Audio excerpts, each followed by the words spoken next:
Well, I'm glad that we got Kyle here. Hi, everybody. Welcome to our quick and dirty run through of our latest demo 401. I am Matthew DeWinkler. I hope everyone can hear me loud and clear because that's what we like to do is we like to ask if you can hear us. And I am joined here this Saturday with Kyle, and hopefully because we didn't have much time to adjust levels and stuff, I will make sure that we can hear Kyle as soon as he says hello. Hello, everyone. I am Kyle Hudak. I hope you can hear me. I hope you don't hear my air conditioner running in the background because this demo makes my computer melt. Yeah, we need some ACs to run the demo, but it is what it is. So let's jump into it because we're a little late. It is what it is. Sorry, Kyle had a little bit of some tasks to do. You know, you got to do some things in your daily life. It's just you can't just be working on Titanic all the time. But we're gonna be here exploring what we got with the demo. We'll be talking about some of the spaces you've seen a lot. We're going to be talking about what's being updated, what's being worked on. And during the middle of this, I'm going to be talking about, if you saw it on Facebook, I kind of announced a little bit, Kyle's quiet. Kyle, talk louder. That there is a tiny little giveaway that I'm going to have with my Titanic deck plans. So let's transfer to. Oh, Kyle's already there. Kyle's already in the bridge. I'm. That's a good place to begin. Yes, I am. Now I hear your Uh, AC, but it's good that your AC is running. yeah. Well, if you want to hear me, apparently you got to hear my AC. Okay. Hey, we'll just pretend the AC is, the sound of Oh, Titanic. hold on a second. So it's We're gonna. Kyle who is just a little heads up, everyone. Is the one in control of the demo right now, and I'm the one who's streaming the demo. So you're gonna be it's a team process like everything here at Titanic Honor and Glory. So Yeah. you're gonna see Kyle moving around, but I'm the one who's now watching Kyle's stream and restreaming Kyle's stream to you guys. So hopefully it's not too bad. But yeah, let's take a little bit of look around.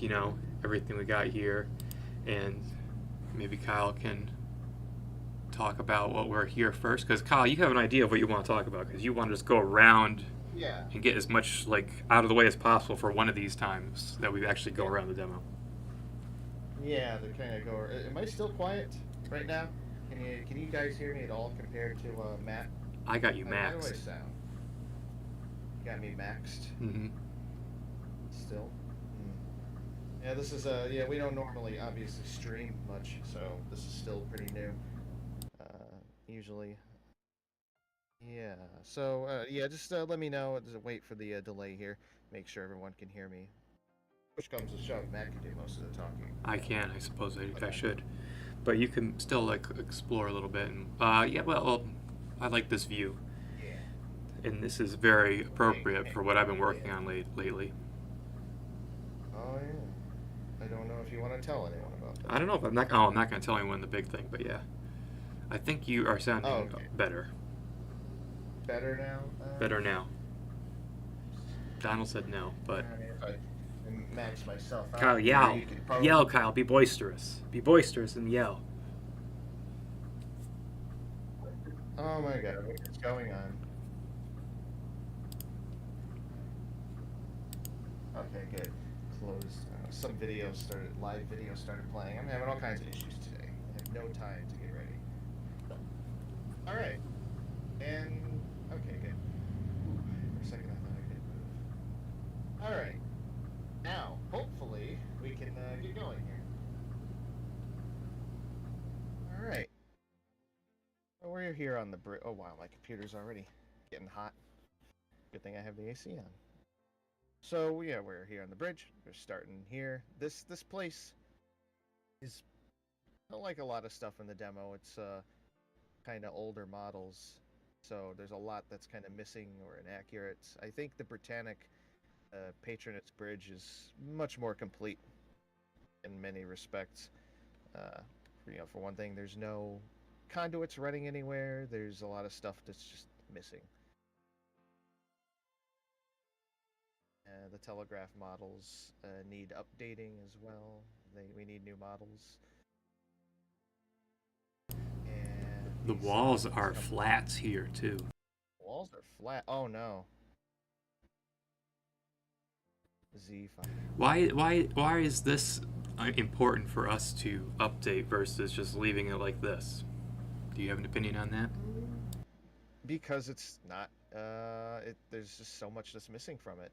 It's low level of detail. Again, even compared to the. Apparently, I'm still quiet.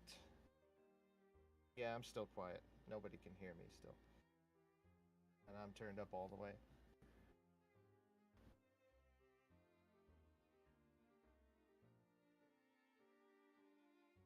So, yeah, I don't know. Booyah, booyah, booyah. Maxed myself out completely. Oh my gosh, he's I yelling. don't think it's. Am I yelling? On my end, he's yelling at me, but I'm sure we need it so that you can be heard. Yeah, I mean, I'm speaking as loud as I can, really. I can't really, unless I start yelling real loud, and I'm not gonna do that this whole stream. So, yeah. Over here. Oh, you know what? I'm coming through on Discord. Let me check that. Audio settings. It might be that I'm turned down real low. I need to output device, speakers, analog input volume, input sensitivity. Oh, interesting. 60.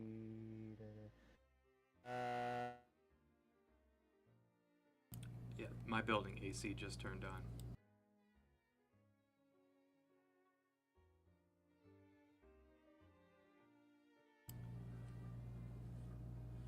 I also have a ticking clock in the background, which I thought would set the mood, but I don't think it's that appropriate right now. Especially while we're ticking away and hoping that all the problems get solved. I was hoping we have at least a half an hour to figure this out. Instead, we had negative 10 minutes to figure it out.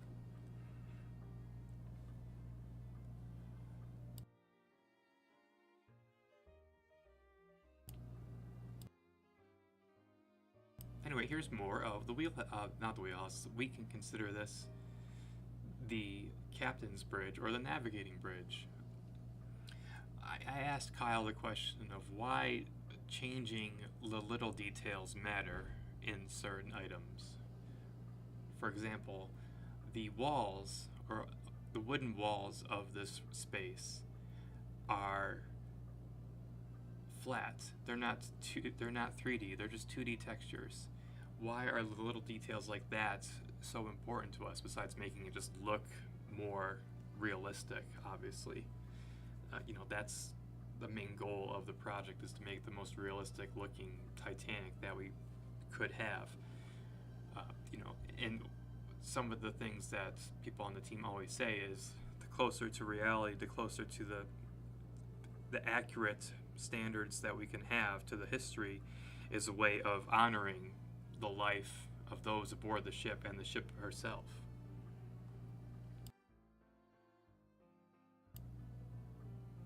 Kyle, have you solved your problems?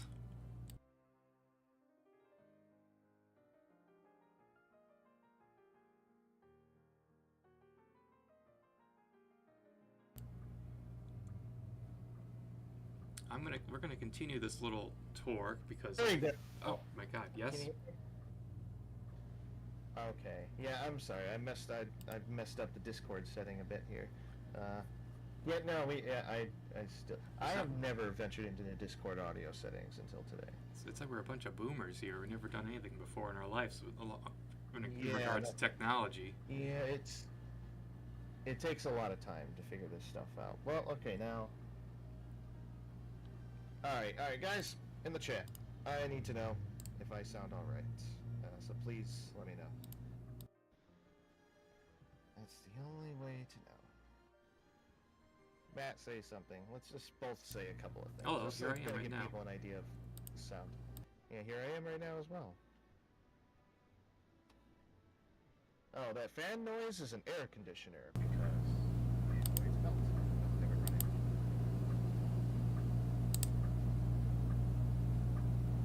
Let's see. I can't, but maybe with that I can turn down the gain on my microphone, and then it might not pick up the air conditioner as much.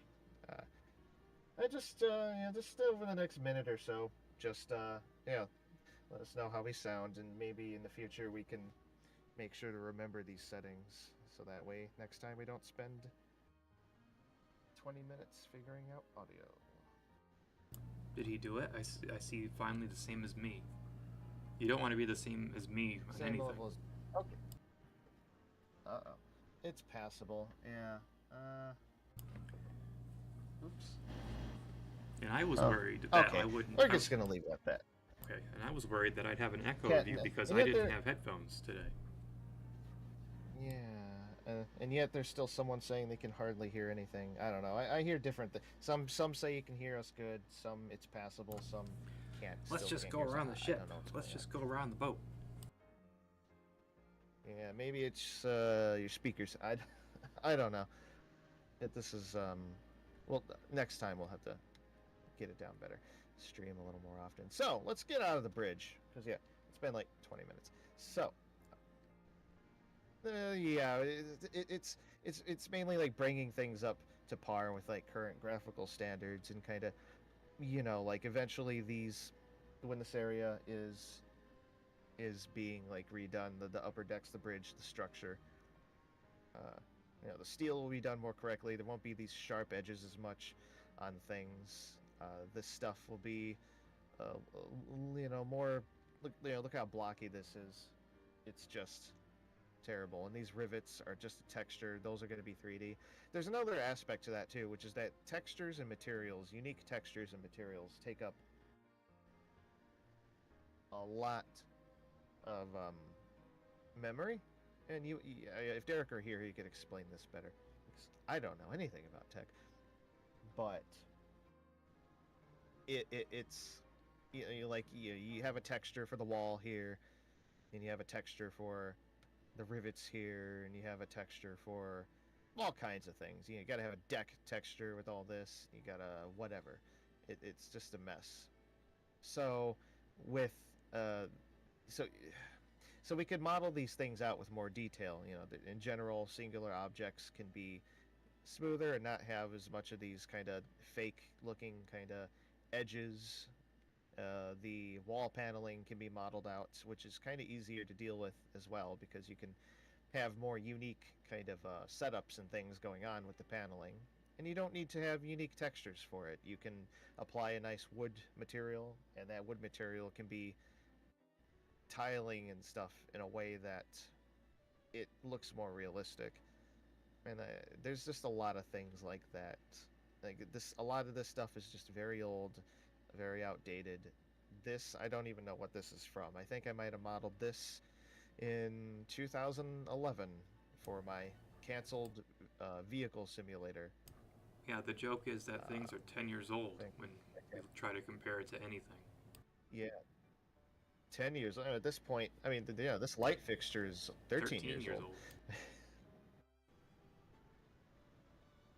And yeah, there's just so much that's a lot of these areas, especially in the demo, are very much temporized, thrown together from old pieces, unfinished. I mean, even this, the telemotor is very blocky as well. And yeah, we'll probably point out a lot of these kind of old models as well as better quality ones as we go through it. So we've seen the wheel, the navigating bridge, and of course the telegraphs. They've got their engine order telegraphs. Matt, I can hear myself.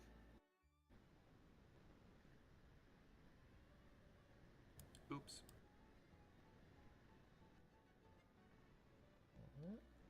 So we've got these engine order telegraphs.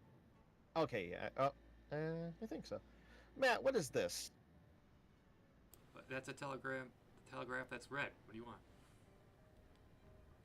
It's a telegraph that's red. They can hear you, right? Yeah, I can hear. Yeah, that one's the emergency Okay. telegraph.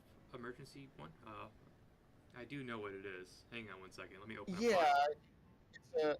Oh, was it the Sorry, was it the maneuvering telegraph? Yeah, it's the maneuvering telegraph. If I recall. I don't know.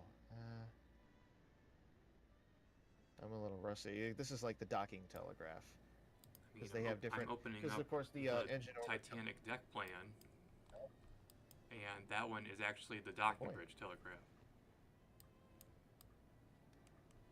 The red one before. This one. So technically, yeah, that's like a maneuvering one. That one's the docking bridge Seriously? telegraph. Wait. Interesting. That one is Interesting. the is it But that one? That is the one of the ends are the engine room ones. That's the steering yeah, and docking, and then the emergency telegraph is the one that's steering. right left of the binnacle. Okay, yeah, because they had one telegraph in case the outer ones didn't work. They would just yeah, this was the emergency telegraph. Okay, yeah, this one they used for docking procedures. That's why it has all these things. Slack away starboard, not clear, let go tug, and yeah, And an just identical so one there are is on the different ways of docking bridge, just communicating. like that. Yeah. Oh, and another thing about these binnacles is they lack so much detail too. Oh, yeah. I'm just saying, when you see like the final quality of these objects, it's gonna be night and day. You might look at it now and think, oh, why do you need to spend time bothering with these? There is so much that's missing from these. You have no idea. So we are in the wheelhouse now. Of course, there's some things in here that are gonna change. What's gonna change about this scene?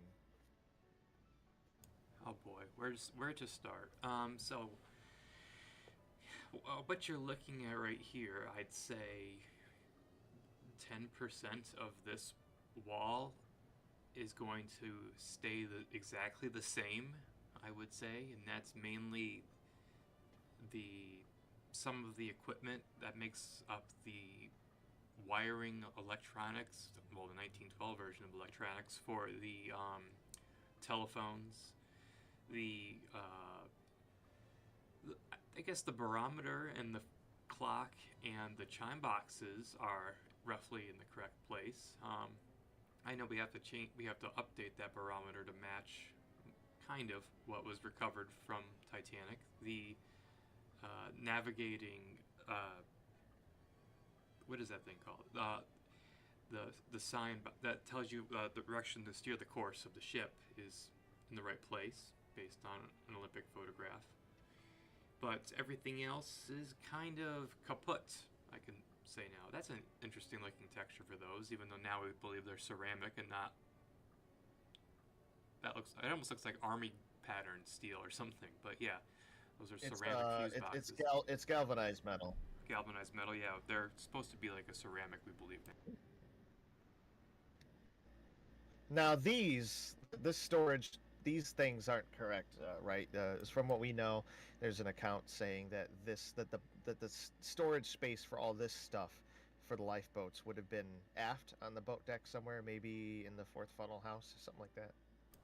Yeah, on Olympic, they seem to have been placed around here in the wheelhouse. And that could have been a post Titanic quick In this decision or area. not, but on Titanic, there's numerous accounts of what was happening, obviously, during the evacuation. And one of those put the contents for lifeboats, besides the lamps, which were kept in the lamp locker under the forecastle, put them in storage aft on the boat deck. And so one of the places that could have been a prime suspect for those items would have been underneath the fourth funnel deck house in one of the deck storage lockers. So we've labeled one locker that's a little bit forward of I'm clicking on my plan, of the dog kennels, deck store, and lifeboat supply room. So that's just on the port side of the number 4 funnel casing, forward of the dog kennels. So all those lovely little bins of lanterns. Of I think you have a fire axe there too, a hatchet. I'm not sure, and some ropes, the spirit compasses. Those are all getting moved, and we're not going to see those unless you're in the lifeboats, unfortunately. But they were nice to put there. This setup of having some lockers and storage there, that's going to remain, however. Yeah. And of course, this window. Oh, there's going to be a door here. You said, right? There's a door there, everybody. Yeah, we have our new setup for the wheelhouse and chart room. Is there's a door there, and then there's also a door to the corridor which leads to the officers' quarters on the port side, which is mirrored to the mirror as in same image as flipped to the door to the navigating room. So this whole space is getting a nice uplift from what you see here for Project 401. I mean, because it's the heart of Titanic's working space where the crew's got to steer the ship and everything and figure out how to bring the ship to New York and move the ship, the wheel. It's famous enough to get some attention.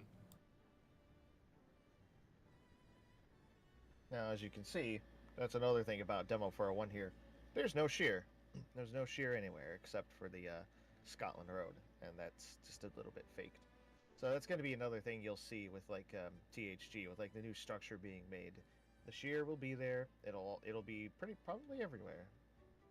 I mean, you can't really avoid it when you're modeling. Someone did ask earlier that about way. the structure progress, Kyle. Structure progress. There has not been any of that for the last couple of months, and here's why. I have snowballed the organization of our archivals. So I started out, a few months ago, I was starting out the archive, and all right. So I should back up. I should go back. I should take a moment to talk about this. So we over the years have acquired, a sizable archive of material, reference photos, all kinds of photos, Olympic, Titanic photos, Britannic, and countless other ships, various ships, miscellaneous ships as we call them. And we we also have like iron plans and all kinds of plans of different ships and all these other things, and all kinds of other stuff. And pretty much the entire history of the project up until recently, it's been heavily unorganized. We have like a drive where we also like with our researchers we kind of we were able to like access the material for modeling and for researching and looking things up, and that is also a mess. Like it's almost impossible to find anything in a reasonable amount of time. Like if you want everything that we have on, say, the reception room, you got to look through like 100 different folders, hundreds of folders, different places just to find it. You can search for it, but files also don't have names a lot of times. It's a mess. It's an absolute mess, and I think it's helped to lose us a ton of time, and it makes it more difficult to find stuff. At the same time, we're also looking to build up a volunteer team to help us model a lot of stuff. And how do you do that? They're going to need references to refer to for making this stuff, and those references also have to be collected. You need to be able to like send these people like a folder or something, and they've got everything they need to make the object. This could be photos of the object, it could be plans, it could be models that we've already have that are older that they can use as references, and it could be just similar objects on other ships. And that has to be built as well, like that little archive. And again, you have the same problem. Oh, we need someone to make the telemotor. We need everything about the telemotor, and then you spend ages trying to find everything. And so what I had been doing, first I had started with, we had recently acquired like a sizable paper archive of photos. It's mainly like Olympic and some of Titanic and whatever, and they were print photos, and we had to scan those. Well, specifically, I had to scan them. So I spent quite some time going through all those and scanning them. A lot of them I had to do in multiple pieces. And this is another object that's very old. Oh, look at that. Tessellation. No What's wrong with that? tessellation. Oh no. It's very blocky. Tessellation used to be a meme back in the day in this project. We were like, because people would look at our our renders of the smoke room and say those chairs are so blocky. I can see the polygons. I can see the edges, and so every now and then someone would just say you should use tessellation. Uh, Now we're not even doing that because everything's just going to be so high poly. So Oh, like those brackets. where Those was are I? terrible. Oh, yes. Oh, and this heater. Oh, I hope Derek replaces that for Project 401. So we... Oh, no, and this doesn't have proper material either. Well, that whole phone is being replaced, So, yeah. so it's fine. Oh, yeah. Oh, yeah, the whole phone's being replaced. So once I finished scanning that archive, I started... We kind of started getting into... We started the process of building a separate archive, which is a reference archive where the idea is we have every single object on the ship broken down into folders. So there's a like it's all organized by like class and space and type of space, and then individual folders for individual objects. So there's a folder for this cabinet. There's a folder for the bed, the bunk beds. There's a folder for this. There's a folder for this. There's a folder for this heater and for this shelf, and there's a folder for there's going to be different folders for each of these different pieces of equipment. There's going to be folders for the benches, lifeboats, davits, these things, this thing, the Polaris, which one of our people actually remodeled this is wrong. This Polaris is based on, I think it was a plan from Peter Davies Garner, modeling Titanic, and he did the best he could when he made that model. But there's a photo of Captain, or not a photo, it's a video of Captain Smith standing next to one of the Polarises on Olympic, Well, it's and not it a does video, not look it's like. film footage. Well, yeah, it's film footage, video, film. What do people don't know what film is? Pedantic. Pedantic So- about So what's wrong about the Polaris here, for example? Well, for one thing, it's a little too tall. It should be about in line with the railing, I think, more or less. The top is more or less correct-ish, but it needs to be better. But the base, the pole, it's not like this. It's just a pole. It's a round pole, slightly tapered with some lines around it. Yeah. So that's very wrong. But yeah, so the idea is to have this archive that we can, we have our different members of the team refer to, and make it very easy. Like, somebody, well, we have volunteers and they're looking for something to make, so let's have them work on this chair, and we just send them a folder that has everything they need to work on the chair. But that archive needs to be built. And how do you build it? You go through all of our reference material, and you try to find every single instance of this chair appearing somewhere, or similar chairs appearing somewhere in anything. Titanic, Olympic photos, other ships. And yeah, you gather it all into the folder for somebody to work on. And that, again, you need to go through the base research archive. Well, the base research archive is also a mess. So, what I started doing was making a new base research archive by taking everything that we have and trying to organize it as best I can. I have been doing that for months at this point. It's incredibly, incredibly annoying and difficult to do, but it's something that needs to be done. It did snowball a bit, but I think unlike the snowball with Belfast, this is something that's absolutely, completely necessary. Like, it's going to make things so much easier for the entire team and work so much faster once we have this archive ready to go. And then once we have this object archive ready to go, we can just sail smoothly forward, without having to constantly ask, where's all this, where's this material? Is this all there is? Because that's another thing too. There have been a few instances recently where we tried to get we will send like a folder of archive material to someone, to like a volunteer to make. And then when they're done making the model, and there suddenly some questions pop up, and like some other researcher will pop up and be like, oh well, here's more stuff that we didn't know about from this or that. And so the goal is to avoid that going forward, and to give us the ability to just know what we have and to find what we need. That's it, really. The good news is that that archive should be done pretty soon. We say the word soon a lot, but yeah, it is a necessity. It has to be done, and I'm probably one of the only people with the time to really even do it. But I'm only going to do it to a certain degree.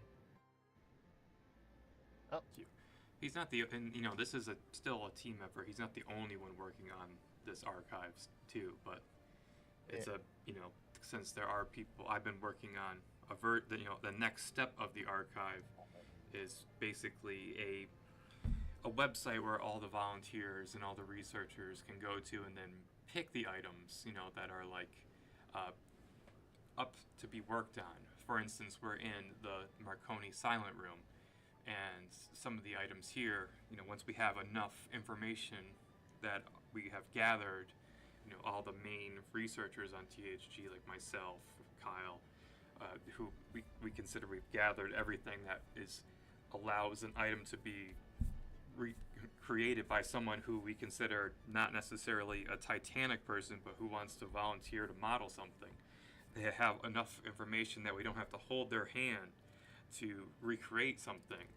Then they can go to the website, which has a list of everything that's was on board Titanic, from the fittings in the Marconi room to the chairs around the entire ship and every deck cabin and every officer's room and every dining saloon that we haven't finished, that we've just thrown in fast. Everything that were on the walls, all the props that you didn't even think of, that we've had to think of, are on this website. I forget the name of it because we've switched between one to another. It used to be a focal board, now it's something else. But this is a website that's going to help to get the entire, and Kyle's talked about this in a Patreon post before too, but it's going to help us to get volunteers and just modelers on the team to work on things in a more organized pace, and that is the end goal yeah, of the archive, more or less. yeah, yeah. And of course, yeah. I'm not the only person working on this. Yeah, like Matt just said, he's been working on the other archive, which I think it's a site called Vicuña, something like that. I It don't has something to recall. do with We had llamas. this. Yeah, that's another thing too. We actually experienced a setback with that. We had started building an archive on. Oh, I forgot what the other site. Focal board, I think. We had a nice archive starting to get built up, and then Andy Kane, the person who's like helps us with a lot of this stuff, he went to go check it one day, and it's gone, just disappeared.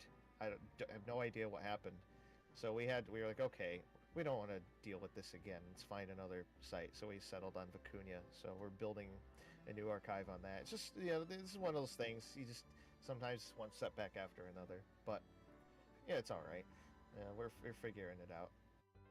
Yeah, it's a bit like getting these streams going. Um, but of course, the archive that I'm talking about, that I've been working on, that's not going to be just a me task. I'm taking it only as far as kind of a base level of organization, where things are roughly in like the folders they need to be in, and then I am going to start uploading that, and I'm going to leave it up to the rest of our research team to actually do a lot of the fine organizing, renaming, and putting their own stuff in and whatever. So I'm not just going to do this alone, and my part of it's pretty much just about done.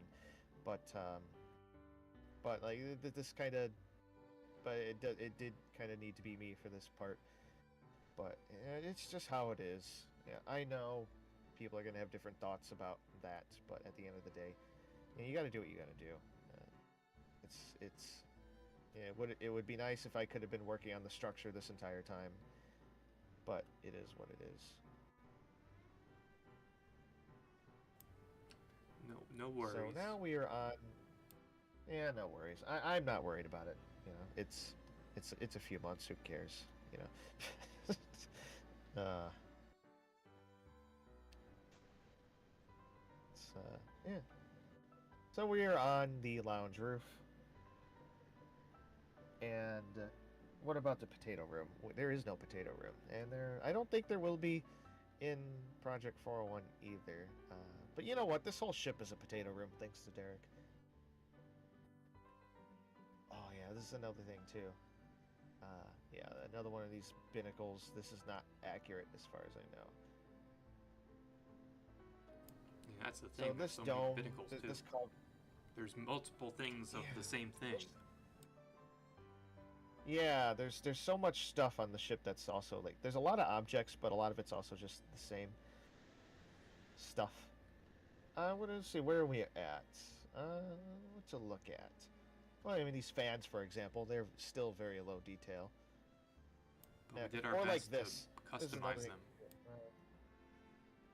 This I'm actually not. I think when this model is made, it'll probably be 3D, but the background will need to be textured. I don't know. We'll have to look into that. Yeah, like all of our other signs. Now, We're 3Ding our signs, I guess you could call it. Yeah, yes, and these stairs are very wrong.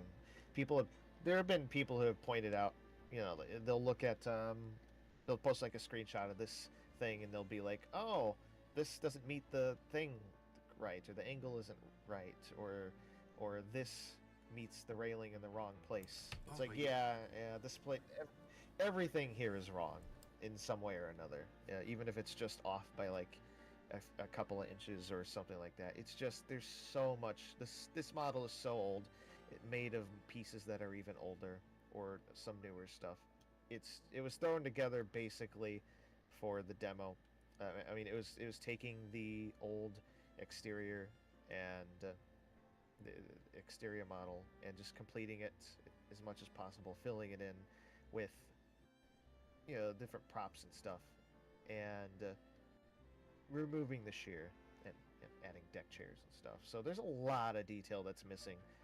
Like it's really not that detailed when you compare it to the real ship or other models for that matter. The only thing that bugs me are the 2017. funnel guy wire connectors to the deck. Yeah. That's the only thing that gets me really. Yeah, this is very not great. God, I think this dates from Virtual Sailor. I think I made these in 2009. That's on the So, top of that my gives you an list idea. on Bakuja or whatever. It has an urgent marking on the board. There is a priority list of what we have to work on and what we should be working on. So there is a rough guide of what we are going to be creating next and updating next. It's not just all random chaos everywhere on board the ship. Yeah. Yeah. How do these gates close? I honestly don't recall. I think you just if in photos there's like these little things. They're like palms that face up, and there's spears that kind of go in there. I think you probably just lift the gate. There's a little bit of room to do that. Just a good old latch technique. Yep, something not complicated at all. Do they even lock these gates? Do these have locks? 99% sure there's no lock on those gates. Yeah. Oh, that's another thing too. People talk about gates on Titanic. Oh, the third class were held behind gates, and not quite. So we're gonna load this. I'm gonna load second class. I believe this is. I'm not sure. That was much better than my computer. Sound. It's because I'm either drinking or eating. So, all right. Head back. Stream audio is a bit quiet, someone said.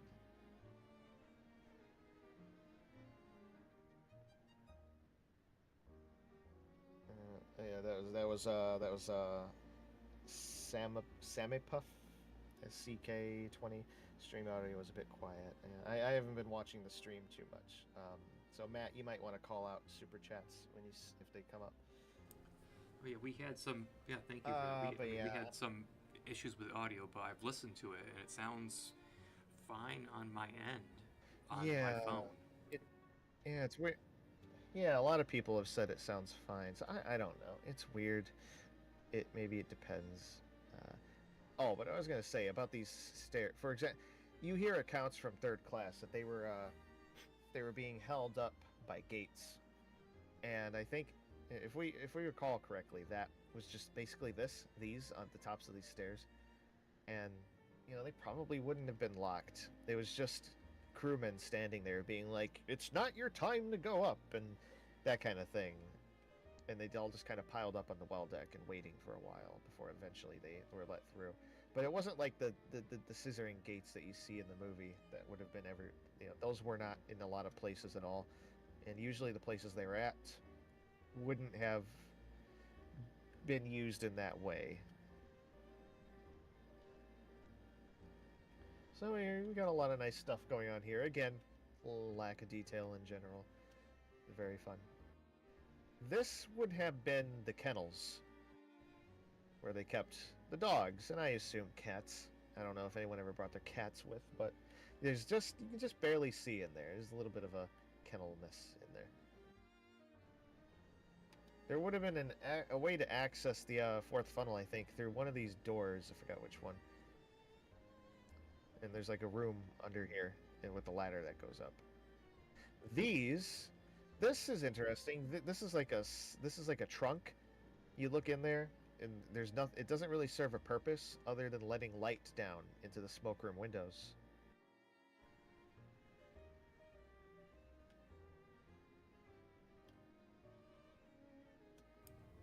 It was very important to get illumination into that smoke room stained glass window. Oh goodness. Yeah. All right. So where do we go next? I think uh let's speed this up a little bit.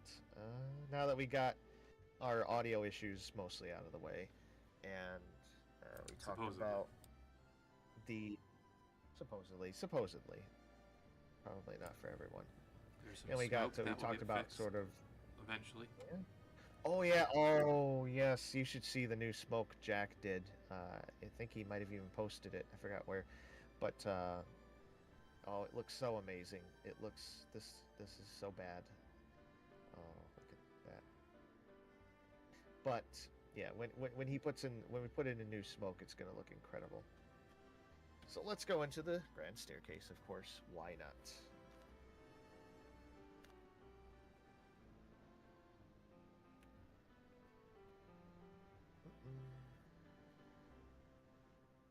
Excuse me, I'm eating.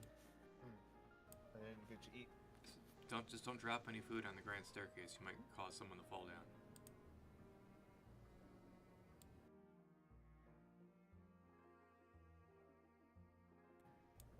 I guess All he's still right. eating. So now we are in the grand staircase. Yeah. What can we say about this space, Matt? Oh, Sorry. one thing is that we've been having a very uh, lively debate about the paintings on the grand staircase.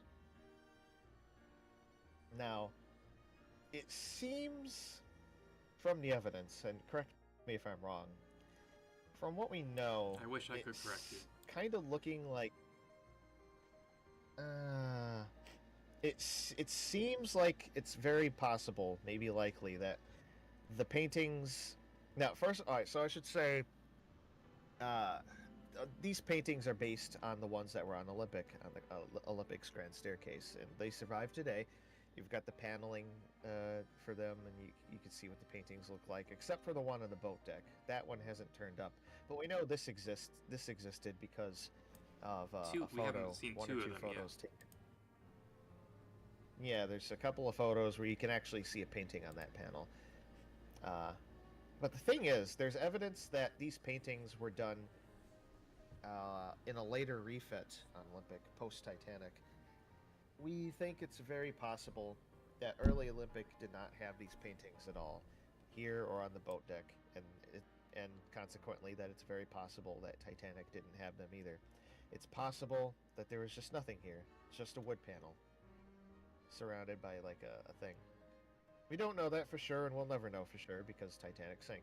For all we know, they could have put paintings on Titanic and then Olympic got them later. Who knows? But there's a possibility that there weren't paintings. Yep, there comes a time when we have to look at all of the historical facts that we've got and come to a conclusion that also works best with our art direction and what looks just pretty. Yeah. Because sometimes, do we want Titanic to look quote unquote boring? I don't know. It's we joke about it a lot. Like we have so many debates about Titanic. Yeah, were the paintings there or not? Were there dividers and like passages in the saloon or not? Was this way or that way? Table lamps. Were there runners in the corridor, carpet runners? Was the white paint white or was it ivory or cream? Our other joke is Titanic was a ship of creams, and we have a lot of dumb jokes like that because of why is this taking us years so of long? just Because we're arguing trying to over research white. it. Yeah, what does white look like? I don't know. It looks like white. Or maybe it looks like this. But oftentimes these research questions end up leading to the most boring possible answer. That probably no, there weren't dividers. Probably no, there weren't carpet runners. Probably no. Well, I don't know. Maybe the paint might have been a little bit creamish. I don't know. It's I think it's safe to say it probably wasn't perfectly white, and that's fine. I think at this point the debate is more how cream should it be. Exactly. And I think we also want this cherub. Yeah, we also want this cherub updated. I think, don't we? And the clock. I mean, at this point they're very beautiful. They are beautiful pieces, but they are very. You could tell that they're a pre-nanite era where everything is just very flat. Yeah, these were made. So.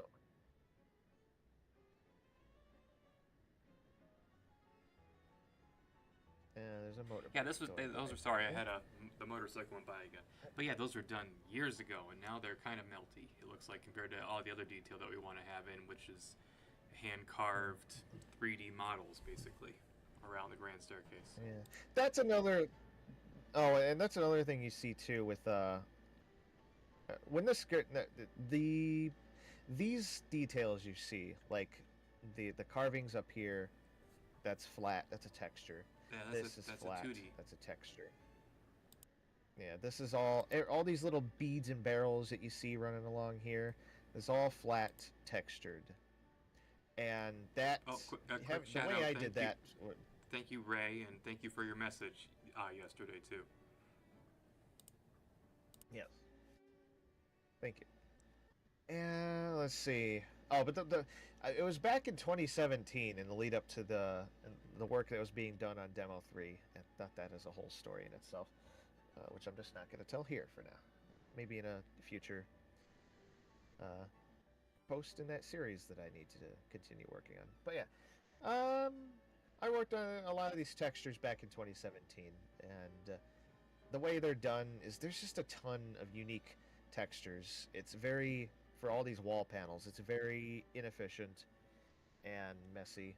And honestly, even back then, it probably could have been done better. But when the grand staircase is updated for final THG, I think we're just going to go with 3D carvings for everything, because when you do that, we don't need several dozen different textures and materials for all these walls. We just need like one, and that'll save so much memory. And with nanite, it won't matter. It's a meme that you need a supercomputer to run THG still. Yeah. I see that when many people post about it. There's one video going around right now which we appreciate. You know, it's from I'm not sure what gaming uh, website, but they're sharing a video of exploring demo 401, and it gets shared on Titanic Facebook groups or just regular like game groups. But someone will comment about it, and they'll end the comment with, "But you need a big honking supercomputer to play it," which is still kind of true. So the goal is to Yeah. clean up as much as possible so that you don't need that expensive high-end computer to run THG at the, hopefully the minimum Oh, standards. oh, yeah. I mean, you'll still need a decent PC. We're using Unreal Engine 5. There's a cutoff there when you're using Nanite and all of its features. You cannot have a weak PC. That's just how it is. But at the end of the day, it's probably going to, with how much stuff is on the ship and all this, it's probably going to be a better way to do it. And it's fine. It's not like we're releasing this year. I think we have time for computers to get a little better on average. And that's another thing worth considering as well. When we're talking about doing these models, upping the detail, fleshing them out, doing this, stuff like this in full 3D, and all these other things.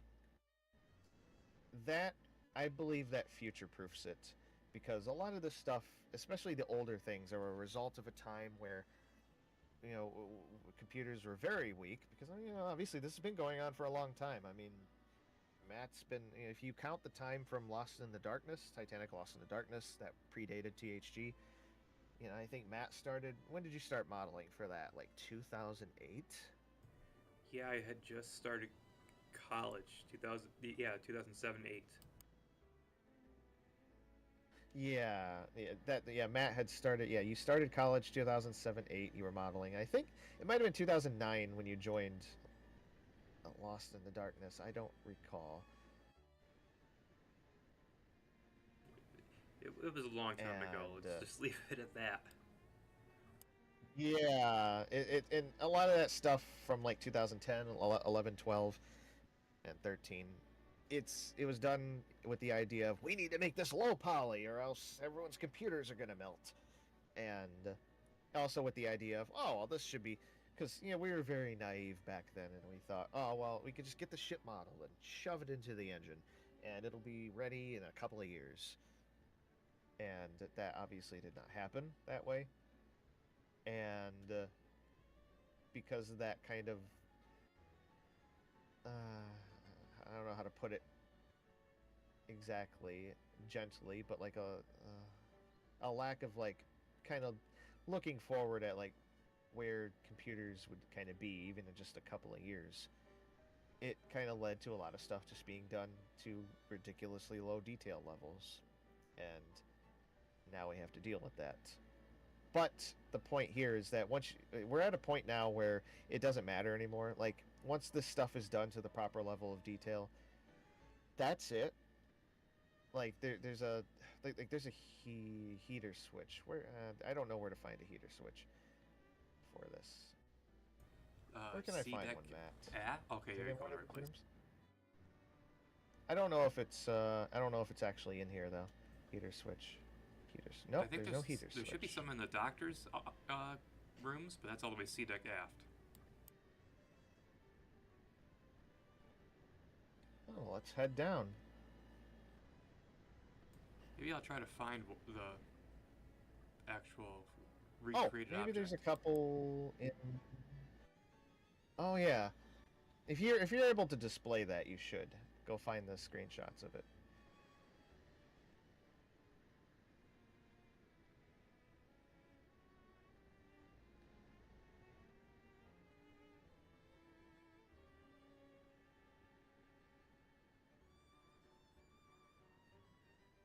What do we have here? Oh, that's just a button. I'll keep talking about it Okay, while I here try we to find it. go. Okay, talk about what that is while I grab the new one. So this is this is actually is not the one that I'm thinking of. That looks very different. I want to find a better one. Let's go forward on C deck. We might find it there. I love running through these corridors. It's especially when you do this warp speed. Ooh. Okay. Make everyone dizzy. Why not? Zoom, For some zoom. reason, it always feels like it takes longer when you do that. Yeah, zoom, zoom. Here we go. Is it in here? Yes. Here we go. Perfect example. This thing here. What is this? Well, first of all, you can tell that it's very minimal detail. When was this made? Probably 10 years old. 10 years old. It is a heater switch. You turn the thing, and you turn the heater on. But the thing is, it's so old. I think at the time this was made, we didn't even really have any high resolution photos that showed this thing, so we had no idea what it looked like. So between that lack of reference material, that up until like a few years ago kind of haunted THG for a while. Between that and also just this need to keep things low poly, it just looks like this. So Matt, did you find the images of the new Switch? Yeah, I did. I accidentally already spoiled it, but yeah. Oh, okay. Yeah, bring that back.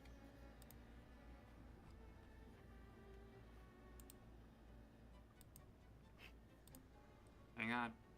So we recently had one of our very talented volunteers, Donald, make a new model of this heater switch, and like everything, we went a little overboard with it. But the final result is the final result is very, very cool, and it kind of go it's the kind of thing where it goes to show you the level of detail for like that we're trying to like put into some of this stuff. And when you look at when you look at this old Switch and you look at the new Switch, it's immediately obvious. The new Switch, it's like I don't even know what it's like. It's like a 200p video versus 8K, and this level of detail, we never have to touch that Switch again, even if there are like. It doesn't matter how much better computers get. It doesn't matter if there's 20 new engines. It doesn't matter. We could be sat here for 100 years. Obviously, Matt is having a heart attack right now. But we could be sat here for 100 years, and computers could get like super crazy. It doesn't matter. We wouldn't need to make it again. It's already as detailed as it ever needs to be. That's what I mean by future proofing. Like. It just doesn't. It's as gorgeous and as detailed and as wonderful as it can be, and that's kind of the goal with a lot of this stuff, is to just make it so that we don't have to touch it again, we don't have to think about it again. We make an object, goes on the ship, it's there, we don't touch it, we don't update it, we don't have to do any of that, because no matter what, it's done. And there was a good question that relates. The question relates to that heater switch. That was from Vagar, who sent a super chat along with it. The question was, when you see a detail in an Olympic photo, how do you decide if it was original 1911 fitting or not, and therefore on Titanic as well? And that kind of relates to the heater switch, because that heater switch, let me bring it back. I know we're in D-Deck now, but this heater switch, you can see we've painted it, we've enameled it white right here. And on early Olympic 1911 photos, the heater switches were not white, they were brass. So initially we were thinking, oh well, okay, they had to be brass on Titanic as well, because that's how they were on Olympic until the 1920s and 30s. It was a post-war thing where they decided to make everything go from originally brass and they painted them after the war. So when we look at Olympic as an inspiration for Titanic, we can't just initially just see it and think immediately, oh, Olympics like this, it has to be Titanic. We then have to attack it from a different angle and be like, okay, Olympic has it this way. Is there any other avenues? Is there any other like supporting evidence? Do we have anything from the wreck? Because we found by the little RVs that went inside the wreck that James Cameron sent inside, he spotted a bunch of these heater switches, and the enamel paint is still on the switches. Obviously, it's like definitely white inside the wreck, unlike some things inside the wreck where we can't tell if it's white or brass or what. But that made it certain for us, like, okay, we started with brass, we went back to white. So, you know, if it's, here's another good example, thanks Kyle, this darn piano right here that Kyle's now in front of. On Olympics deck plans, and the very first photo of the piano has it in a completely different spot than where it shows up later in Olympic and also on Olympics deck plans. So the first photo you have of this piano, it's in the aft starboard corner of the room, and that's just for where they were setting up for an example. Later on, it was moved to where it would always be at home, which was in the forward starboard corner of the room. Spoiler alert, for Titanic, we've assumed, I'm not going to spoil too much, but we've assumed that because it wasn't, we saw no evidence of the piano in the wreck in the corner of the room where Olympics piano was, that it was moved. And we did see something in the port corner forward of the reception room. We saw this big rectangular object underneath the mud where Kyle's now zooming towards right now. We thought, oh, that must be the piano. And so we've moved the piano over to that location in the demo, and we planned on it and everything. Everyone assumed that was the piano, and right now we're kind of second guessing that as we look at the ROV footage from from 2001, that 23-year-old footage, that grainy footage. We look at that little object, not little, but that object, and think, is that really a piano? Probably not. It could be something else. So we have to really think about everything until we can finally come to a concrete answer, and we never really get to a concrete answer. Not with Titanic, it seems. Yeah, it's very difficult to kind of find a lot of that info and kind of know for sure, was it this way or that way. Oh, look at Derek did a wonderful job with the stained glass. He worked on it so much, and now it looks perfect, pretty much. Of course, these tiles. What we're going to say about the carpet. So we know Titanic had these tiles in this color because there are fragments that were recovered on the wreck, and the Olympic had the same pattern and probably the same color because you can also see it in like color illustrations from the time. And this is on Olympic's auction book.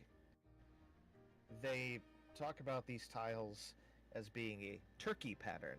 And why would they call it a turkey pattern? Well, I mean, take a look at this pattern. Look at the different designs in here. Look at this especially. And now, let's go compare that to the carpet in the reception room. Like, take a look at... Ooh, let's get into a lighter area. Like this. It looks familiar, doesn't it? It looks kind of like the... It looks like it mirrors the saloon tile as far as its style. Now, what is this carpet? It's a type of it's a specific design of carpet. It's called in general the design is like a Turkmen carpet. So like from Turkmenistan, they have like different groups of people over there, and one of those groups is called the Teki, and that's what this specific design of carpet is. It's a Teki, Turkmen Teki carpet, and Tekke, and it's so that's probably why this tile was called Turkey pattern, Turkish, like Turkmenistan. And yeah, we know that this carpet pattern was used on Olympic because again it appears in photos. We don't know for sure if this was on Titanic this way, but I mean it must have been if they're kind of making these patterns kind of match a little bit. They must have just used this carpet on Titanic. I don't see why they wouldn't have. The other big debate is what color this even is, because at one point in the past, in pre-THG, this carpet we had it like a bluish and greenish. We were experimenting with different designs. I miss my blue. But the thing is, when you look at Turkmen Teki carpets like this, They're all red. All of them are just shades of red. Some of them are very bright, almost orange, vibrant red. Some are kind of darker, but they're red. Always red.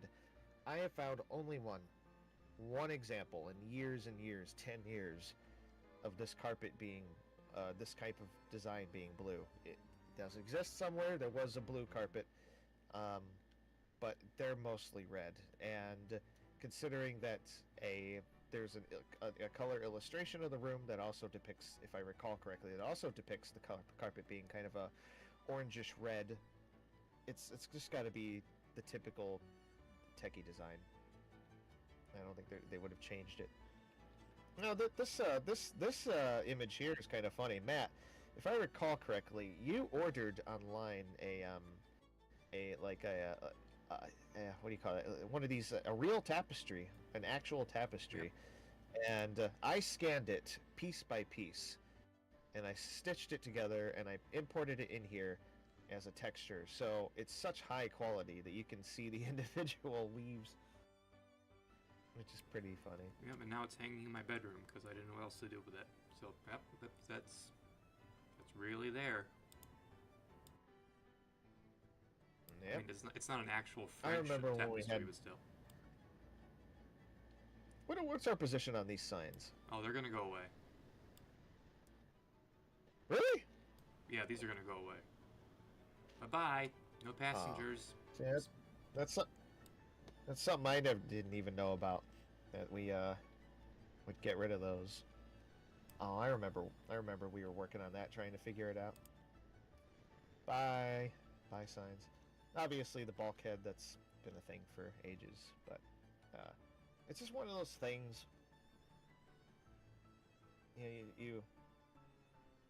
It's just a constant process of trying to figure out what the heck this ship Slow looked down. like. Let's Because you can't- enjoy it a little bit. Yeah, let's enjoy this room. There's some stuff that's changed in here too, isn't there? Oh yeah, there's a bunch of things. What hasn't changed Uh-oh. is the question. The steps are That's probably. changing a lot. For example, they're not one permanent. of the things was these gates. Yeah. But these gates, they're sliding, not hinged, right? Yeah, they don't seem to be a hinged gates, just like your average door. I think that they're more common to be a door that has a pivot point, like hinges. These seem to be sliding doors. If you would just push and pull them out, and they would hide behind the paneling there. The main reference for that, again, we have multiple sources. The one being for a Britannic specification guide saying that D-deck entrance has sliding gates. We can't immediately use that as the go-to for Titanic. We have to look for a different source to kind of beef up that before making any real changes. And so with that in the back of our heads, we just look at what we have in our pocket. And what we do have is, again, the ROV footage of this space, and we thought one of the doors was missing in the D-deck entrance, but it wasn't missing. One was open. What had happened was it had slid open, and it was hidden behind the paneling. So it's there, but it's in the open position. It's slid forward, probably as the bow was going down to the bottom of the ocean. The door unlocked, or someone didn't lock it. I think it's the one on the port side, so perhaps the crew went down, opened the forward port gangway door during the sinking. Everyone knows that story, and perhaps started to open up the aft sets, and they left the gates unlocked, and so the forward gate slid because it didn't have the latch to keep it shut, and so it slid behind the paneling. So you have just right there, if this was that set of gates, you'd have the one on the left just right there in front of you, but you'd have the right one completely gone, and you'd be able to see that shell door. But you could just see by the trim of the doorway the handle sticking out and a little bit of the ironwork, so it's slid behind the paneling for us to see. So that's how we could confirm that it was a sliding door and not a hinge door. And then and we have to make that change, a slight change to the, mostly to the paneling and the way that these doors functioned. Yeah.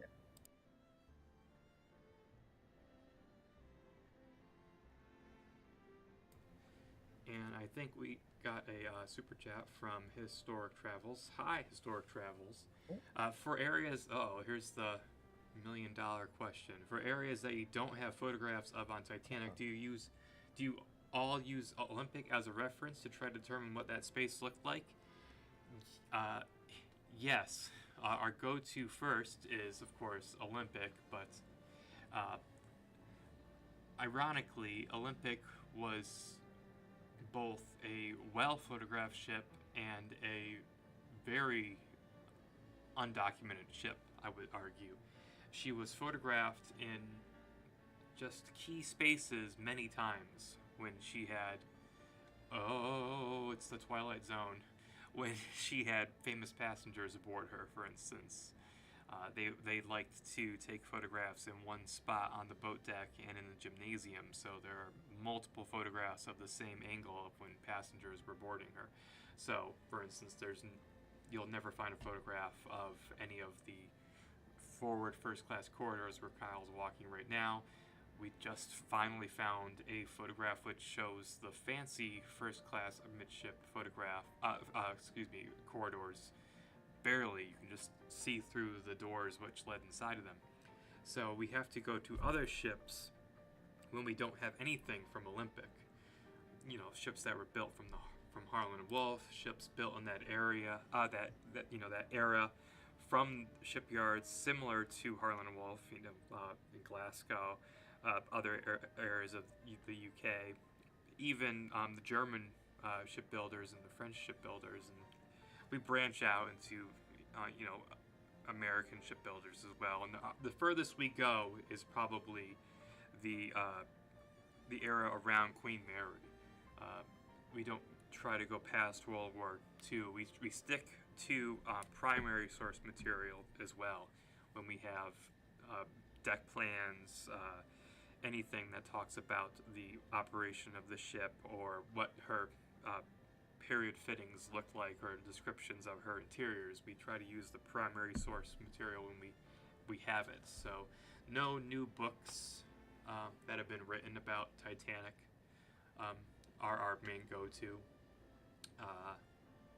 As lovely as wonderful as they are, when trying to recreate her, of course, not when we try to remember the events or the people. We have to definitely rely on modern day authors. And I see definitely the big four, of course, the big four, and also, the other White Star liners. I always like to say that you can't study Titanic properly without studying, Oceanic or Adriatic or Cedric or did I say Celtic? Any of those other famous White Star Line ships which came beforehand, or any of the smaller White Star Line ships. Medeic is one we look at a lot, or Titanic's smaller cousins, which were built alongside her and her sisters, like Arlanza or Belgianland. There's some of the ships which Harlan and Wolff constructed, which have been a great help for understanding what Titanic looked like inside and out. So, yes, it's very important that we have as much as possible of these other ships from Harlan and Wolff, White Star, Red Star, Cunard. I'm glad that Aquitania, as much as I make fun of her, was photographed so much. The same with Vaterland. So it's very important. And another quick question to look at here as we stand around in the squash courts, this time with no bouncing balls to echo around. Vagar is also asking, could you please give a quick summary of what the discussion for the dining saloon bulkheads revolves around? I think you are talking about, Vagar, the difference between the bulkheads between the reception room and the dining saloon, between the two sister ships, Olympic and Titanic. That was a big change that they made between the two sister ships. Titanic had a different layout than Olympic when it regards the windows of the in that bulkhead. Titanic had larger windows on each side, 3 large windows versus Olympics layout, which were smaller windows with one somewhat larger window in the center. I think it was 2 small, large, and then 2 small on Olympic. And there are many theories that we've come up with as why Titanic might have created or wanted this change. The builders or the architects or the designers thought, maybe the openness was preferable to make the space just seem much more larger and grander. Perhaps it was the lighting issue. You can save the ventilation because some of these large windows actually were sliding up and down on Olympic, so perhaps these giant panes of glass were moving. We won't know because we only have one small photograph of Titanic's, and those bulkheads on the ship are long since destroyed on the wreck.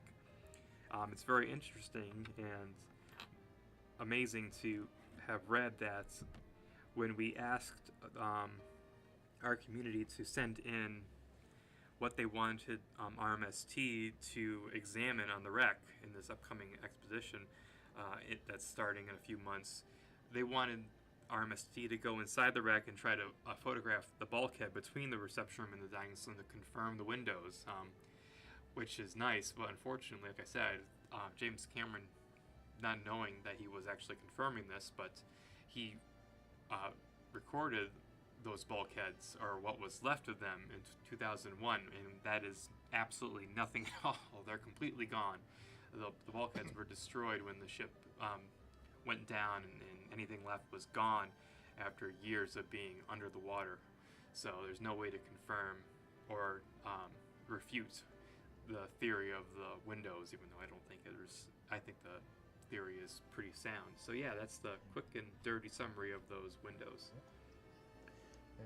So there's a few things to discuss down here. So for one thing, this post office and mail room down here, a lot of this is based for some reason, I think it was a postal museum. They had a plan of Olympics post office and mailroom area, and it showed the positions of like these racks and stuff. And I just for this we just copied that. Although we'll probably maybe it'll change in the future. I don't know. Yeah, it was the one But nice opportunity that we had when Yeah. there was an actual deck plan of Titanic versus Olympic, that was specified. This was made for Titanic. This is, instead of Olympic, because Olympic was one way and this is Titanic, so it was very nice to have that deck plan instead. Just this little snippet. Yeah. Yeah, although there's a few things, there's something we didn't understand before.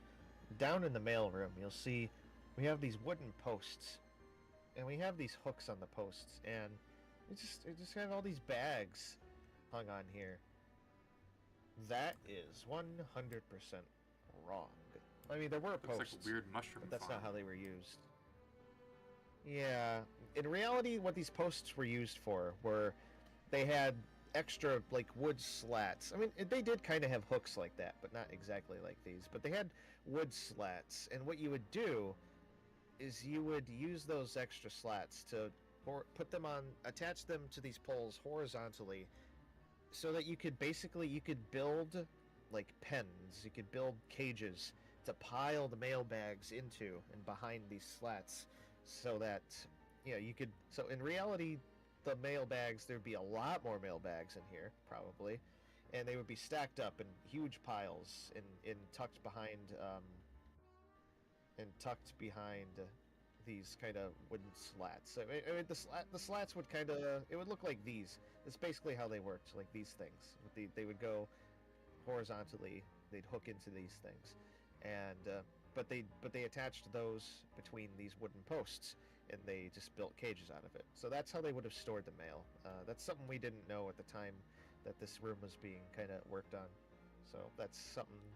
I don't know if that'll be changed for Project 401. I don't know. Maybe that's a small thing. This room is very wrong. This is the first and second class baggage rooms. Now, this obviously this was done pretty quickly, and so it just took heavy inspiration from Titanic 97. You know, all this luggage piled up with nets. That both the way the luggage in this room is done and also the way it's depicted in Titanic 97 is also completely wrong. In the case of the cargo holds that they showed in 97, they would not be loosely packed up. You would not have stuff that's loosely stacked and just with nets thrown over them. The cargo holds were very efficiently packed. They had a specific way of putting things in there and storing them and kind of piling them up. Like it wouldn't be unusual for a full cargo hold to just be like almost completely inaccessible because of the way that stuff is like packed into it very efficiently. There would be very little walking space, if any. And in the case of the baggage room, this is even more wrong because apparently, supposedly, there were these cages, basically cages. They were made of expanded metal. Maybe they had doors, I don't know. And they would have had wooden shelves in there. And what's the point of this room is it's not a cargo hold. A cargo hold, you don't access it during the voyage. They pack it at the start of the voyage, they close it off, and then they open it up and get the stuff out at the end of the voyage. Cargo holds are not designed to be accessible during the voyage. But the baggage room, this holds people's, their personal bags and stuff like that. And this room is meant to be accessed during the voyage. So if a passenger is like, I want my bag, someone would come down here and get their bag. And they wouldn't be able to do that if everything was just stacked like this. But they would be able to if everything was like organized into these cages and on nice shelves and stuff. So this room is completely wrong in terms of how it's depicted. The structure is more or less correct, but everything that's in here should be completely different. That might change for Project 401, if for no other reason than because I think every single piece of luggage in here is a unique mesh. This is all unique meshes. These are not instances. And it's very badly done. The materials are badly done. This is probably one of the worst, least optimized rooms on the ship. And, we might use that as an opportunity to make this room more accurate for Project 401. I don't know yet, but we'll see. But yeah, this room is very wrong. Very, very wrong. It might be one of the wrongest rooms on the ship, if not the wrongest. Most wrong, one would say. Wrong, wrong, wrong, wrong. It's wrong, okay. Wrong, It still looks fun in there. There's treasure. Oh wait, that's not where there's treasure. No, that's not where there's treasure. Oh yeah, I forgot. I snowballed a cargo hold, an actual one. That's also not correct in how it's packed. Yeah. So, alright, what have we explored so far? We've gone through I think we've expended... Oh, one extra thing about D-Deck. Ooh. Yeah, this room, interestingly, the reception room was the first room... So, alright, so there was a period of time...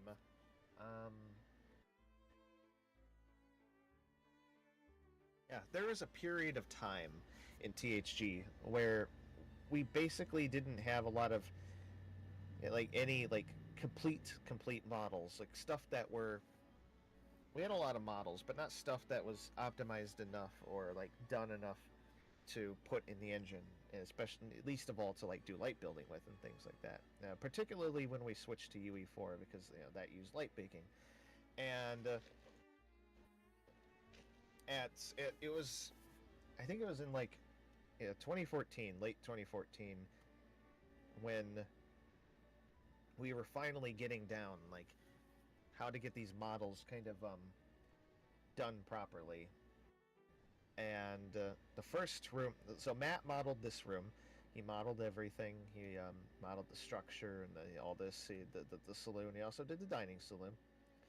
And I took those models and I UV mapped them, which basically is taking the meshes, all this stuff, and projecting the faces and everything in a way where you can Like if you apply a texture, you can apply things to it, features like these 2D carvings and all this other stuff. And this was the first room that we did this with. And this is the first room to be imported into UE4 properly and to have like a light bake done with it. And I think it was like these wall panels here that were probably the first ever things to be imported in that way. And then this whole room. And this is what all of like the demos that came after, including 401 and Project 401, were based on, is just this room. And the funny thing is that this room was imported at a slightly off scale because at the time I was an idiot and didn't know how to do scaling properly. And it just kind of stuck because everything after that. No, it wasn't your fault. It was my fault.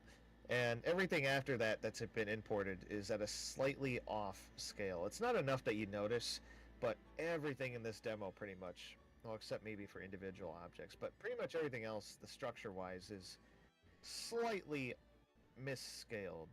Very, very, very slightly. So that's another thing to consider for, the obviously proper ship in THG. That will be fine. Everything will be perfect for that. But, yeah, this is the first room that was really finished, so to speak. And then the saloon followed. Well, no, I think the entrances followed after that. They came at the same time.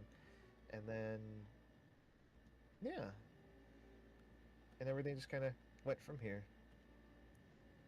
Now, about these ceilings, I don't know if we pointed this out before, but there's a difference between these ceilings in here. Yeah, so these ceilings in the dining saloon, I wish I had more light in here. Oh, I can go over here. So these ceilings in the dining saloon, they're using what's called parallax occlusion. Ooh, okay, they're not. They're using a different. Oh, I think they. Oh no, Derek. I think Derek changed it. Because the light fixtures should be hidden behind some of this, and they're not. Okay, but these use like a parallax normal mapping, if I recall correctly. And that basically, they're flat. They're just flat. This meshes, there's no actual mesh here. It's just flat, and it's a texture material that's projected on here. And it just kind of makes it go, it kind of move, you can kind of see it. It looks kind of funky. It's like you've taken an image and stretched it out. And that's how these ceilings are made. They don't really exist here. It's just, but it moves when you look at it from different angles. The same thing is used on these, so these aren't really modeled out either. They're flat textures. And you can kind of see it. You see the layering that kind of happens with it. It's a cool feature, but it's not as nice as when you model it out and you actually import those. So these would also be in 3D in the final thing.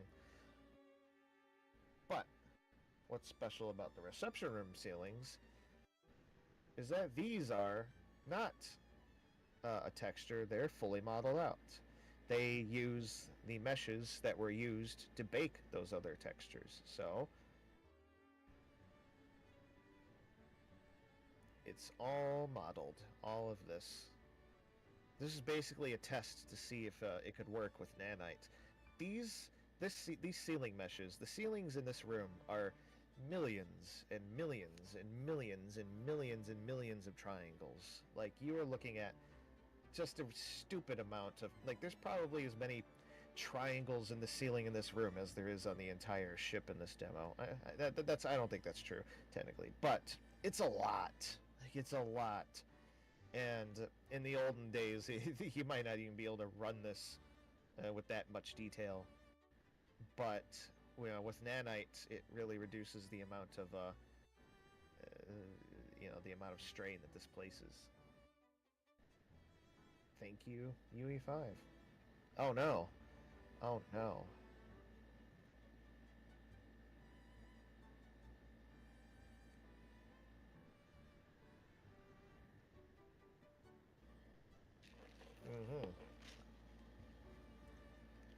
So, okay, we have explored this room pretty thoroughly, down to E deck. Of course, this is one of our favorite things to do. Don't Look hurt up. your neck. Yeah. Head down here. Oh, that's a cool view too. Oh, this is another area that's been subject to debate. Matt, why don't you tell them about that? Oh boy, oh. The bottom of the grand stair. What's the debate? We kind of figured it out. It's just the stairs are too wide, and the way that the shape comes down the banisters, there's a little bit of a curve that we have to implement in the way between D deck to E deck. So that's all. That's not a big deal. I guess the debate is just the like paneling design from E deck to F deck, the style choice on the bottom of the staircase on F deck. You know, this is another place where there's not a lot of material for the lower levels of the grand staircase. There's like nothing available besides just one sketch of Britannic, really, some tiny bit of text in Olympics auction catalog. Titanic herself, the wreck doesn't really tell us anything. It kind of shows us what the remains of the light fixtures were, which match what we think they would from Olympic and Britannic, which are got right here, these light fixtures. You know, there's even more like curiosities that, you know, the things don't mesh together our research materials. And so I guess that's the main like problem of this zone of the bottom grand staircase of E deck. Another interesting thing is the paneling down here is also wrong to a degree. That was kind of one of the earliest kind of hiccups, is that these corridors were modeled, probably in 2014 or 2013, even something like that. And we had way less research material back then. I think I talked about this in some of those posts on Patreon about working on the ship. Now, this is Molly Brown's gets room, drunk. by the way. Margaret. Yeah, I'll just say Molly Brown. But yeah, she had a very simple cabin. These cabins were actually could be used for either first or second class. That's why it uses a different kind of basin. Because this could be a second class cabin if they needed the overflow. And this thin boy here. What do you even use it for? Look at those high poly hooks. I think I always point them out. Oh wow! I always point them out every time we This use is incredible. Hooks. Oh, it's Don't beautiful. worry, everybody. They've been redone. Yes, they've been redone. So yeah. Oh, and of course we can't neglect to mention these reflections. Derek spent a good amount of time while working on 2.1 to totally overhaul the reflection system for some things. It doesn't, like, it still uses box reflection captures for like everything else, but for specific things like the mirrors that you see here, and some particularly reflective surfaces, I believe. It uses this special system, and I don't know how it works. Don't ask. Maybe Derek can explain it in chat, because I see he's here. But it's something you set up where you capture reflections, and the cool thing about it is you can also like capture subsequent reflections, so you can see the room reflected here, that thing is reflected there, and then you see the reflection of this and that reflection. It just goes on. Actually, I'll show it to you. I'll show the other one to you soon, but it's a neat way to do it, and they look much more high resolution. They're not perfect, obviously, but it looks much cooler than the older reflections. It's beautiful. Oh, but what I was saying was this paneling was pretty it was done with some pretty old references. Like, we had a lack of material about it, and then after I had went through the process of kind of finalizing these models, it turned out that it was a lot of it was just wrong. A lot of stuff was kind of mainly it was doors. I think it was mainly like the doors and stuff like that. They were the wrong proportions and all that, and we eventually got that figured out. But it's one of those little things where the stuff that was done earliest, it tends to be the most wrong because of just the lack of references we had back then. And that's going to be another. Again, that's another aspect of why we need to make sure we get our research in order and get this archive built so that we can uh, avoid having things like that happen in the future. You don't want to work on a space or work on an object and then suddenly someone pops up being like, oh yeah, look at this reference that was hiding in this folder that I have somewhere, and it turns out that, oops, that would have been very helpful to have. So it's, oh no, look at this. This will be, oh, but yeah, these will be changed in Project 401. I already actually did that. I made like new gear models for this, but they just weren't put in here. But yeah, this is obviously very low detail. We are in the pool. The pool is a lovely place. This is one of the spaces that's getting I didn't know you redid the particular... watertight door gears. Sorry. Oh yeah. Oh yeah, I already did that like ages ago. Long time ago. This space is getting a lot of TLC from Derek for the Mira project. It looks so much better in there.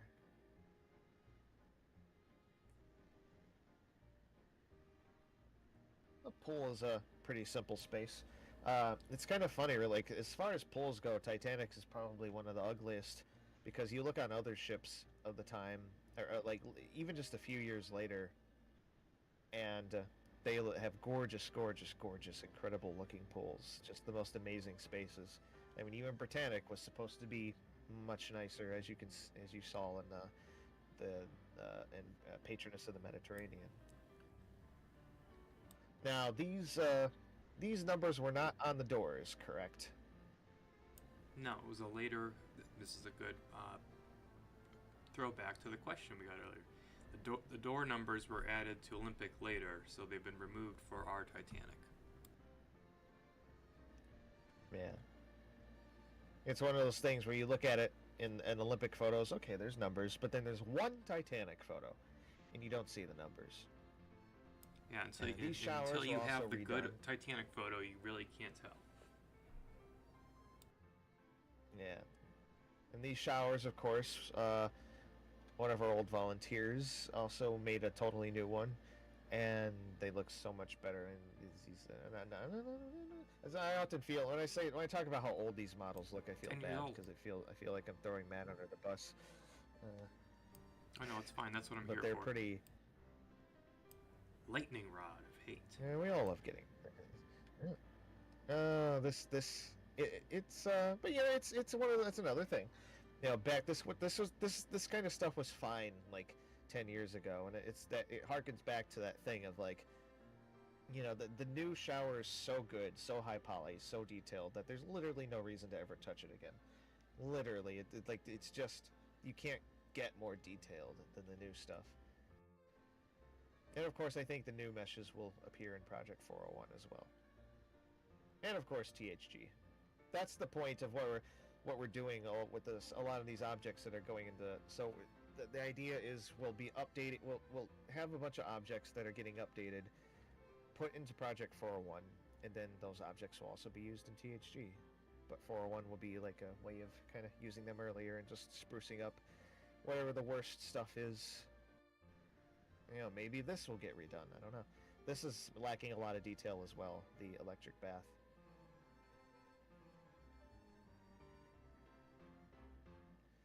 Yeah, I think... where do we stand on the idea of this room having paneling? Oh boy. Well, yeah. There's, I've added some paneling to this room. Until they get inside of this room with a robot, I'm going to have some paneling added to it. So good luck, everybody else. Nice. Yeah. Now this tube is a ash hoist. You see that? We'll see that in the boiler room when we get there in about 6 hours. Yeah, these rooms were. Matt, what are these rooms?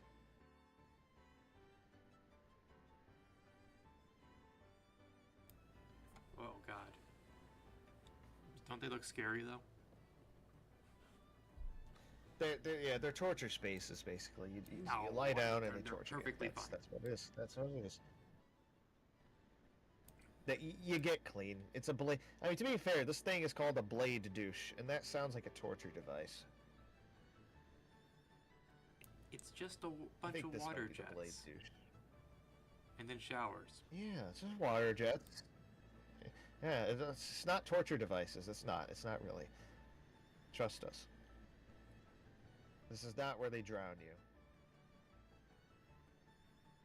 Now, this room is really going to undergo some changes, isn't it?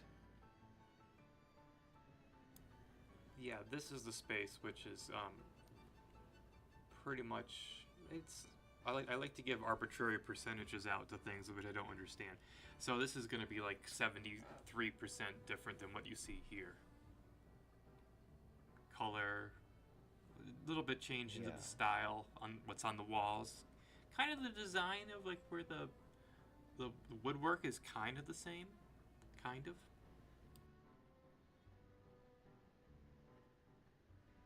Yeah, a lot of stuff that's just, a little more research, a little more looking into things here and there, and it's like, okay, no, this should be different. Now, this is the, I think, Matt, can you walk us through what a typical Turkish bath would be like if I'm a passenger just arriving down here, and I'm happily coming down the grand staircase. I'm coming down the grand staircase, all right? Yeah, la-di-da-di-da, blah, blah, blah, blah. I want to take a Turkish bath. What do I do? Do you have a ticket? Where do I go? Yes. I gotta make sure you purchase the ticket because it's Turkish bath is not free. Make sure to read that sign to know that you're at the right time too. I am a gentleman, and it is between 2 to 7 p.m. Oh, I guess part of the Turkish baths are free, but still. Oh no, the swimming baths. Sorry, everybody. The swimming baths I forgot are free. So yeah. Oh, I think it is time for you to go inside, right? Yeah, gentlemen, 2 to 7. It's time. Okay, you cutting it a little short. You got an hour. Okay, so you enter through the vestibule. You wouldn't go through the door on your left because that's a crew-only door.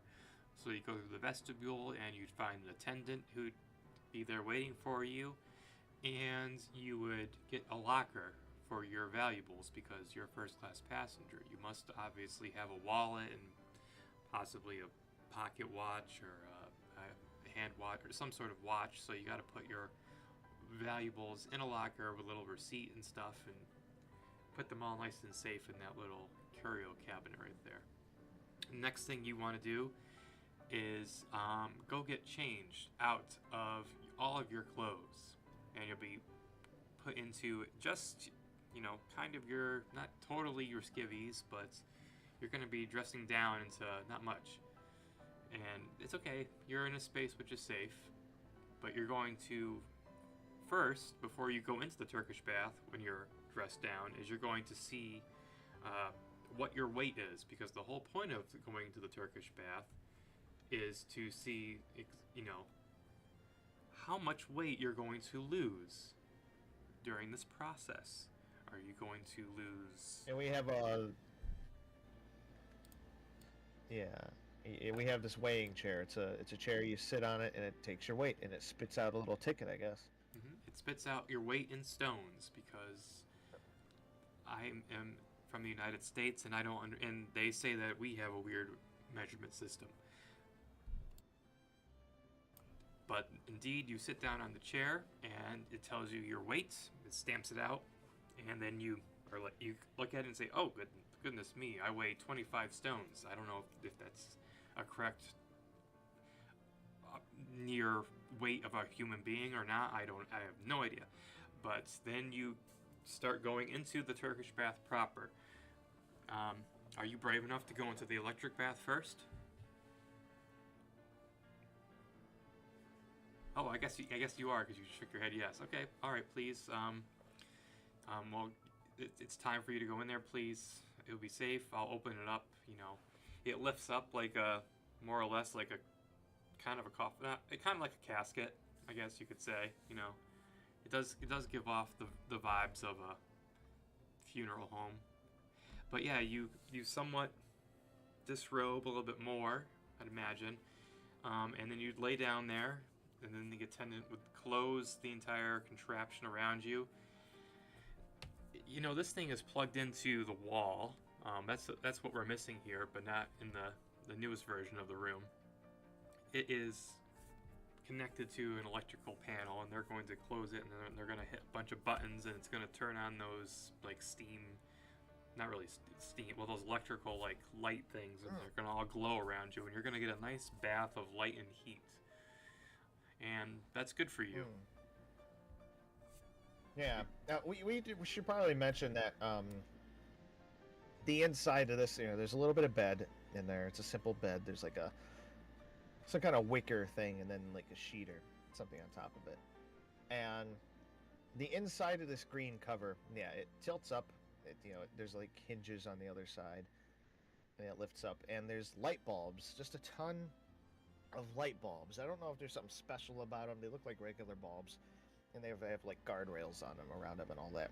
But just bulbs. The inside of this is lined with a ton of light bulbs, and we don't know exactly what these canister things are. It seems like maybe they generate steam, but we're not sure. So continue. All right, what you've now finished your electric bath, you probably feel rejuvenated getting that dosage of light into your system.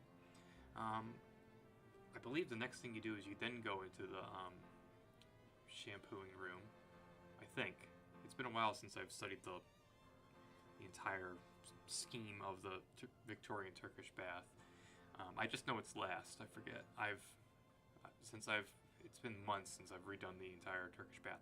So yeah. Anyway, in here, this is where you get a little bit of a rinse down first, I think.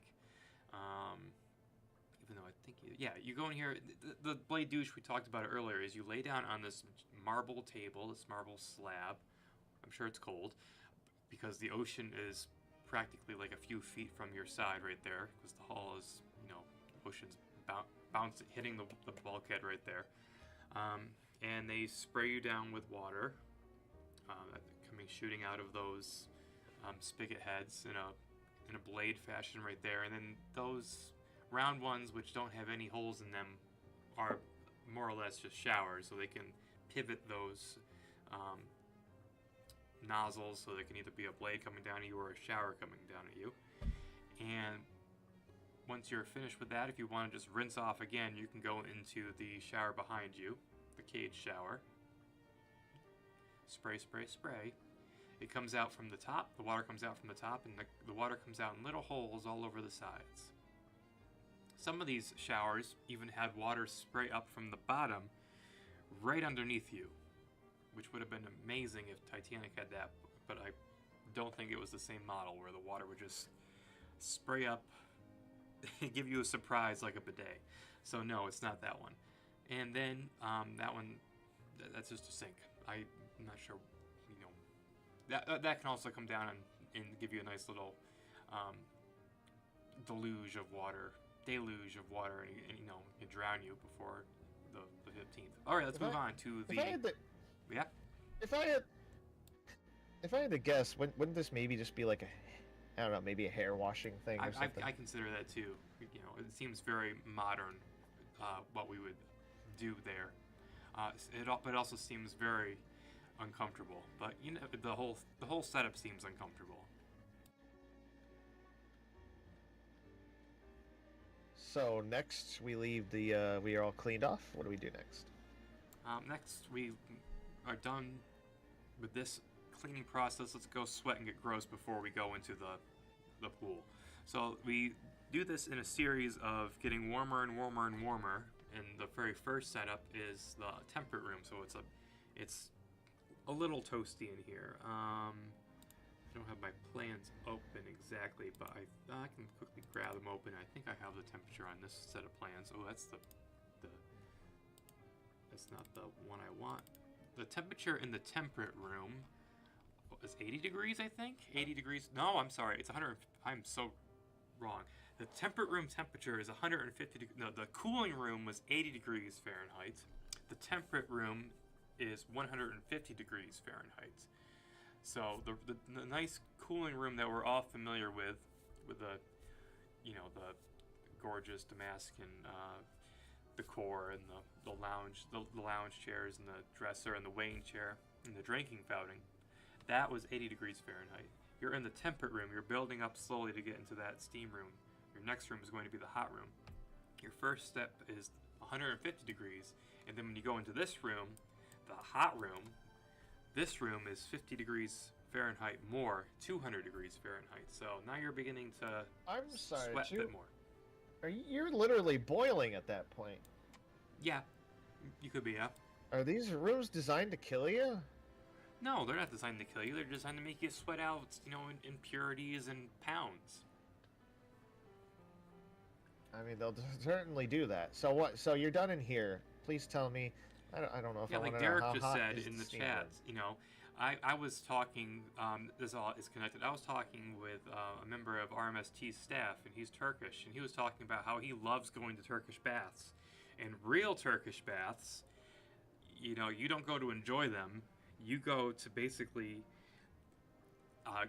get very, very hot, it sweats, and then at the end of the Turkish bath, a large man will come and he'll basically just bend you and like crush you to death because he's there to like force out all your knots in your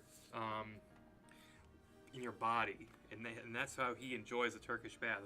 And when he went to England for one of RMST's exhibits or something, I forget, he went to a Turkish bath or something similar, and this very small petite woman was walking in to give him a massage, and he said, no, no offense, I don't want you. I need someone who can, because he's a Turkish gentleman.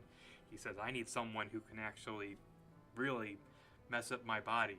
So he was like, because we were obviously talking about Turkish baths when I was getting a little drunk with him at dinner once.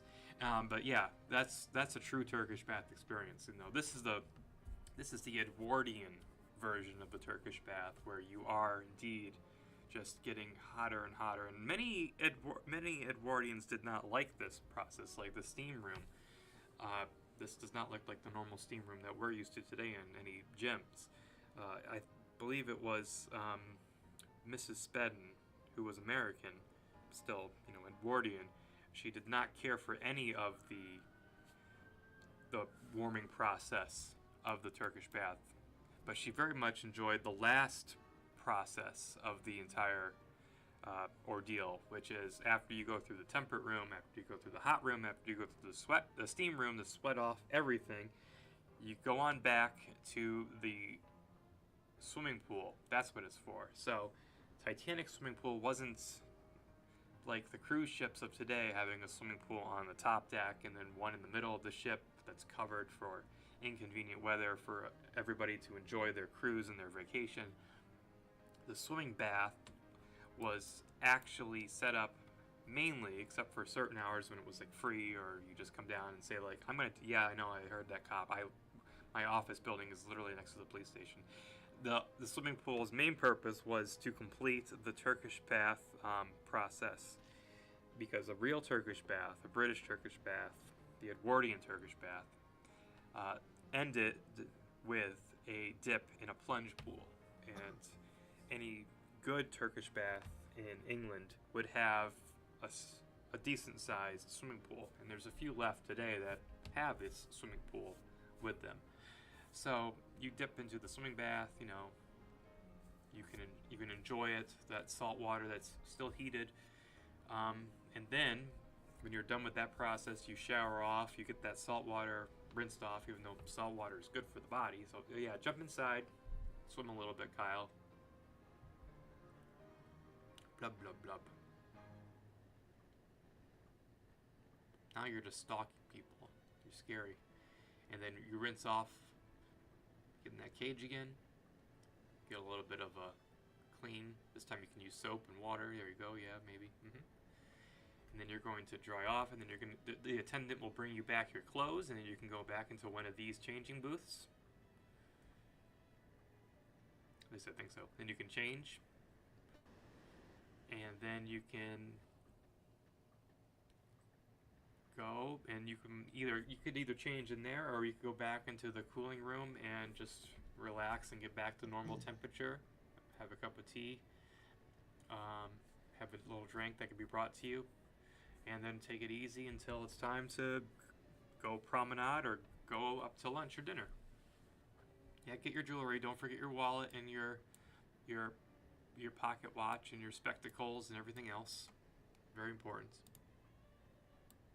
And I hope you enjoyed your trip to the Turkish bath and you won't write negatively about it in your diary and tell your friends that it was bad.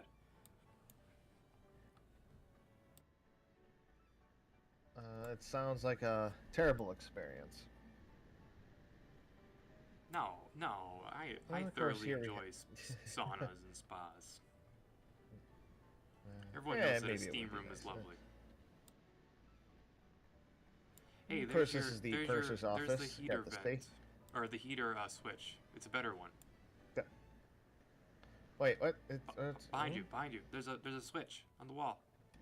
It's a little better. Oh, Oh, I even have a sign on a that little one. better. I even put a sign on it.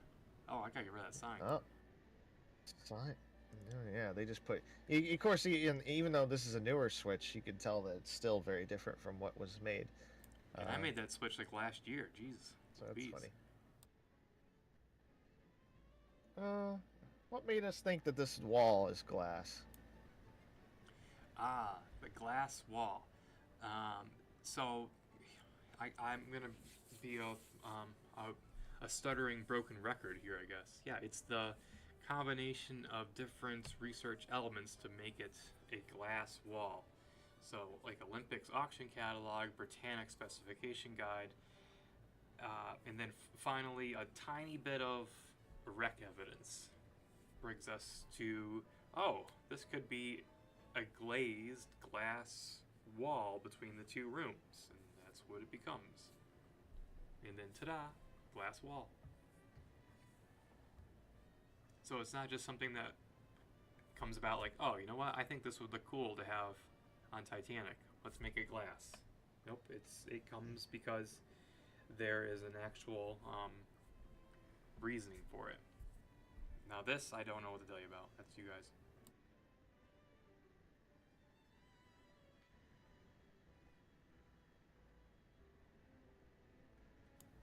Oh yes, 66 potatoes. Don't forget to find those. We haven't seen any yet. Of course, the one thing to mention is that, of course, this map, you'll find this at several places in the demo.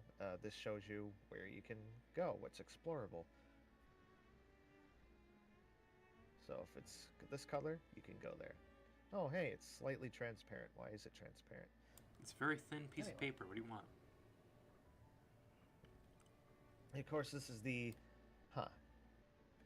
Oh, it's just hanging there. Okay. This is the... The... What do you call that? The Pneumatic tube. Pneumatic tube, yes, and we know the brand of this, don't we? It was manufactured by Raid Brothers, and it was the Ribisi model, at least. I think it. No, that is from. Is that? I think you can see that. I think that was a Titanic one, wasn't it? I In think that photo. no, it's Olympic. The Titanic's is just a blur. Remember? Olympic. Oh yeah. Oh, I mean, it got fixed up by Ken, but. Yeah, no, I guess on Olympic, but I guess it stands to reason it was probably the same on Titanic, right? Oh yeah, certainly. So yeah, this room is the inquiry office. It's basically concierge. Don't know how else to describe it. This is one of the spaces that got explored by Cameron back in 2001. There's a surprising amount of stuff still in here. C deck didn't fare so bad in the wreck Yeah. compared to like other areas, such as like B deck. Now, what about this window?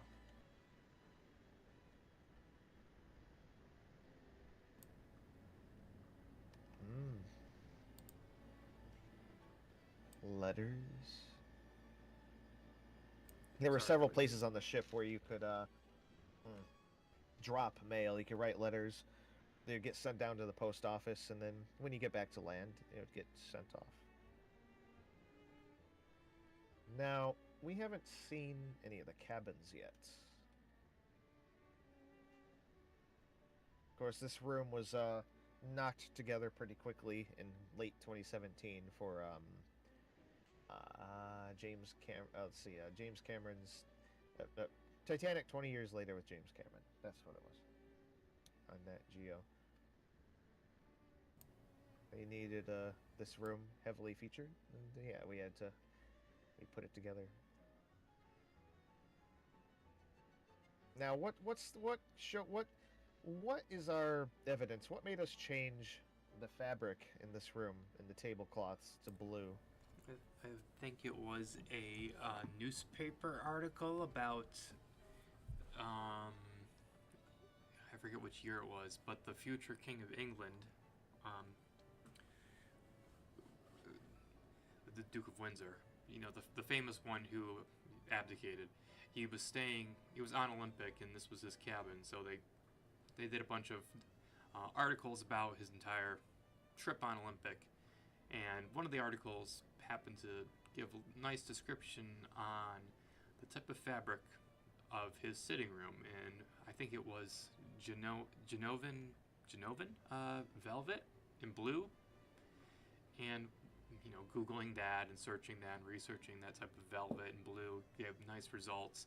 And there's also a collectible thing in the 20s and the 10s, 20s, and 30s, and I think it went on past that, where a type of cigarette cards, Churchman's, I think, Churchman's cigarette cards, where on the back of them were little illustrations of ships, trains, other transportation collectibles. They would show the insides of ships, though, and they'd be they'd be colorized photographs, more or less. But since they were made to be based off of the real thing, there is a nice colorized image of Olympics cabin right here. You're at the view right there, and indeed the view into the peek into the sitting room shows some blue and beige fabric on the chairs and a very, very blue table cover. So yeah, that's why we have changed that fabric to be mostly blue. So it does seem a little bit out of place, but it's pretty regal, and we have some lovely Genoan blue velvet for dukes and princes and kings to sit on. I think it looks snazzy. So this room is the Regent's style. It's the only room of that style on the ship. And over here we have the Empire style. There are several Empire rooms. They love just to use gilt. This gorgeous, gorgeous kind of woodwork on the beds and everything. Yeah, the color scheme in here was changed heavily as well. Ooh, I like the glass look on that. That looks nice. Yeah, I will always appreciate your glass bowls that have been made. Cut glass bowls, I should say. Cut glass bowls. Now, these bathrooms could be shared between. My understanding is they could be either shared between suites, like if this room and that room on the other side was booked, or they could be exclusively used by one suite or another. Yeah, you could be a jerk and lock the door. Or you wouldn't be able to use these bathrooms at all because they cost extra, didn't they?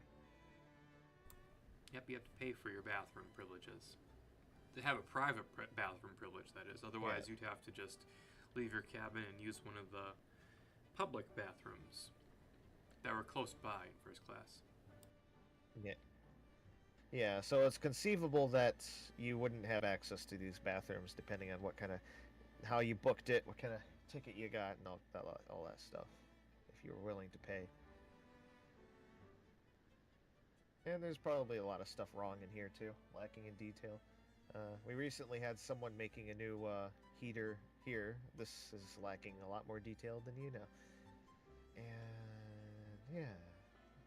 Oh, look at those edges.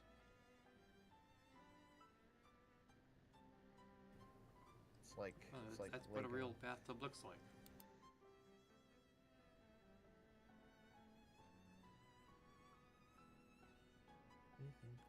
So we got some basic cabins that we had opened up for 401 as well.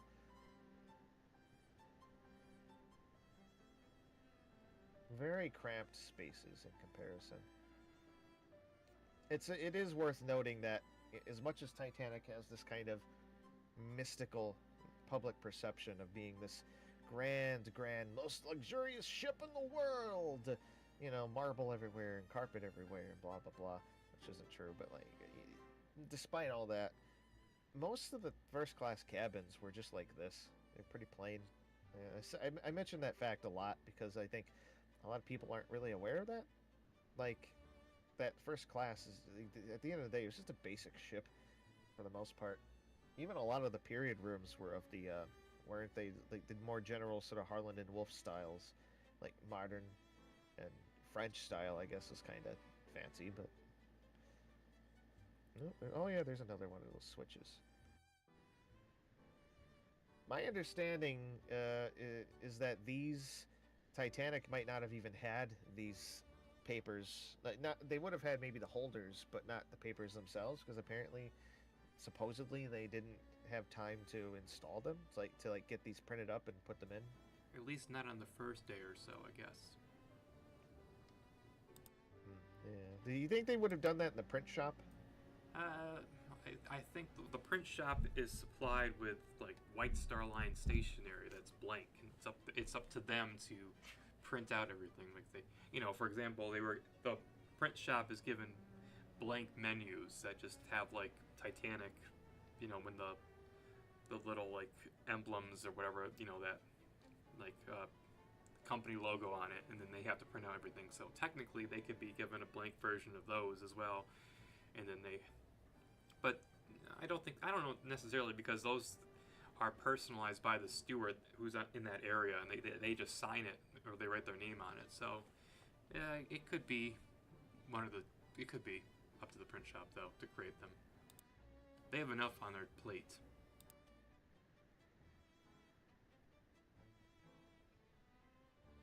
But just for the record, everybody, the print shop did not make a newspaper on Titanic. That did not come until I think 1913 for Olympic and the White Star Line.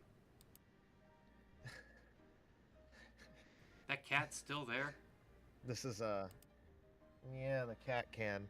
That was when you guys were at a hotel in the UK once, right? And you were like recording a video showing I know up, the like story. looking around the room, and yeah, you picked up a garbage can. And it was just that. It was like that. Cats. I always liked that. I really want a garbage can like that. Oh yeah, forgot about this room. A Geo This cabin. is modern. Yeah, this is modern Dutch. So much nicer than my modern Dutch cabin.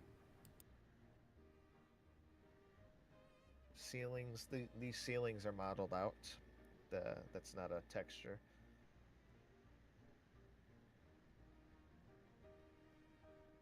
Oh no. Oh no. I know. It might be one of those things where it got moved. Sometimes it happens. But the stained glass looks nice. Derek really did a great job on the stained glass. Oh my god. Oh, Derek added smudges on the glass for the mirrors. I see it. Who's rubbing their fingers all over these? Gross. Disgusting. Oh, that's so nice. Oh, look at that. I love this room.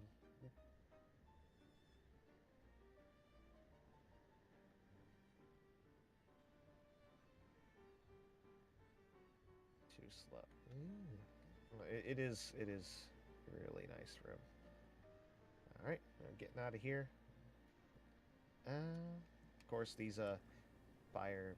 Oh no, there's no hose. Uh-oh, hope there's no fire.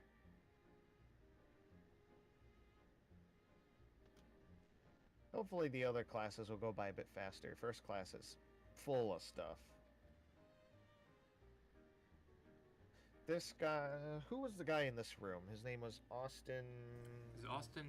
Oh no, I went to high school with that guy. It's not him. Well, if we still had the things on, we'd know. He had a weird name. I just remembered that. Austin, what was his name? What was his name? What was his name? Oh, what was his name? Does anyone know? Pick something or other. Yeah, I swear it. Yeah, I don't know. It was Austin Kent. Partner. Partner. Edward. There was yeah. Edward. There was Edward I don't know Austin why Kent, and then there was Austin Partner. So yes, bloody hell. Yeah, I don't know why that sounds like the most Texas name possible. Austin Partner. Okay. One of the fun little things Derek did was for these rooms he gave them different lighting scenarios. It's totally dark in here. This was the cabin for Chief Steward. Oh wow, one of the few places with signs. Oh, we can We got replace those signs. the soon. restaurant. Oh, yeah. And we got the Hang on, I'll restaurant find a manager picture of the here, signs. Miss. Oh yeah, dig that up. We got the restaurant manager Gotti. He was in here. Assistant doctor. And this was the main doctor's You're gonna have to cabin explain the here. process of the signs. I can't do that. I don't remember what the process of the signs was. But the same process as the other stuff, you know, just digging up all the research we can. And just making them. It's all about the polygons.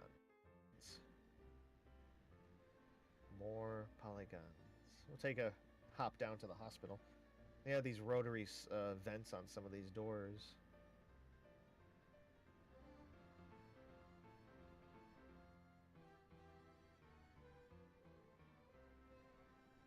Oh, here's one that doesn't have any decoration. Oh my no. gosh. Oh my gosh. What happened to that? It's been ruined.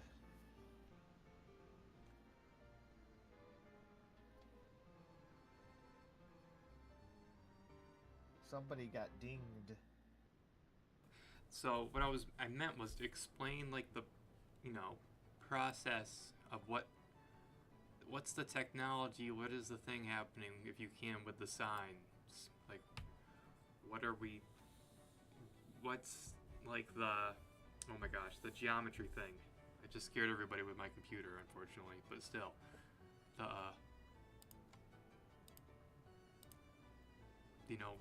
The geometry thing. the thing where you could type in that the Project Vaterland guys are doing, or helping us with these signs.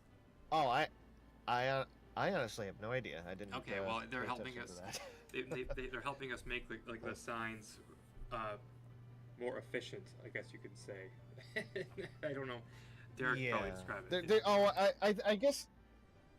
I think it's maybe it's one of the things where there's like a base model for the sign. Maybe there's different. Derek is, again, I'm always praising Derek because he's a genius when it comes to doing all this stuff. But like he likes to make like blueprints and things about, for example, maybe he'll have a blueprint of one of these rose lights, and maybe it'll just be like a rose light blueprint, and he'll make it so that there's options, so you can place one of these light fixtures, and you can check or uncheck boxes for like, is there a bulb? Is there no bulb? Is it on or off? Is it does it have a base on top of the rose? Does it not? Or maybe even something like, does it have a pole or not? And is it this kind? Is it the fancy rose? Is it the simple one? So on and so forth. Like you could have all these options, and I'm guessing that's how it would be like with these signs. Like maybe there'd be options for like they would be different lengths or sizes that you could select, or depending on the text, you can enter the text, custom text. You can make a font beforehand, and then just make the text. You can have a dynamic system for the signs so that you don't have unique models for every different thing. Yeah, as Derek said and Donald said, And essentially we just type it out and it generates the sign for us. And now all the 3D is done for us. So the signs you see on the screen right now, which are technically still work in progress, those letters are all 3D like they would be in the actual sign. So, which is pretty neat. padded room. Now this is where Jack would have been taken in reality, wouldn't he?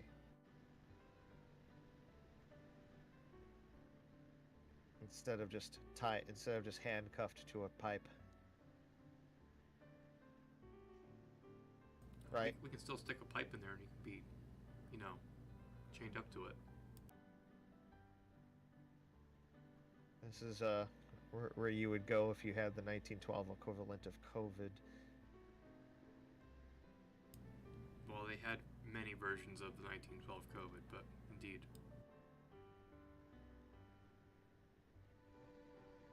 Yeah, the infectious hospital. Right next to the galley. Great. Hey, it's a big, like, solid so wall where between else? the galley and there.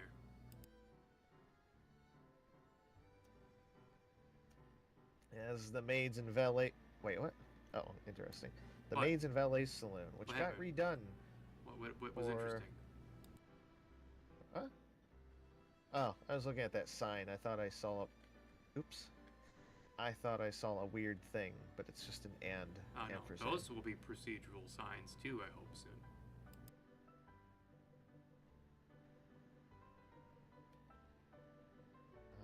So the maids and valet saloon. What was this room used for? While I go and find out why my cat is meowing at my door. Meow. Okay, so yeah.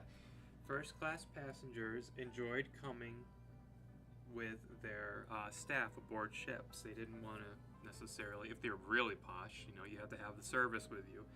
You come with your lady's maid, your valets, you know, your general nurses and maids, and those employees that you would buy a ticket for aboard the ship were not crew, so they couldn't eat in the crew mess, which was technically a tiny little area underneath the forecastle for the seamen and for the greasers and wherever to catch their meals. So White Star Line introduced a very innovative method to feed the first class passengers service staff, and that was the maids and valet saloon on sea deck. They gave them their own private saloon because they were technically first class passengers, but they weren't technically first class passengers, so they wouldn't be eating in the first class dining saloon with them. They'd have to eat in their own quarters. You would not see a member of the service staff in the dining saloon, and so that's why they would be off somewhere else eating their meal, and that's why they have their own saloon. And Cunard's representatives thought that this was a great idea and everything, and so this was now a almost like a staple going forward until the end of the service era for first class passengers. So yeah, it's exciting to see this area fully fleshed out And and this changed. 'Cause room before we just had a very basic room like Yeah. this one here. Yeah, and this one is the postal workers and Marconi workers saloon, which this case, the postal workers did not work for the White Star Line. They were postal workers, so they worked for the American Post Office, the USPS, and the what was it, the Royal Mail. And the Marconi guys, they also did not work for White Star Line. They worked for the Marconi Company. Yeah. So where, because where they would they weren't eat? crew, They have to have their own technically, separate place too. Yep. so they come down here. That's why there's a picture of And Mr. it was Marconi serviced on by there. a... Oh, is there? Oh, there is. Yeah, there's a picture of Mr. Marconi. I like putting that in. And then there's some other guy on the wall too. Some guy. I don't know who he is. A king, I guess. He's got a nice beard. He did have a fabulous beard. And of course, this area was served by a...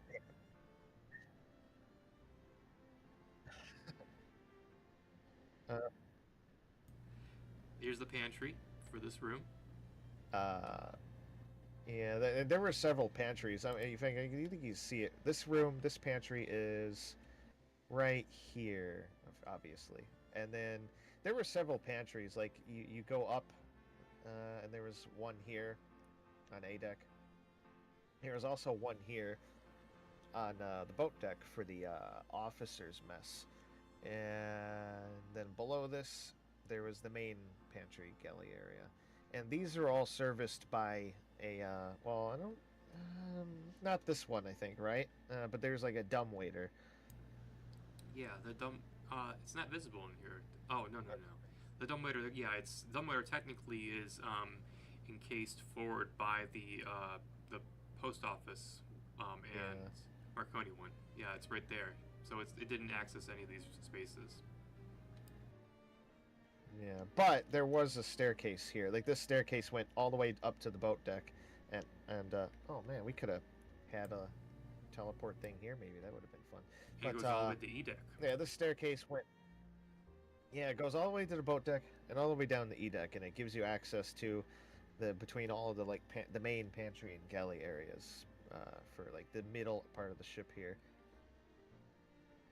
And then we've got the barber shop, which this barber pole was spotted floating on the wreck on the water after the sinking, apparently. So and that makes sense because this whole area was absolutely destroyed in the breakup. It's part of the particularly this is part of the aft tower, or no, it was the aft tower. No, yeah, aft tower. And yeah, it's totally ripped open. But the barbershop itself is it's very bare. I think for Project 401, we're hoping to maybe fill this room with some stuff, just a lot of props, maybe a lot of things, because it basically, at least on second class, it doubled as a sort of gift shop. You go there, you get little souvenirs and trinkets and tobacco, and all kinds of stuff. Yeah, pipes, essentially, whatever. from my understanding, is this would be the convenience store also aboard the ship. Yeah, they sold a lot of toiletries and stuff like that. Toothpaste, soaps. So yeah, these shelves, these cabinets would all be filled with merchandise, pretty much. And the ceilings too would have stuff hanging from there. They had like stuffed animals and things like that. Scary looking Pin toys. cushions. Yeah, scary looking toys. Terrifying.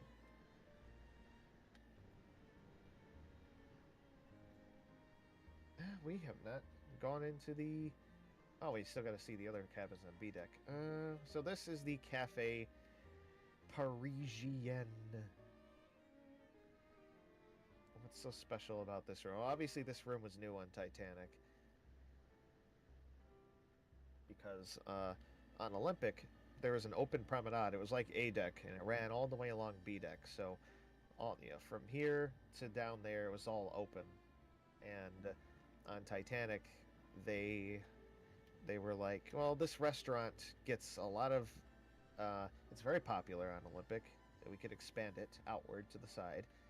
And, because we're also filling most of the rest of B deck with more cabins, expanding them so we could put more inboard cabins and stuff like that, then we could just... he could turn a part of the promenade into a nice little cafe, and that's what they did. Olympic would eventually get its own version of this room that was a little bit fancier. Just a little bit. It had dividers. That makes it fancy. The IV was fake, of course.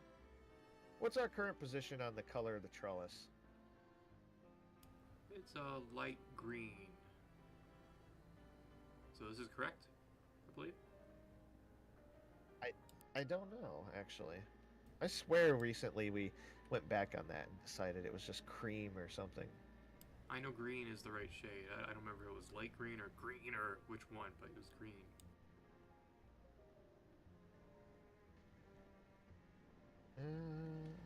Not white. A lot of furniture here. These. Now this is something else. We found the manufacturer of these chairs, didn't we? It was a Dryad.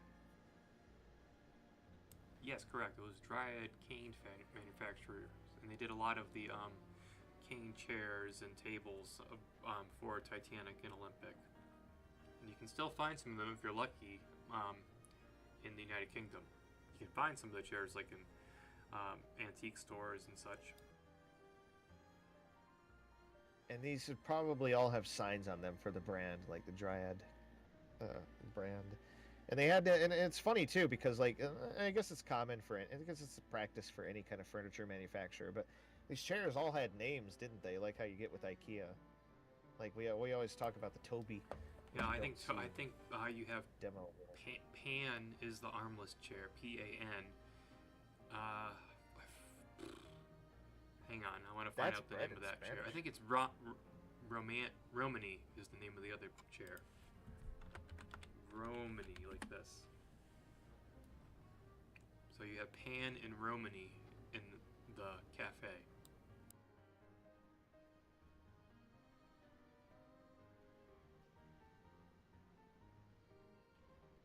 Oh, and this room, of course, was new to Titanic as well, the reception room. Of course, this is the room where we think the that piano that came off of Olympic would have been probably put in if they put it on Titanic. Because, you know, why not? You know, have a nice reception room. You had a piano in the other one, so why not here? Olympic would have it. Olympic would have its own restaurant reception room, but it was a very small space. It wasn't as maybe nice. It was tiny compared to this. Yeah, it's a nice thing. All these nice new unique. This is one of the more unique spaces on Titanic. And of course, we got this coat area, and the restaurant. We got our little book here with names. Oh, hey, look, I'm first. Haha. And then Derek, Matt, James, Jack. All these different people. And then there's some other names that might be familiar. I don't know why there's nothing on here, but yeah. Oh, I guess that's because it's not. Yeah. 12 April. Is that when this takes place? Okay. Hey, that's when like that's like when Demo 3 came out. We decided 12th of April. Oh. Wait. When is the menu? Demo 3 took place on the menu, I think, April. that we have on the wall for the restaurant breakfast, it says, like, the date. Oh. That's what Nico made. Yeah. April 12th. Yeah, it's April 12th. It was morning on the 12th that this demo was supposed to take place. It was the first full day at sea, I think. Yeah.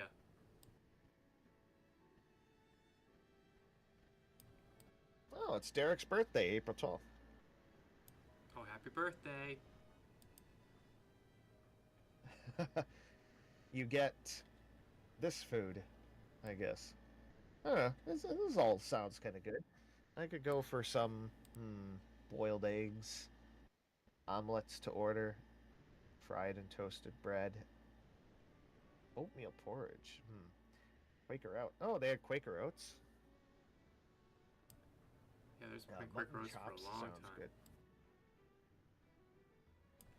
Yeah, we need to update. I mean, that they book. specifically served Quaker oats bread. I believe there's a. Oh no, it's not Quaker oats. There is in Olympics like pantry. There's like you can see like, the brand of some wheat or something, and I was like, oh, that's a brand I know. It's not like Quaker oats, but it's like something like Nabisco, and you're like, what? But yeah. Oh yeah, I think. Oh, I remember seeing a picture of of a, I don't know, it wasn't Olympic class. It was some other ship, and you could see a bunch of boxes of Ritz crackers on the shelf. That could be what I'm thinking of. It's like Ritz crackers, and you're just like, what? What? Ritz crackers. If anyone wants to see one of these This light is one of the fixtures, you can prettiest. see it in Ohio right now. Yeah. Of course, this room is pretty beautiful, and I've always loved the paneling in here, the woodwork, the gilt. And that's another thing too, where there's so many unique texture details. This is textures, textures, textures, textures. It's all textures. So, like, for example, on this column right now, it's just flat. This is a flat model. There's no detail on there, no 3D detail Oh, that's a at flat all. column? For the final thing,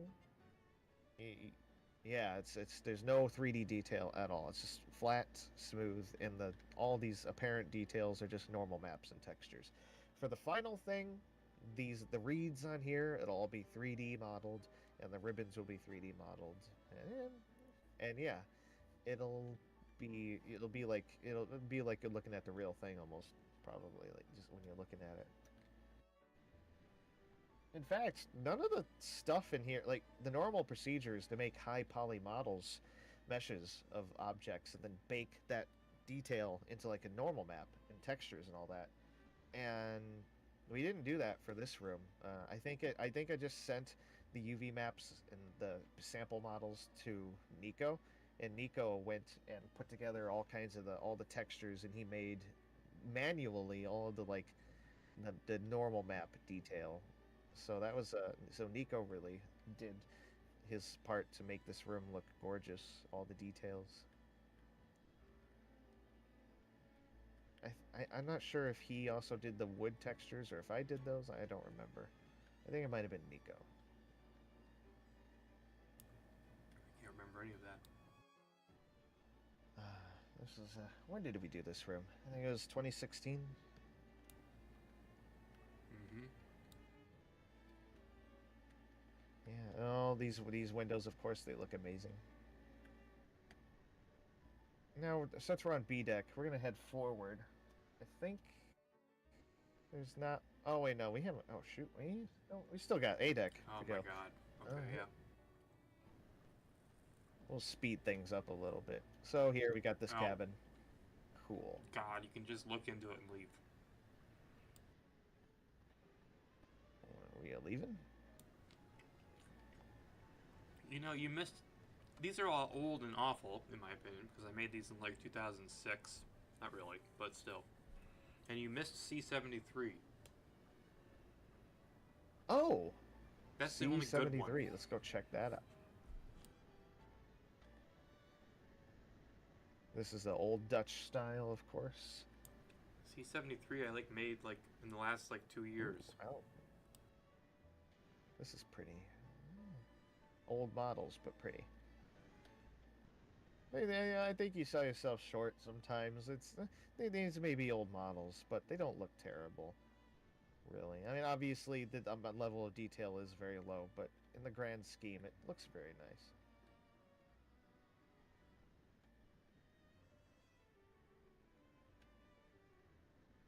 I always like when the glass is beveled. It's fun. Another old Dutch room. The ceilings were newer. Those were done by Geo again. And, oh no. Yeah, those are Geo's ceilings. Those are nice. Okay.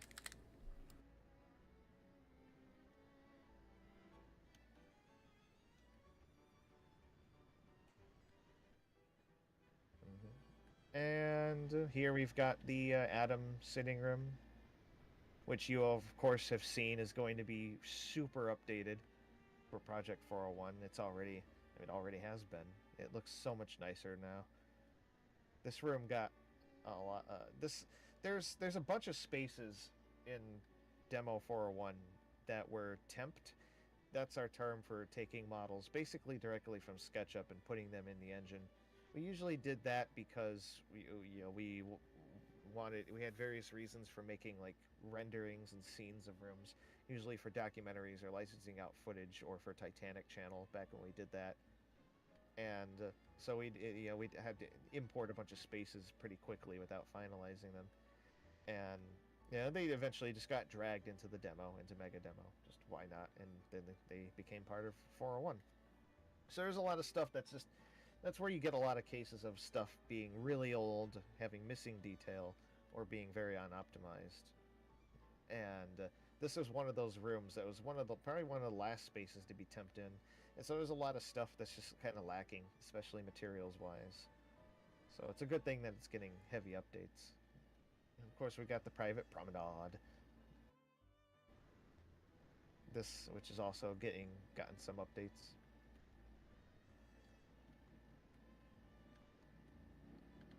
I won't linger too much in these spaces now. Got to get on a move. Skywalker Obviously, just asked a good question about these chairs being so pointy on their cushions. yes, 10 years old. Well, actually, these aren't that. Oh, well, all right, so these chairs I think were made by Geo, but for whatever reason, the cushions are just pointy. But I believe that's already been maybe fixed by Derek, because poor Derek, he's been going himself on some of these models and kind of fixing them up, and I think they've been smoothed out. Derek, have they been smoothed out?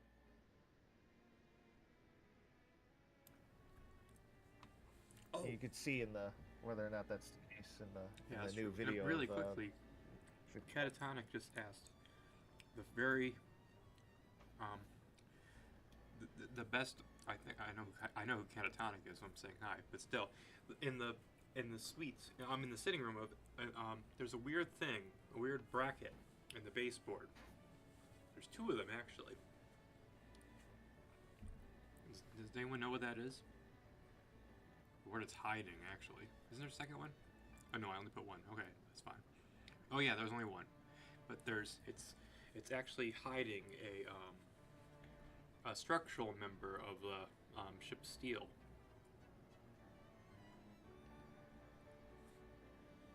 So there's like a yeah, that's something. you can describe it better, Kyle. Yeah, it's yeah, there's like a there's a steel wall behind this, and there's they had these things they're called stiffeners, and then they had brackets that connected the stiffeners to the deck, and that's probably one of those brackets. And but there's a piece of steel that where they made the room, it cuts into the room a little bit, so they just sometimes that happens and they cover it with just random stuff, and in this case apparently they just stuck a little thing there. Yeah, it has a nice little birdhouse That's house. enough. We don't Birdhouse house, but still. Of course, this room. Yeah, this room is Italian Renaissance. I really love this style. Maybe it's because of the wood. The wood is not accurately depicted here. It should have a very heavy chatoyancy quality. I learned that word, and I love it. Chatoyancy. I think I that's have to be it. honest, I Anyway, thought but you just it's where swore. you look at. But it's the kind of wood where if you look at it from different angles, and if you were to like look at this from different angles, kind of going around in a circle or whatever, it would look almost 3D. Like it's like it would almost be like one of those hologram kind of cards, where the lighting kind of changes as you look at the grain in different directions.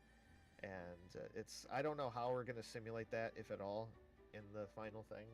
It certainly isn't here, but that might be a cool challenge material wise. This whole room is a challenge, indeed.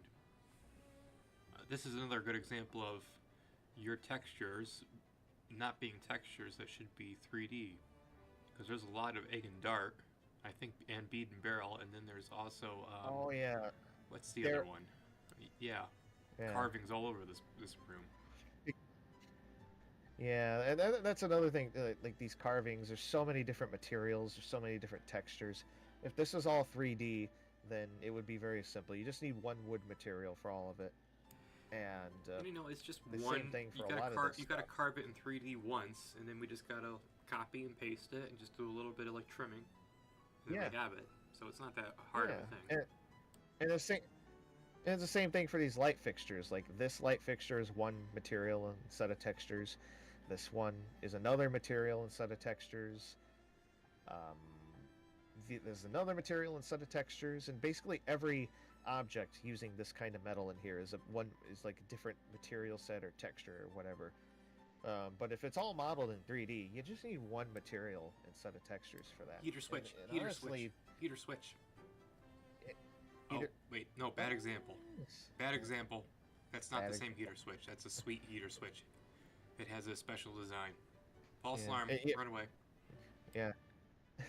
And you just need you basically just need like one material set for like for like these metals, and you can even make it simpler than that. You can just have like one base material for metal in general, and then make instanced materials for different kinds of metal. Like there's so many ways to this can just be so much more optimized to not take up so much memory, and to it just Now then, it's that then there's trade-off like between unique things though, like the paint or the etching, sorry, on the walls of the room. Like, I still don't understand like when it comes to like artwork around the ship. Like I guess all the art has to be on one image, obviously, so we don't have the same like we don't like have tons of different art images files, so all those big files that we have for the new etchings that were made need to be like just compressed into one file or what have you. And then when we have other artwork that we're going to put around the ship, like in a generic like crew quarters, they had like framed nautical artwork around the ship. All that nautical art has to be together in one file as well, so it's not going crazy, to try to like make it to load down to the texture size. You just make it like a texture atlas for the images, and of course these frames were updated heavily, as you saw in the I don't think any of them video. Are correct. They're no here. longer poly. That one's not even centered. This one's not centered. Some of this comes from, again, that temp thing of just dragging this from SketchUp, and then like UVs get messed up in the process, and it just becomes a big mess. People's loud motorcycles. Why are motorcycles always louder than everything else? It's not you, it's me. So, what do we got? What else do we got? What else do we got in here? Oh, this Derek said that one of the reasons that this room is not going to be in Mira is because it needs so much optimization, and it's just not worth it to do that right now, because it would take too much time for too many people to get it updated in the short amount of time that we would have. Yeah, everything is just so unique. Derek was able to do it with this room because it's not as intense. Hey, it's basically just a few things. Yeah, it's much simpler. But that's the other benefit too of like having things modeled in 3D as well, to where you can make changes very easily. Like the way the grand staircase is now, there's a material for some of this, there's a material for the steps, there's a different wood material for these. Like there must be a few dozen different, like dozens and dozens of different materials that all just use the same wood, but they have different materials and different texture sets because of like the details that are baked in 2D on them. If this is all 3D, all of it uses one wood material. And the great thing about that is then it makes it simple to make changes in the future. Like, do we decide one day, we want to adjust the wood to make it lighter or darker? Green. We can do that. We can do it we can make changes like that very quickly, and not have to go back and make manual changes to like 30 textures. Of course, we got the gym. We don't need to go into depth about this. We talked about this pretty intensely on the stream with Mike, but it's a lot of weird stuff. They had weird ideas about health. This machine, basically, you just stand there and it rubs you. Everything just looks like a torture device. Edwardians, I don't know. This is just a weightlifting machine. It's pretty straightforward. And a rowing machine. Those are the simpler ones. And they had stationary bikes, of course. Oh, and if you walk into this,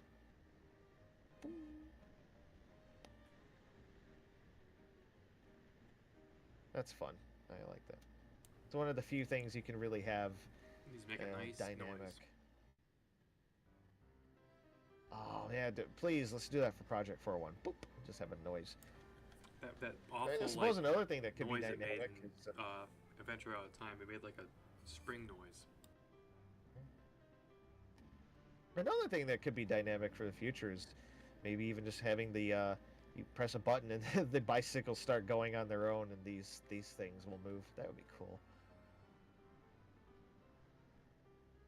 Of course, we've got our map. This map is being made by someone on the team. A lot of love being put into it. These two images, like a lot of time and attention is went into, on the part of Nico, and I'm sorry, the other guy, Gautier, I believe. Gautier, sorry. Yeah, Gautier. And both of them have been working on, Nico has been working on the map, Gautier has been working on this, and they put a lot of love into these these two images. They're very fun to look at because it gives you look at it and it's just like, oh yeah, the world is you see how the world was back then. Look at the weird names for everything. And Yeah, I'd never even heard of Japan before. Japan, I've never. That's what's Yokohama? That's Australia. That's weird. What? I keep getting trapped on stuff. Okay. This thing. What's missing from here, though? Oh, just the wrist extenders. From this room.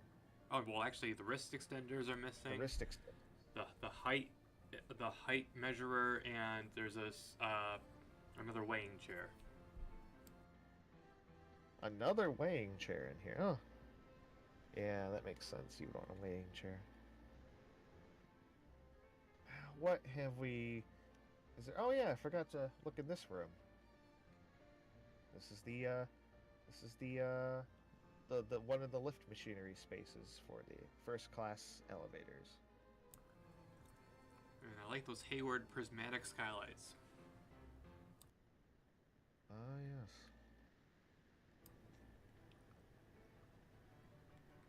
The hell's that? It's part of the machine. I don't think that's It's a machine. the edible part of the machine. This is not the potato cutting device or whatever. The potato peeling machine. You could use it as a potato peeling machine. This is delicate modern equipment. This is dangerous. If you touch that stuff, you will die. You will turn into a fried potato. You will turn into a French fry or a chip. Wouldn't there be cages, covers on the fronts of these? Yes, I feel like it'd be a lot more boring in here. They'd be covered. They'd be protected. Yeah, you wouldn't see any of it. There'd be just giant steel things covering them. Yeah, I think that's a thought I didn't complete earlier. Oh, you can see more of the Marconi tubes. I think that was a thought I didn't complete earlier, which is that whenever there's a research question about this dumb ship, it turns out to be that the reality is that it's always more boring. It's boring. Whatever option, if you have two options, it's always the one that's more boring. Like, is there a painting there? No, there's no runners. painting there. It's just a panel. It's all boring. Ooh, we haven't been... I think these are the last two first-class rooms. Matt, get out and map. And oh no, you have to go to the smoke. You have to go to the smoke room still, in the veranda cafe. Oh no, okay. Let's get through here pretty quickly. This is the reading and writing room. It's the reading and writing room. The room that actually needs the most TLC. Oh, that's actually true. This place sucks. It's not great. There's a lot of lack of detail in here. I mean, it's been made to look pretty great, yeah, but still. Yeah, there's a lot of stuff that can be updated easily. I even started bringing in one of Geo's planters for this, but it never got around to getting it into the demo. Maybe for project. Maybe this place will see some. It might be. This isn't my furniture. Yeah, I never made maybe that kind of chair. That's a Geo chair right there. But yeah, no, some of this is Geo, but not all of it. I think some of this might be yours, though. Well, oh yeah, I can tell that one right there is mine. It looks terrible. That one in the middle is my chair. Yeah. Yeah. Maybe for Project 401, we'll see some nice updates for this room. It deserves it. Of course, we got the lounge, one of our favorite spaces. This place is temp Everybody as start well. to stud dirt. Anyway, What?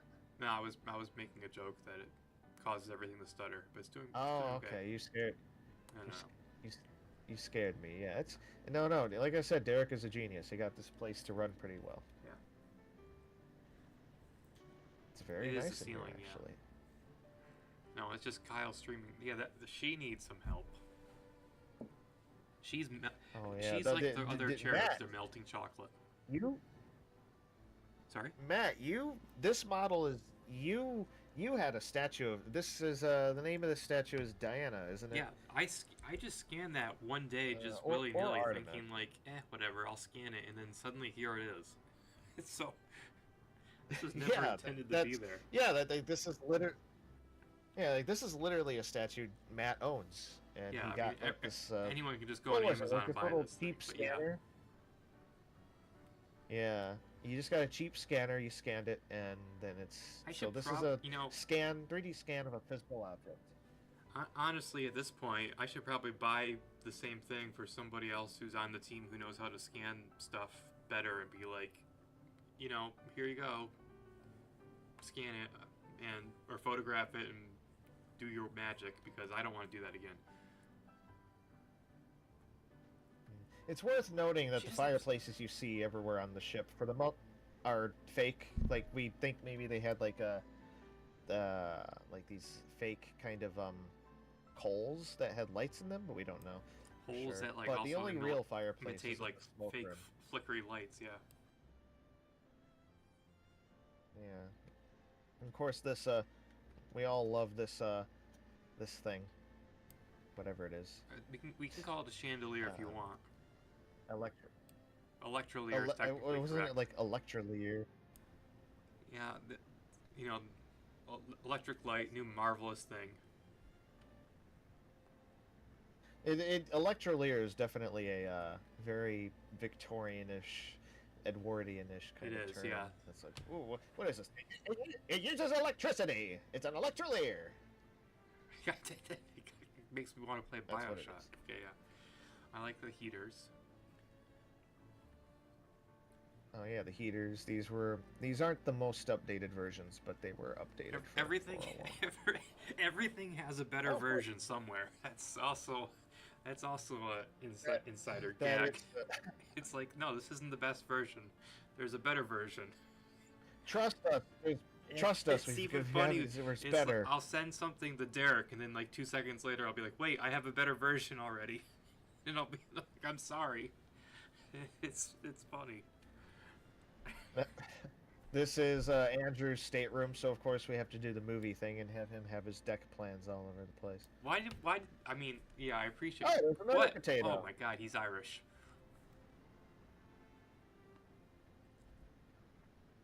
And the other side, of course, is the photographer guy, the priest. Well, he wasn't a full priest at the time. but No, he was not a priest. Father, Yeah, he Brown. was in the And he's the got, training. He's got a camera. and he's got the he's got his Kodak vest pocket camera. I mean, it's on its does it, side, but that's okay. It's gonna take a crooked picture. Vest pocket Kodak. That's a kind of fun fact about these times. When you think about 1912, you imagine everything's just oversized, like the cameras are huge and everything. But no, this is a nice little film camera. It used plates, glass plates or whatever, small plates, but it unfolded, and when you folded it back up, it was small enough to put in your pocket. It was basically the size of a cell phone. Yeah, like a I large was just cell thinking phone. that too. It's about the size of my cell phone. Not as it's much thicker still. It's like probably the thickness of like four cell phones, but still, it does fit. in But your it pocket. took it. But yeah, it was a camera. It's small. You could put it in your pocket. Why it's called vest pocket, and it took incredible pictures. I mean, some of the pictures aren't that great, but some of the other pictures that Brown took are really, really good. Like nice Of course, it was film, so you didn't have to worry about resolution. It's film, or not film, but glass plates. I think. Yeah. And of course, this room saw The stained glass is lovely. a lot of stained glass is lovely. Again, Derek, genius. He put a lot of effort into making the stained glass really pretty. I forget because I haven't thought about it in a long time. But we're today's the the note to take home today is things should be carved, not textures. So the mother of pearl inlays, are they Yes. carvings? Some are, some aren't. Well, I can tell which ones are not. Some Those are, some aren't. in These theory, I should somewhere are have that as a carving. textured. Yeah, that's just a texture. Ew, and it doesn't match, of course, You know. the wood. And yeah, this room is one of the worst. It improved with demo 401 because I brought in some geo stuff, Yes. but it's also pretty bad in terms of a lack of detail. So again, it's another one of those things. Actual models modeled out is ideal. And yeah, so these windows, these stained glass windows, are all pretty. It is pronounced Anik. That's a very nice one too, right I am there. having thoughts. What'd you say? That is a very nice window. Oh, I mean, that's technically not correct for that window, but if No, it were correct, That well, ship's not correct, but it still looks nice. Oh, and thank you, Voyage. it is a very nice window. For the super chat. It's a very nice window. Maybe we'll talk about that window at some point in the future. We'll let someone else do it. I don't think Titanic had that vent. Did it? I think that's an addition. I don't remember. I gotta check Olympics notes. Someone else knows besides me. But anyway, sorry. I don't think Olympic had that in the beginning. That's the thing.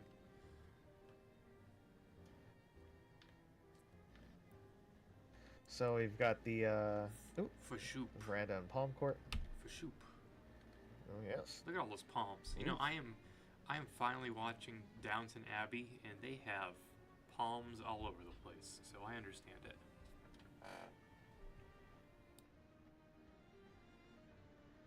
Push, push, push. No, I'm gonna pull.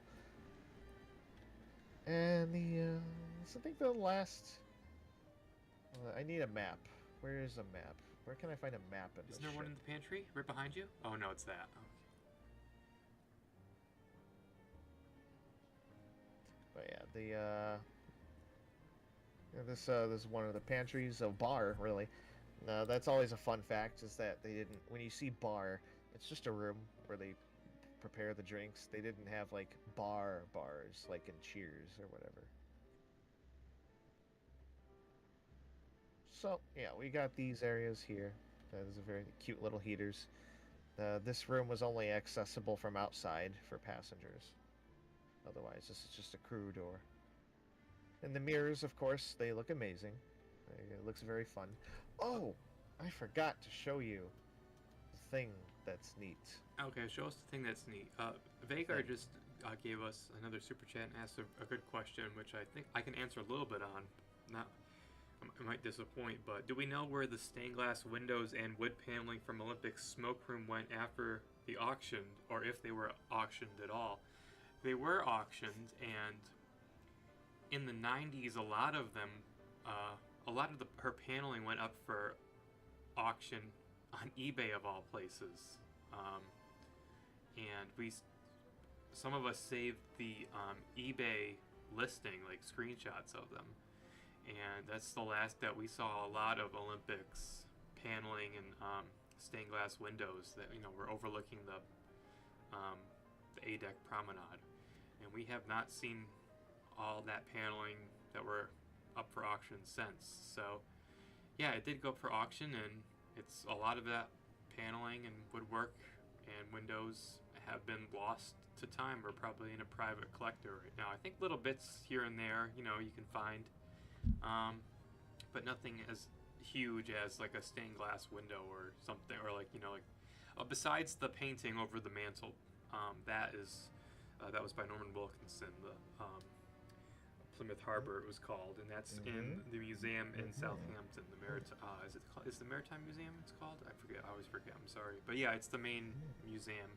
You can just say like the Titanic Museum in Southampton, and they'll direct you to the Maritime Yes. Museum, and that has the painting, and also has Honor and Glory from the actual ship there too. So that's where you can see a bit of the smoke room. Yeah, that paint. Yeah, the paint. Yeah, a bit of the smoke room. Yeah, yeah. We have photos of some of the. I know we have photos of some of the paneling. Man, it'd be really cool if someday someone finds one of those windows. Yep, there's still This is a always more pantry. Olympic probably out there. People just don't know that they have it. So fingers are crossed. Yeah. So this is, of course, one of the pantries. They have many of those. This is the telephone switchboard room. It's a telephone switchboard. That's already been redone and ready to be upgraded, so it's fun. I feel bad We for the already guy went who has down to here, I operate think, there. Oh, it's earlier. heater switch, heater switch. There's a heater switch. Yeah. Yeah, no, I think this is where we went earlier to look at the heater switch. I forgot. Let's go back. There's Oh, that's right. I think That's right. There's the Anik. Yeah. The White Swan has the ceiling and the fixtures. I completely forgot. Yeah. Yeah, I got bits of that room just got ripped apart. Oh, I need to go up to B deck.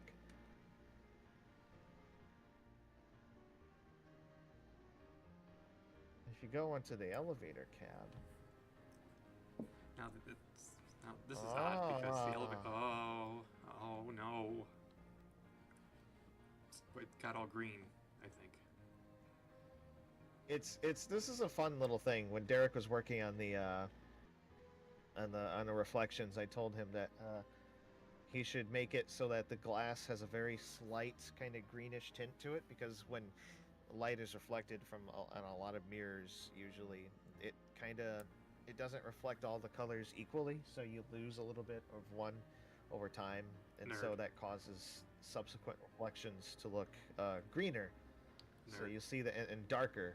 So that's why you can never technically have like a even if the mirrors were completely 100% like in parallel perfectly, you can never have a truly infinite set of nesting reflections, because one, the speed of light is finite, so it'll just be bouncing back and forth forever and ever, never truly 100% like reflecting itself all the way down.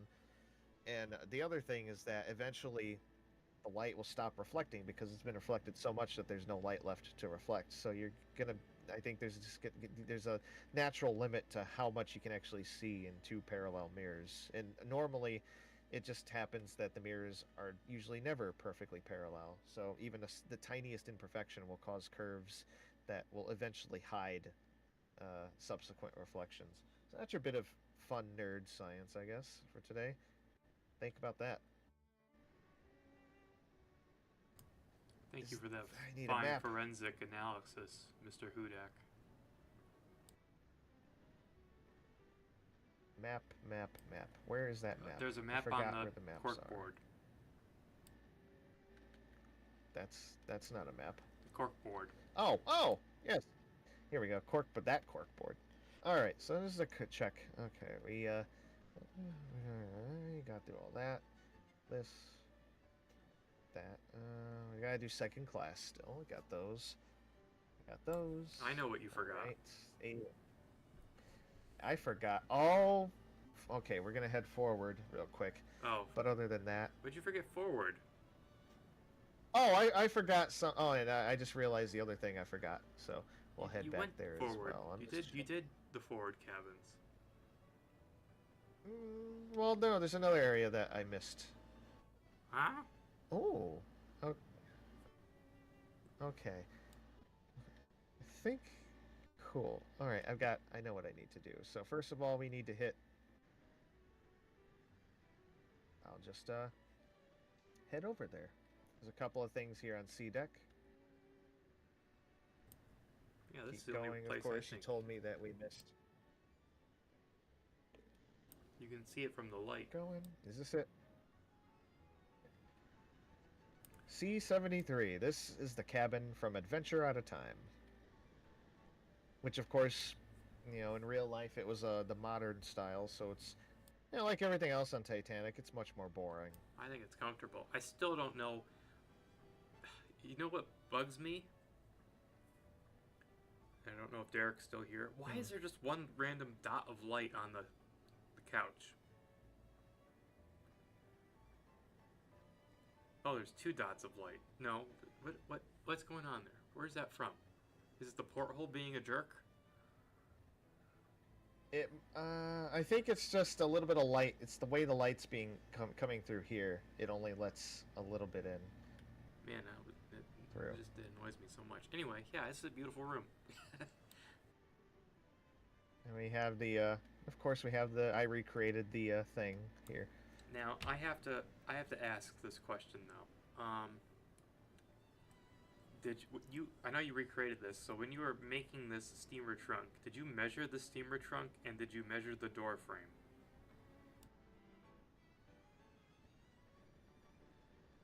I did not, but it definitely looks like it would not fit. I know. So they built the ship around the steamer trunk. Maybe. Well, maybe if you opened it and slid it through sideways.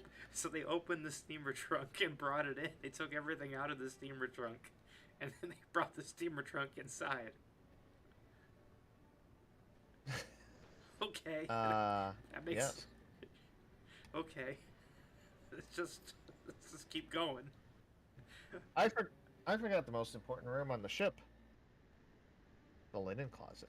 Oh, this is the most important room on the ship. But I forgot something on a deck. A deck. We went to A3. We went to A4. Well, we went to one of them. Oh, we did. I know. Okay, sorry. So first of all, we have this cabin. It's just the same as the other, but A3. I'm a completionist, so we gotta see everything. Yeah. And the lavatory. We forgot the lavatory.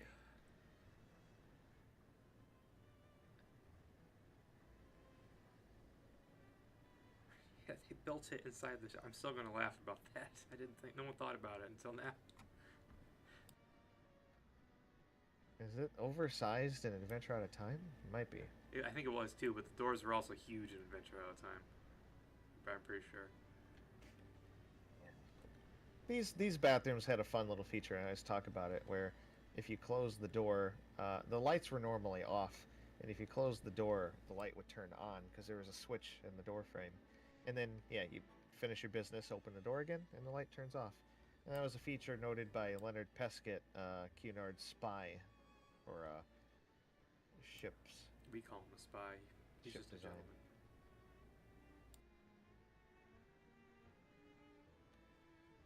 And I think that's it for this. We can go to second class.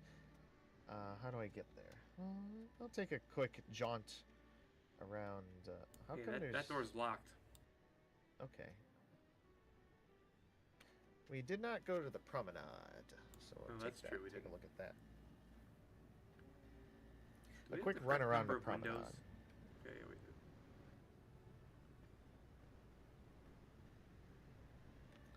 Let's see. How long does it take us to do a jaunt around the promenade? We timed this once. You did. You can time it again. Oh, who's taking time? I didn't take time. Or I'm I not think taking James time. timed it, right? Didn't he? I don't know. Just don't make noise running through here. This is the part where you can make noise. Yeah, you can make noise back there. And then you can't make noise at this specific spot right here. Wait, there's no sign on this side. Oh well, you can make noise then. Okay, I guess we can. All wake the up Tommy signs say Andrews. 13 because of course they did.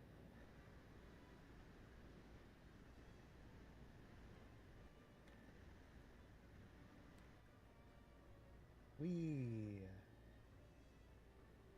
Wait, but the sign's over here.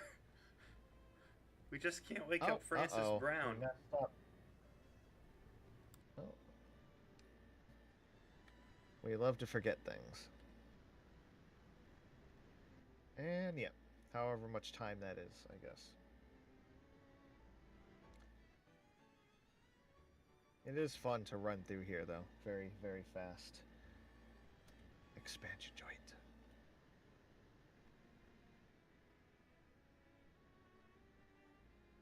Oh, we never changed the text on that sign either, because that doesn't make sense. Now they can't actually go anywhere on the entire promenade deck. That's okay. Uh-oh. That's okay. I don't even... We have to argue about what that sign was going to say anyway. There's a mast. It's cool. Mast. It's made of steel. There's a fan room. Oh, the fan room. It has fans. It has fans. I don't know why I made this really fast for you guys to put in the demo. I could have made that wood 3D in like a heartbeat, and I didn't. But it's just 2D. The wall. Which wood? Oh. Oh, yeah. It would have taken all of like 2 seconds, but it's okay. Because Right. it Let's doesn't head have over to any second Dante. class. That's why. Finally. Because there's no shear in this model. Yeah, no shear. There's no shear at all. It had to be flattened in order for the exterior stuff to fit the interior seamlessly. And that's another classic THG thing, I guess. For a long time, we really tried to avoid doing shear because it's just, seemed like it would be too much, like, imagine making all these rooms and having to adjust for shear and all of these structural elements. And, so yeah, but then I was making the exterior with shear because you kind of can't avoid that. It's the exterior; it's pretty obvious. But then quite over time, questions started coming up like, oh, look at this old winch. Old winch, but the questions started coming up like, yeah. But questions started coming up. How do we fit the interior and exterior together? How do we make that seamless? And didn't really have a way of doing that. We talked about it here and there. We considered possibilities like, oh, here's the second class staircase, the forward one with the other lift. We considered possibilities. Maybe we could shift the positions of windows and doors on the exterior to fit. Which would work for the midships areas more aft, but the further forward you get, and the further aft, but especially forward, that becomes impractical and impossible because you'd have to move doors and windows several feet, and that you just wouldn't work. And even if you just did shear on the forward parts, it would still not work out.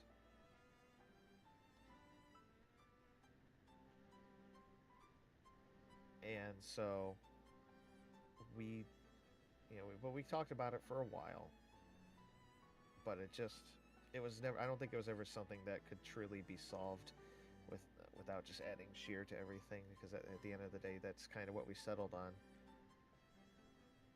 And so yeah, so now the ship structure and all that is being made with all the measurements and aspects in mind, and the interior will be, adjusted or made to fit that.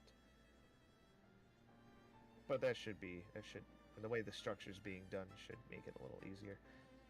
Now, this is the second class smoke room. I think this is one of my favorite rooms, I think. I like the floor pattern. It's very Minecrafty. I like the... And the funny thing is... the floor. It's the one interesting thing on Titanic. It's one of the funny things is that when you look at pictures of other ships, like I think it was what ship? Belgianland. The dining saloon had the same tiles and the same chairs and probably the same other stuff as Titanic. Oh yeah, we always talk she got about a bunch Belgium. of stuff from Britannic. That's why. Oh. Old Belgy. We love Belgy. This room, I But this is think will a definitely. Geo room. Yeah, it's just there's Geo things in here. All the furniture is Geo, but and all the actual room is mine except for the carvings, which are mainly Geo. And I think the carvings will really help out when they're 3D carvings, because right now you can tell that the carvings on the wall are texture stuff because they're just so much darker and different. No matter how much magic you try to Yeah. apply to them. And these carvings aren't really that detailed either. They're flat still, just raised at different levels, as you can see here.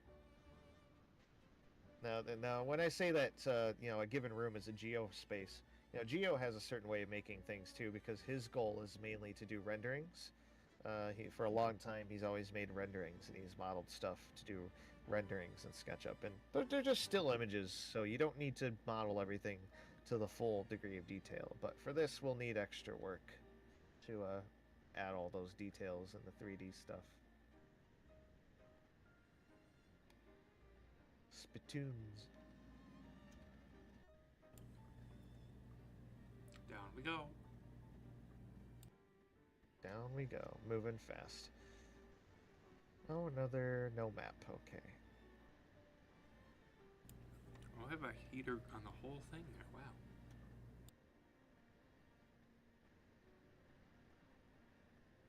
I think we put this up here because in a newsreel footage of Olympics, one of Olympics' first class elevators operating, you see the operator going to close the doors, and then he reaches up with his right hand to the corner of the elevator, and it starts going down. I don't So remember if there must Chris have been a says that's switch up there. what that is, or if it was a switch or something. Yeah, there's something up there. I forget. But Chris Yeah, Daly so would know. however the elevator is operated.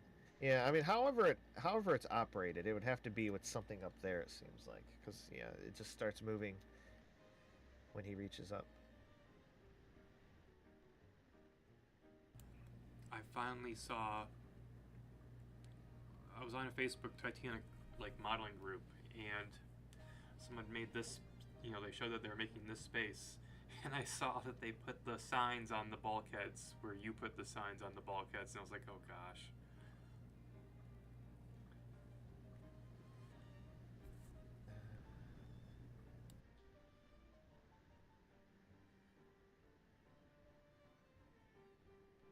Get this space, this nice enclosed promenade.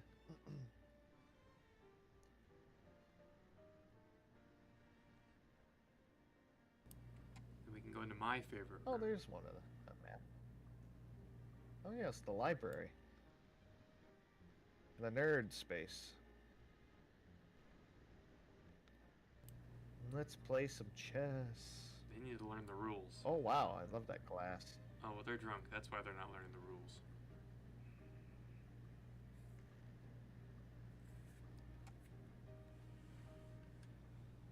The library, which is basically just the lounge for second class passengers. Yeah. The second class lounge, pretty much. So of course, there's paneling that survives from this room as well from Olympic. In Both some sisters, club besides or something. Titanic, their paneling survives.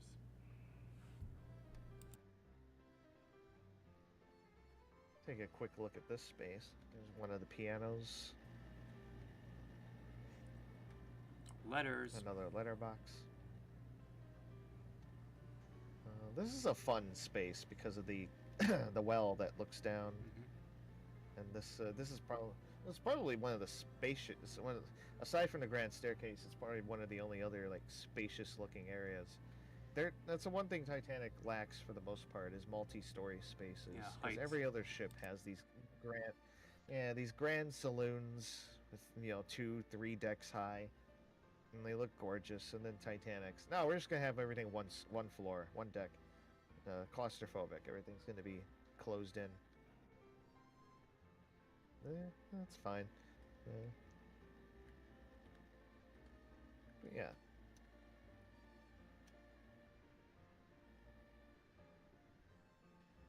over here, it's oh yeah, this is second class. That was always the fun thing that we point out. You got like a sandwich of classes here. You've got third class down here. You got second class here, okay. And you got first class up here. That's fine. That's the order they should belong in, the sandwich.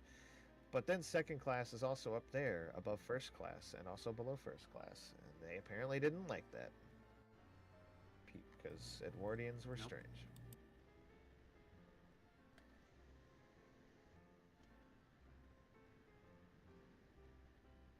And, oh, we're back up one deck. Go back down. C deck, C deck. And go back down again. Oh yes, this area on D deck.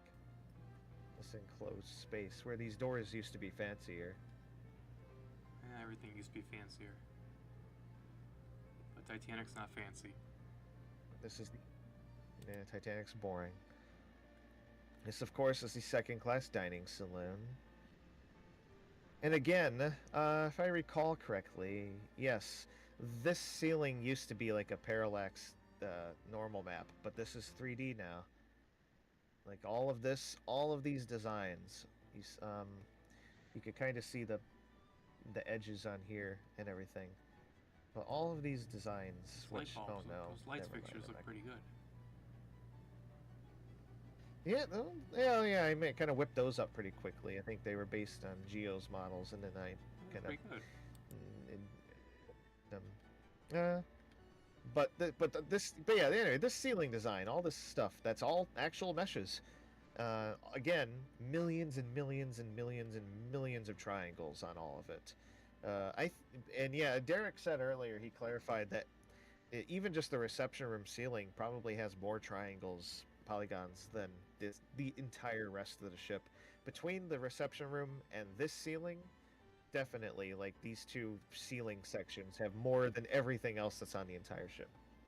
I never in would this have demo, thought, probably. in my wildest dream, like 10 years ago, that this ceiling would have been in 3D. Yeah, that's an example of, the way how far technology has come in the billion years it's taken us to make half this ship. But, like, there we are. And now we can just model this stuff out and not have to worry about it. And it's like we don't have to touch it again. We don't have to go out of our way to do this, whatever. And like, even, and you do kind of have to look forward, like, considering the time scale on which we've been working on this, and considering how quickly technology improves, even in just even less time. Like, I think it's worthwhile to go out of our way to make sure that this stuff is as detailed as possible and has all these polygons and stuff, because I understand that there are concerns. People might raise concerns now of like, well, Unreal Engine 5, there's the I think some people are like, well, you should still watch your counts and all that. You shouldn't lean too much on like nanite and things like that. But at the end of the day, this does future-proof it, like doing all this, because computers are only going to get more powerful. Hardware is only going to get more powerful, and not at the same rate forever. What's that law? That law of computing called Moore's law, where the computer power like doubles or whatever every so often. That's not really holding all the time, and it won't be forever, because there's only so many transistors you can put on a chip at so small of a scale, because obviously matter is finite, and you can't make a transistor smaller than like a few atoms or something, because you're gonna hit a limit of computing power, and then the computers will have to start getting bigger after they're done getting more powerful. And so yeah, there are limitations for that, but they're still going to get more powerful, and the software is going to get better, and so it's worthwhile to just put the effort in and to make sure things are done in that way. I just want to A play fun the little piano. thing here. Yeah, I just want to play the piano. Model all the keys on the piano. Why not? Well, I mean, yeah, unironically, yes. Model all the keys on the piano. I did. Because no, they are. Yeah, they are. Huh. Oh, yeah, that's another. Ages ago, we would have done that as a texture. It's true. Oh, we have a switch here, which is funny. Which is funny because, yeah, you could see in one photo that's taken of the room. Let me see. Can you? That's weird. Oh, maybe that switch should be lower down because you can't see it normally from here. But you can see the switch in the reflection in the mirror in one photo. It's pretty funny. So, anyway, we're done with this room. Take a look around again.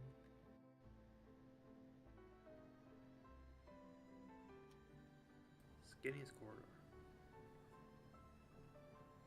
We love our corridors. Titanic is corridors. Everyone wants corridors more than anything else. I'm like, why? Yeah, why do you want to wander around corridors? What's so great about that? It's just corridors. And no, I'm not going to go slowly. We got to pick up the pace.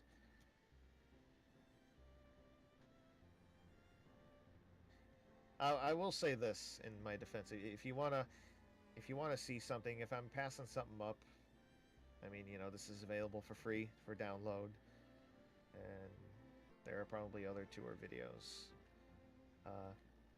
that go slower. But like, yeah, it's I know originally the goal was to get through all the spaces, and hopefully we can still do that. It's been a while, but first class is the most voluminous kind of.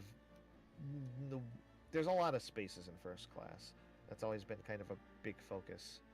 So hopefully we can get through second class pretty quickly, and then we can hit third class even more quickly. And of course, yeah, we all love these views up the wells. That's a window for a purser, right? Or not a purser, but like someone? Second What is that? assistant. Oh, I have my plan open still. Scrolling. I think it's a second. Yeah, second assistant, second class steward. Yeah. You know, a funny thing is, there was a time when we were much more secretive about the research and like stuff we were putting in the models. Like, we can't let people know that this curve is here because it's top secret, and they're gonna steal it, and then they won't buy our game or whatever. I don't know, but and we had that sort of attitude to such a degree that in one stream where we were going through mega demo, I had to go and like put up a bunch of wood blocks covering these curves to make them look blocky and hide the fancier arches for some reason, so that people wouldn't see our big discovery. And nobody cares I always about think about that. Nobody cares. Let's go forward. Yep. Here is the another map. That's the chief steward. Here's the chief steward. That's his office in his cabin. Just disrupt him, bother the chief steward if you That want should be something. mahogany. Hello, wake up, chief steward. I I think want know who you're something. impersonating. Oh, I wasn't, but now that you say that. What's her face? Oh, this for Project 401. I think the store will be open, and there'll be another set of corridors behind this, and basically the second class barber shop is right here on the other side of this door. It's like across a corridor, and there'll be a few second class cabins because there are no second class cabins right now. Oh, can you look up What for a is second? it? Can you back up? I want to see. I don't care about that thing. I want to see the fuse box, What? and then you can keep talking. Okay, keep talking. What was I saying? Cabins upon cabins upon cabins. Yeah. Wait, we don't have any. We don't actually have any second class cabins aside from the the mixed. Aside from Molly Brown's cabin, which technically could be second class, but it counted as first on Titanic, so no. So we'll add a couple of second-class cabins. That should be fun. What is... Oh, that's for the gate, for the door. It's an And this is an accommodation accommodation ladder. You... Jinx. Yeah, you lower it over the side of the ship, and you raise the skylight railings, and yeah, it allows people to get out, step off the ship from the door, and step onto like a low boat or something.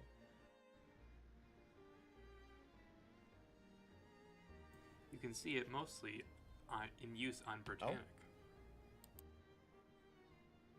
Oh yeah, Britannic used it a lot. So you can't go down any further. Of course. What have we got here?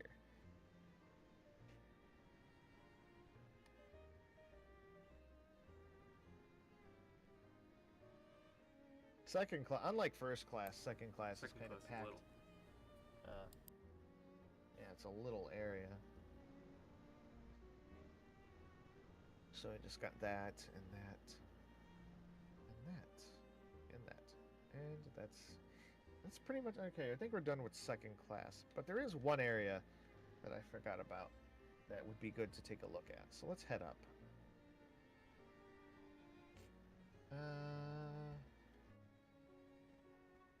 Keep heading up. Up, up, up, up, up. I remember going through the staircase in Adventure Out of Time, and I always thought it was neat. I kind of like the dark wood and everything. Now, this upper, like, architrave is based on a Britannic cutaway, isn't it? Yeah, it is. It's from the Britannic cutaway drawing.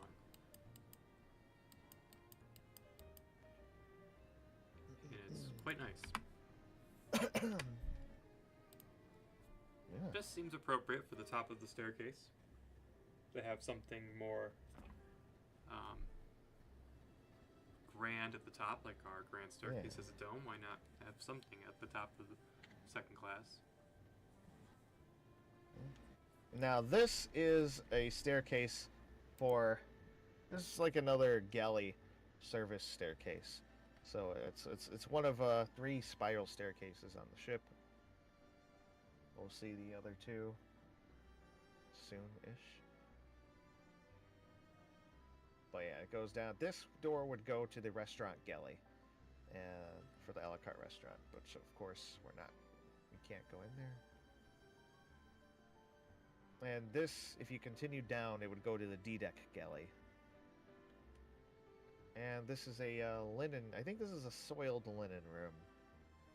And this is a clean... Yeah, those are too low. They need to go up. Oh. Maybe. I don't know. Continue. Oh. These are controllers for fans. This is a fan, of course. Where's its cage? Something doesn't look right about this, but...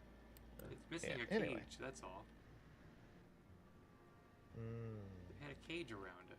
Yeah, a little linen space. Oh, that reminds me. Never mind, let's keep going. Let's go back up and head over to third class. How do we get to third class? Oh, you just made me dizzy. Oh, I know what I can do.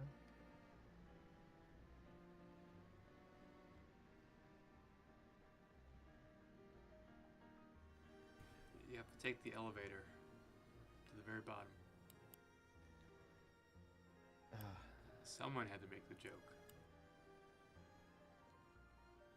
All we ever do is quote Titanic.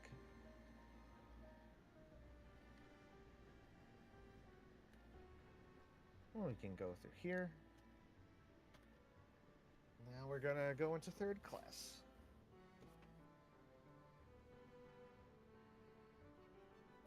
Wow, there's a huge delay on the stream. I'm still on the boat deck. So here we are on the aft well deck. Third class space. It's a fun space because you look back, you see the funnels, and you see all this. There's this like mountain of decks. It's neat. And let's see. Yeah, This space under the poop deck here. We got these hatches kind of open for light. And we've got the poop deck. There's a lot nicer models over here. Yeah, yeah. At least I think so. These are skylights for the steering engines because they're a little too tall to fit under the deck. Cargo winch, which is probably wrong. Hold on, it's all wrong. And we go into the third class staircase. There's a photo that was taken here. It's pretty nice. Now this is wrong. Here, another thing. This lip should go all the way around the stairs, and then the floor, the tiles would be sloped up to meet the lip at the edge of the stairs. So that's a fun little thing too. Okay. Here we got the third class general room. And of course, one painting of one ship is It's a room. anachronistic, I think. Uh-oh. Uh-oh. Yeah, probably. I think it's right in front of us. No, she has big davits, whichever ship it is.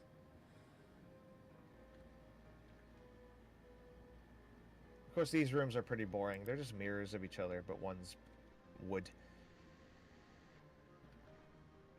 I think there's a potato in one of these spittoons. Here it is.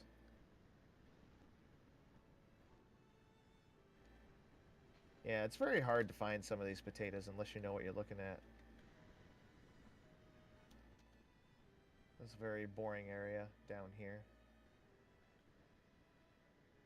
There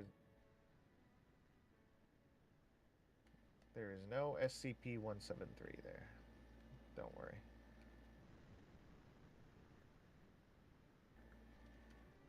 Yeah. Yeah. Like we did with this.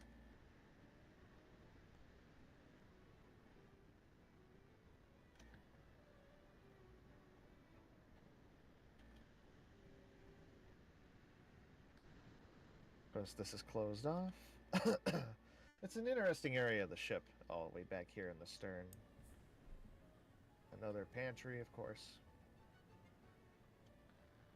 This is a fun Prison. space. You see all the lights in here. And we've got One one third third class cabin over here.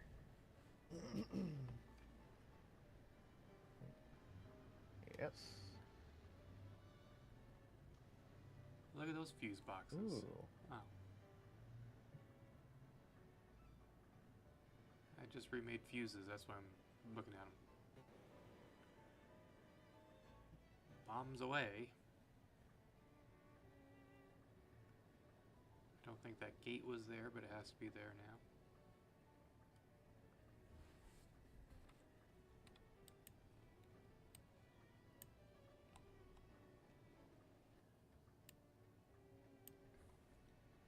Ah, this is where the potato room would be. Oh my gosh, look at the mess. Behind this door. Oh no, that's where the potatoes all came from. Those stairs would go up to the D-deck galley or pantry area for second class. This hoist served the perishable areas and the galleys. And these stairs would continue down to the perishable stores, so like the refrigerated food stores and stuff like that.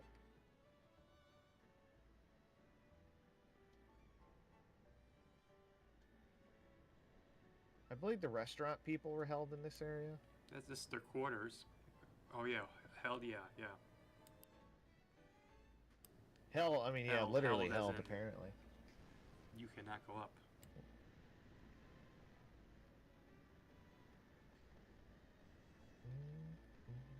This is the turbine casing. This is the bit that you're looking at the fourth funnel, basically. Here. And this is an electrical store. I just put some random junk in here, fans.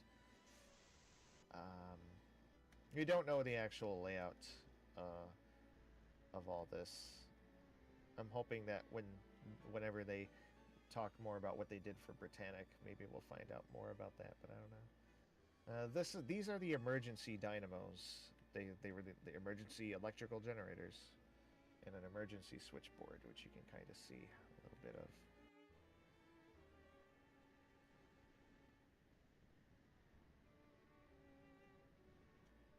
Oh, I didn't know you had that little detail added right there for those. How fascinating. Oh yeah.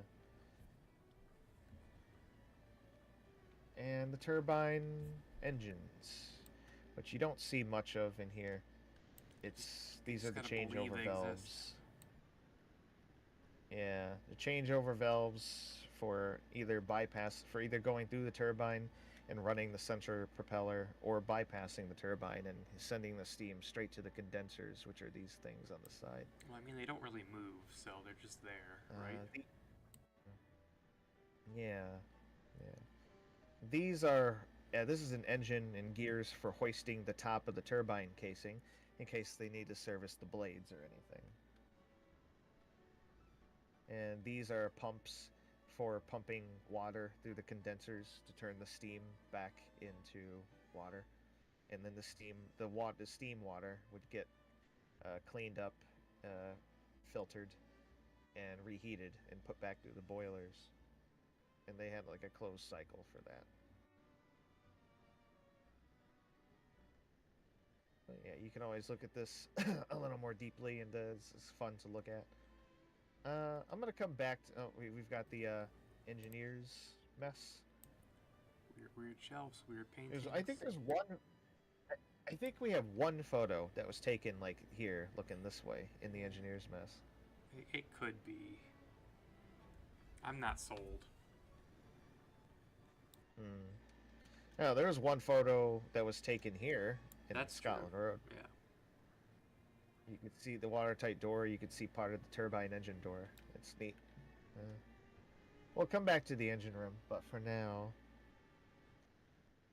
we've seen this area a million times, of course. Why don't I need to leave for like a couple minutes? Why don't you tell people about Scotland Road? Tell them. Let me find a good position. Yeah, this area, Scotland Road, in this area in general. Why don't you tell people about that? Uh-oh. Oh god, I thought he was moving it again. Let me tell you about. Oh well, first of all, look closely at the decking, and you can see that there is the slightest bit of shear here. So just FYI, everybody, there is technically interior shear in Titanic Honor and Glory. You can also see it with the way that the doorknobs match up. They don't. The perspective point, or whatever you call it, it does have a little tiny bit of curvature, but the main thing I'd want to talk about Scotland Road, as Kyle does his thing wherever he's going to, is how this Scotland Road, I've talked about this a couple of times, is, yeah, I know, oh lordy, is that this is going to have to go through an evolution of change. The outboard side of Scotland Road, with all the doors which lead to the crew quarters, is going to have to match the inboard side, which is made of steel. It wasn't wood on that side, there was steel on both sides. So you're going to have a steel encased corridor, which also has a bottom third of the steel painted the brown that you'd have a dado of brown for like making sure that it doesn't get all mucky and dirty, because it's a working alleyway.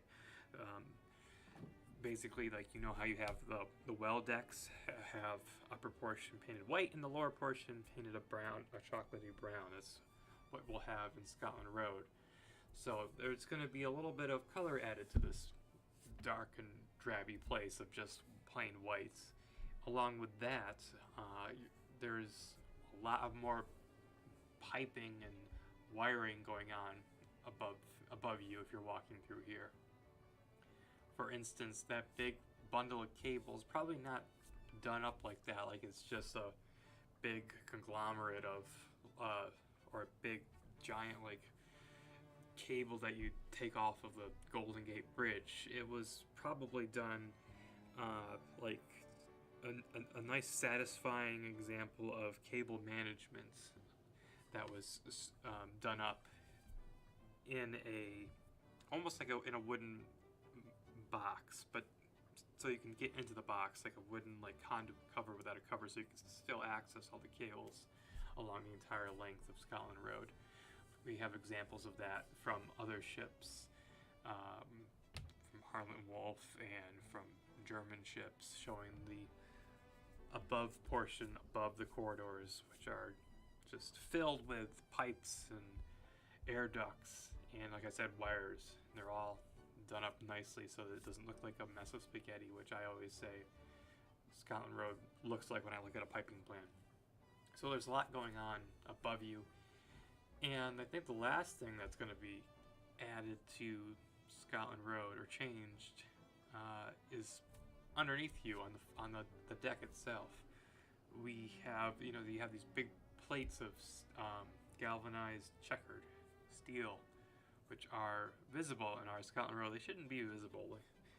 They are portable plates for shipping the furnaces and everything, but the crew would still have to remove the planking. So it's not something that happens all the time. It's a uh-oh situation. So the crew would remove the planks, but just in case, they know the position for these the plates to be removed. So the planks would be put down, and it wouldn't be like, okay, here's like a portable planking section, let's remove, let's just put our like tools in and lift it up. No, they'd still have to remove all the planking, and you'd have this one perfectly looking section of deck from bow to stern of this corridor. So you wouldn't see that right there. You can kind of see three of those plate sections, which wouldn't exist right there.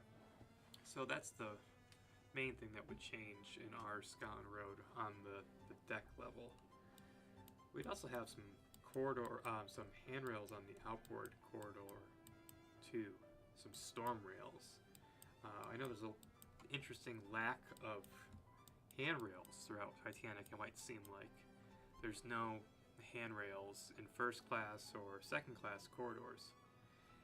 That's something that if you're on a cruise ship today, you'd find a lot of those things because the cruise ships move up and down. They're trying to keep you comfortable, but this was around the time where they think the ship is tough enough to handle it. But like Queen Mary, original Queen Mary, now Queen Mary 2, they didn't have handrails right away, and they found out they needed to install them immediately afterwards. So there's still some handrails in the lower parts of the ship, in third class, the bow and the stern, where you'd feel the most of the movement of the ship. So in third class forward, you've had the handrails.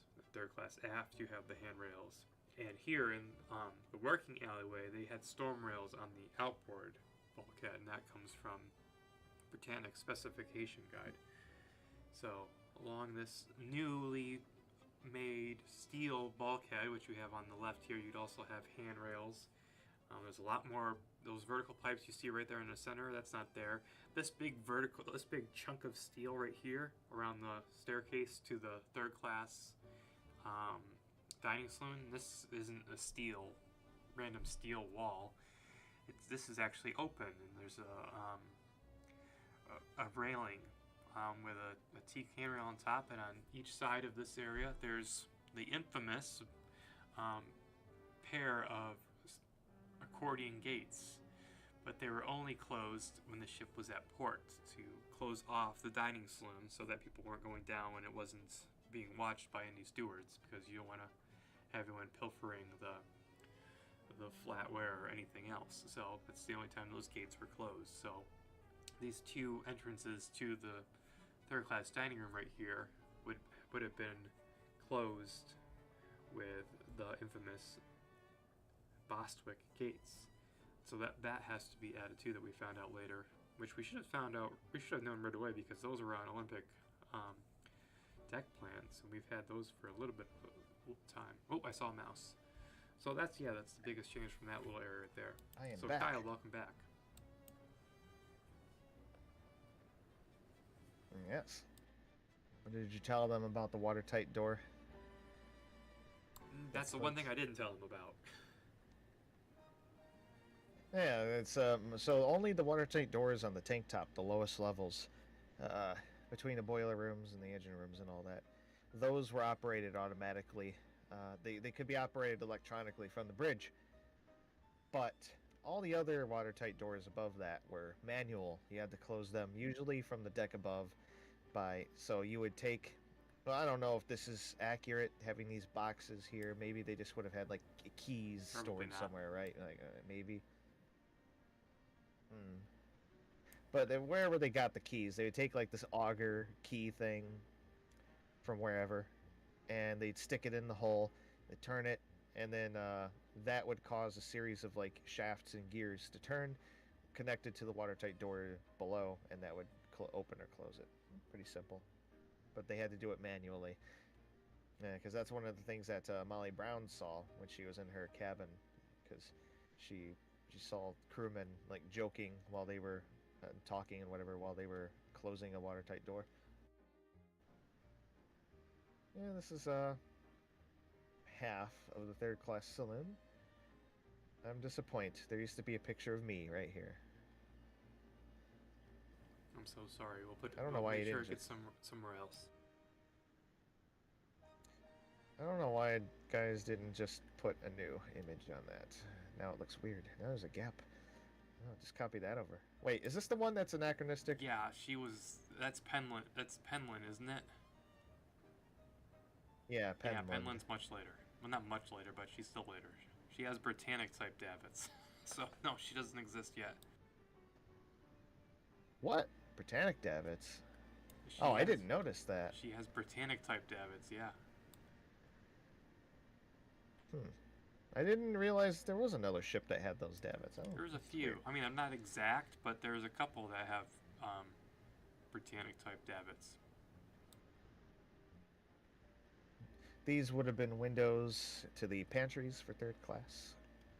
You know what we're also missing in the third class dining Same thing, saloon that we never saw, or I've never seen in any photograph, but we know they're there? What?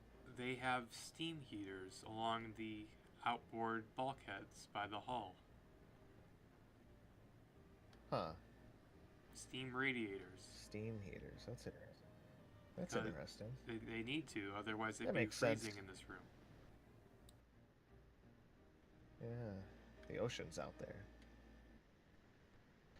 This area is kind of incorrect as well. Because the iron plans show a slightly different kind of setup for the steel here. But the main thing is that there should be a steel bulkhead that runs all the way out to the middle here.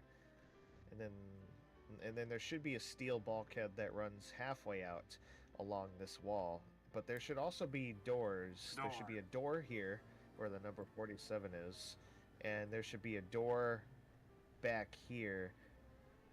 And basically they had like water coolers, isn't it? They had water coolers in there. Yeah, little water coolers, which are water filter. I don't know. They were for the water fountains up on the deck above for third class. I also don't think they had the numbers painted on the walls yet. Yeah. Now this is another example of textures. This is one of the earliest rooms, also back in 2014, 15 probably more like early 2015, where maybe the end of 2014, where it was like it was like, oh, this room is finished. It's UV mapped and textured. So for example, you can see the beams have one texture, flat Dalzell steel on the texture, flat rivets, and then it changes over, and there's no rivets here because I forgot to put them on, but it has these rivets which are different and bigger, and it has a parallax material so that it looks like the rivets are sticking out, but it looks bad. But this is like one texture, two textures, sets, and then, three, whatever. And this is another thing that we faced back in the day. Like, how do we do all this riveting on the steelwork and all that with all these having to use textures all the time? And that's another thing, thankfully, that we just don't have to worry about anymore. We just make the rivets 3D and don't have to worry about texturing at all. So it won't look so weird and inconsistent and odd. my god, are those That's gonna be quadruple fun. hooks? Oh my god, quadruple Oh, hooks. no. What's special about them? They don't exist. Oh wow, look at those THG just making things up.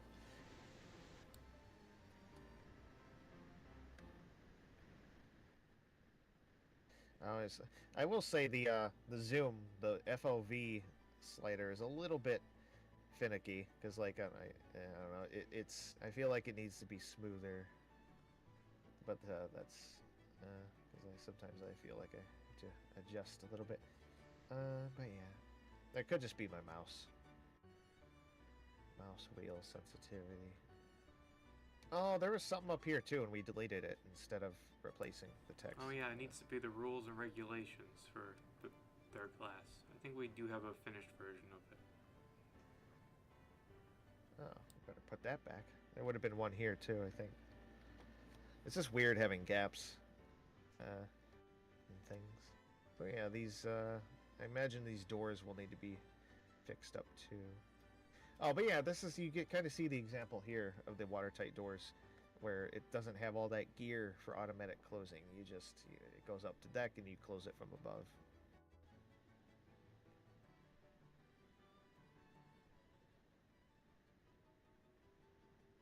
So pretty simple space. We'll go to the engine room now. Why not?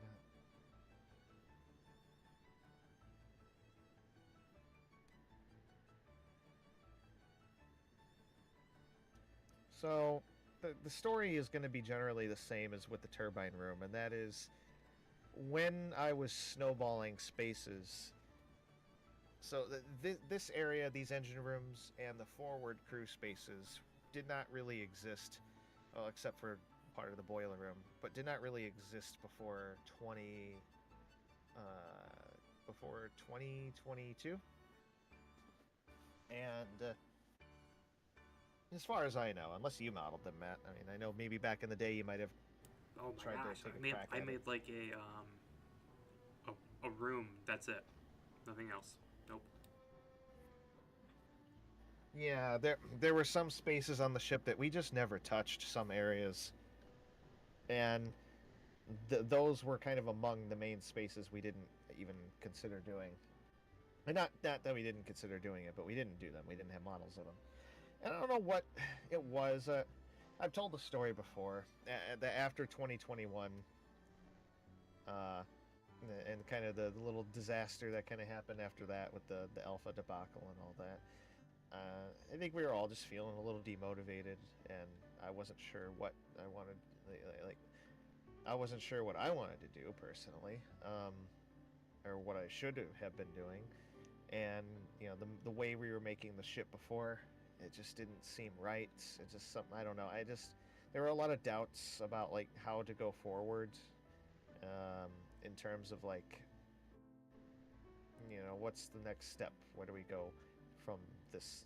The alpha now that this is just kind of has these issues, and but we still had demo 401, and we still were in the process of kind of updating it, and so I was like, I was talking. I was like, okay, we could open up a couple of rooms here, a couple like cabins, and bring those in and whatever. Add a couple of these little spaces, and just since these things need to be updated for demo 401. And then for some reason I was like, okay, I'm gonna update the boiler rooms, and I'll tell that story in more detail when we get up there. But the point is, this engine room came at the tail end of that sort of giant snowball of spaces, and I made this in like a week. It was very quick, very quickly made space. I should just go down. And so there is a lot that's missing in this room.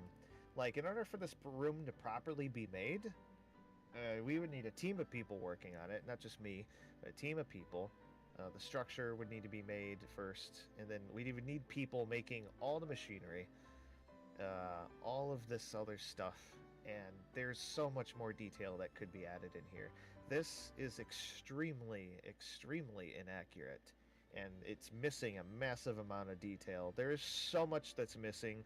I couldn't even begin to tell you what's missing in terms of like details. There's oil. The oiling systems aren't here. The pipes and the things for like keeping the engines oiled. There's the detail on the engines themselves is very poor. There's not much on here. These things, the animation itself, I did the animation in an hour. That was like one of the last things I did for the snowball on demo 401, and these things shouldn't be timed all the same way. They would be a little bit different. And these are the eccentrics. And yeah, there's just a lot of stuff that's missing in here. And just or not right. I mean, for example, on Britannic, they had this. I think it was this extra bearing here, and Titanic wouldn't have had that. This piece here that wouldn't exist. I guess I made that mistake because I was rushing and I quickly made the engines, and I ended up making Britannic's engines. So that's pretty fun. But it's a fun. But other than that, it gives you an idea of the space. Like, it's very cool to stand around in here and kind of get an idea of, oh, this is roughly what the engine room was like. And it serves as a nice block out too, because it helps you understand the space a little better in terms of like catwalks. It gives you a chance to figure out the catwalks, which I kind of learned a lot about while doing it. You know, it even though it's like rushed and it was temporized and all that, it serves as a valuable lesson for working later on the ship, and that same thing would happen with the other spaces that were done, which is directly led to sort of the revelation of why the ship needs to be modeled the way that it's being done now with like the structure and all that. And I've said this before, and I think it's worth repeating because it is sort of important to the history of the project and why we're doing what we're doing now. And of course, there's a lot of detail missing on all this. That's why you can't go forward in this area. The engine telegraphs, which don't have any... yeah. Anyway. Let's head up in... Oh, wait. You can get a good view here. Oh, that's another thing to mention, too. In Project 401... there's going to be like a full workup of sound. So there'll be nice sound environments. There'll be spatial sound, I think. And just a lot of attention paid to like the environment, like what sounds you would hear. And the engine room would probably be like that too. Like every cylinder would have sound emanating from it and so on. So once that Project 401 should be way more impressive in this room when you're in here. So keep that in mind. Right now you just have music in the demo. But yeah. Matt, were you gonna? Oh wait, and these are the refrigeration engines that you kind of see down. You kind of see down here. They I forgot what they did exactly, but they refrigerated things. They made rooms cold, and there's also a whole host of pumps and stuff in here on the sides, the outboard sides of the engines. You can kind of see them down here a little bit, but you can't go in there. Were you going to say something, Matt? I was just going to say we're still all impressed by this snowball, which you say is inaccurate and bad.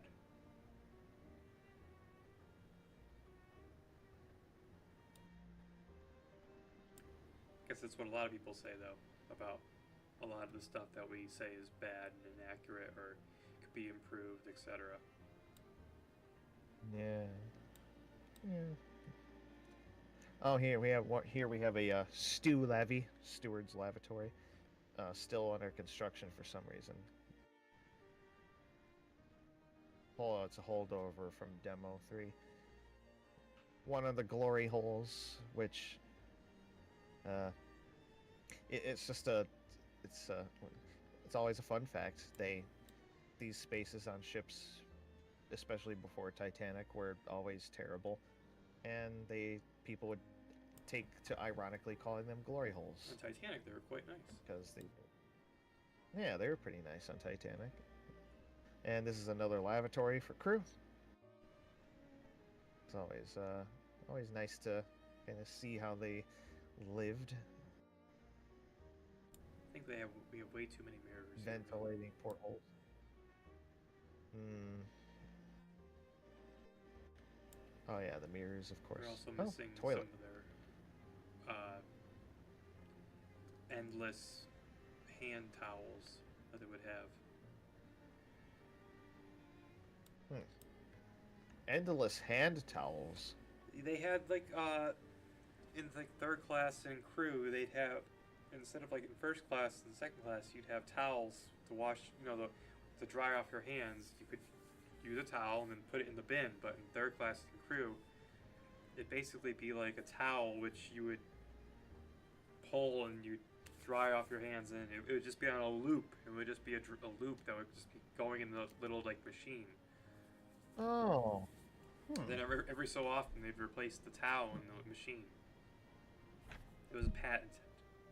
I'm sure, and it was supposedly sanitary. So yeah. Anyway. Supposedly. So, I nudged my mouse. These stairs here go down. Well, they eventually lead to the pool area. But these are like linen handling rooms. They didn't do laundry on the ship. What they did instead was they had rooms where they had the linens that were in the rooms. They had more linens stored, clean linen that was stored, in various places to be used over the course of the voyage. And then they had drying rooms where they would put the linen and they dry it out. And then the soiled linen, any wet, soiled, dirty linen, they would dry it out. And then they just store the dirty linen in bags until they got to port, where they would send them off to get washed. But these rooms are used for the storage of linen. I think, is this all soiled linen? I had to look at my plans. No, those are just linens. They could be, but no, soiled linen is in the first room you're in. Oh, so these would not be bags, probably. Then they would just be folded linen stored in here. Linen.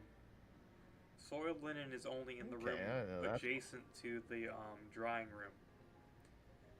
And inside the drying room, there's an additional space for soiled linen, if required.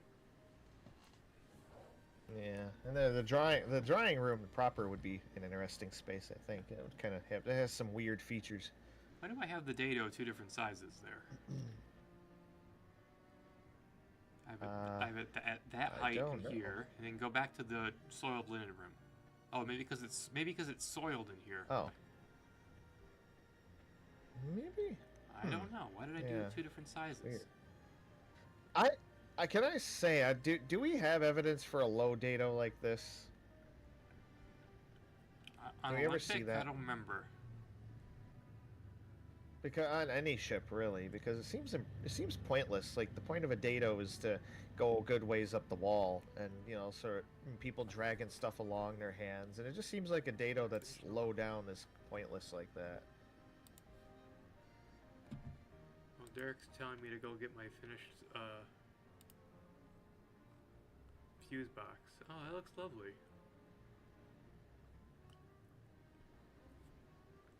It just needs a number. Okay. What? Oh.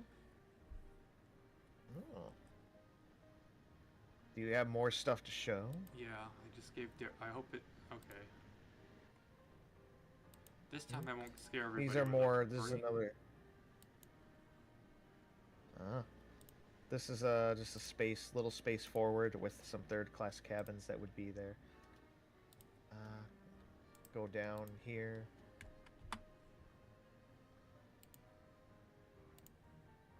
Oh, you might find ones in a second. Keep looking around those cabins and corridors and stuff. What do you mean? Wait, stop! There you go. Look up at the ceiling. Oh. There, right there. Okay. Is this one? Oh. Yeah. Okay, so just hang on a second. Let me. Oh yes. Yeah. That's what those look like. Well, this is not the same it's the same kind, but not. So. Thank you, Derek. These are. Yeah, I'm not muted. So the ship had light bulbs. It had light, and it was electrical, right? So obviously, the boat had to have different like electrics, fuses, etc. So the inside mahogany boxes throughout the ship were the fuses for rooms. And the crew had to be able to access them, but keep them away from passengers. So they put them up high. It seems like we've seen this on other ships. And so I just recently gave Derek one set, which was specifically for the Marconi room and the silent room, which were outside of the Marconi room, which were seen inside. Oh my god, it's so big. Sorry about this, but I'll get it ready. This fuse box, this fuse panel is seen in the wreck, hanging outside of the room of the Marconi office. At first, they thought it was like a piece of equipment from the actual Marconi room, but it's not. It's just the fuse panel from outside.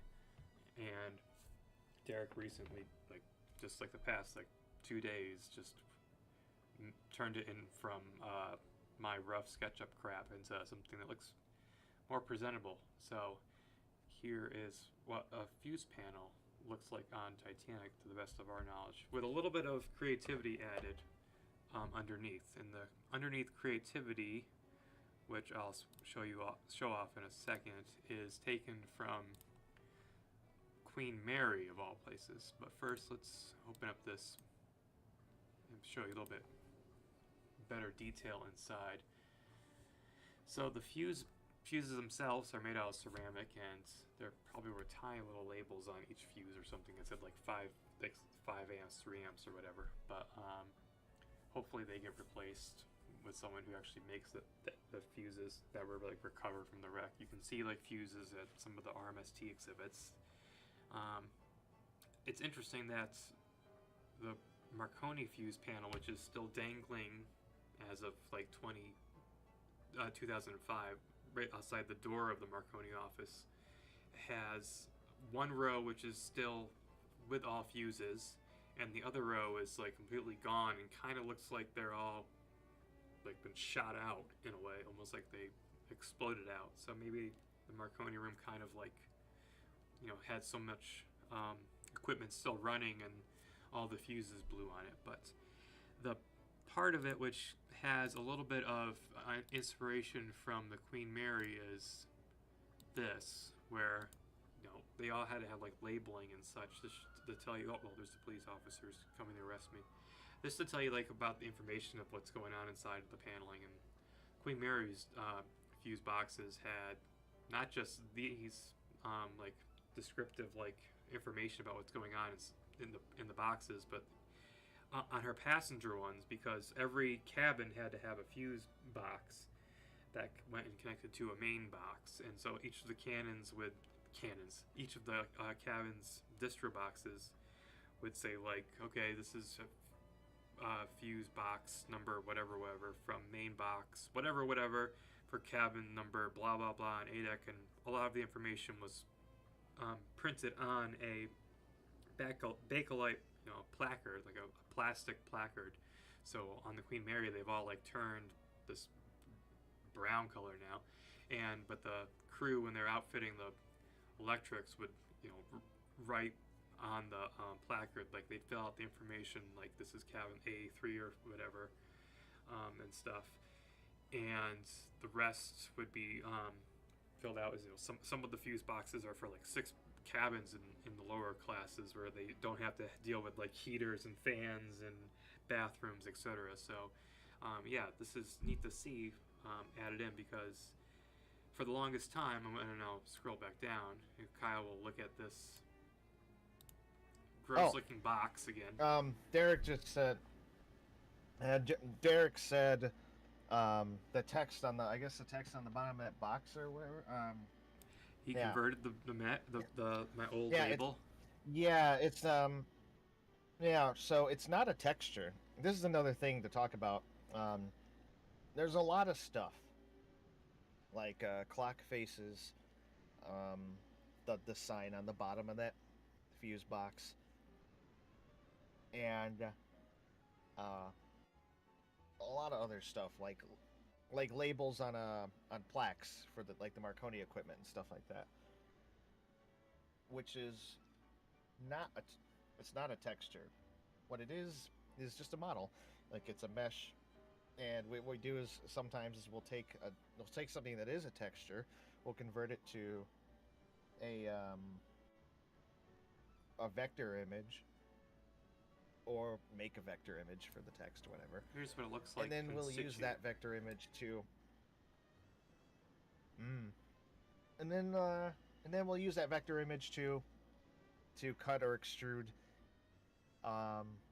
text basically on the thing. So we can have so the text and stuff is actually modeled in. It's not it's not a flat image, and the reason for that is like the same reason for a lot of other stuff. It's better to spend the polygon budget on that. I mean, there isn't really much of a budget anymore, but it's better to spend the tries on that than to make a billion unique textures or even a texture atlas for all of these different signs that all say different things depending on where they are. Because there's just too much stuff that's unique. Because a lot of this stuff, it's not like a regular video game where you have like one basic fuse box, like right there, and then you just copy it everywhere all over the ship. It's they're all a little bit unique in some way or another, even if it's just the labeling. So it's handy to just model it that way. So yeah. So yeah, I want We to thank are Derek for in- sharing that. I'm excited to see that. Yeah. And of course, we got some rare handrails.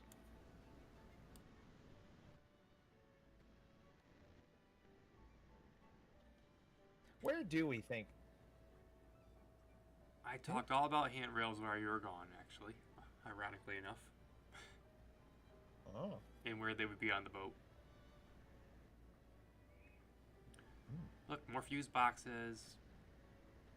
Derek unknowingly is now just filled out a bunch of props all over the ship. Now this goes down to a area that doubled as either a cargo hold or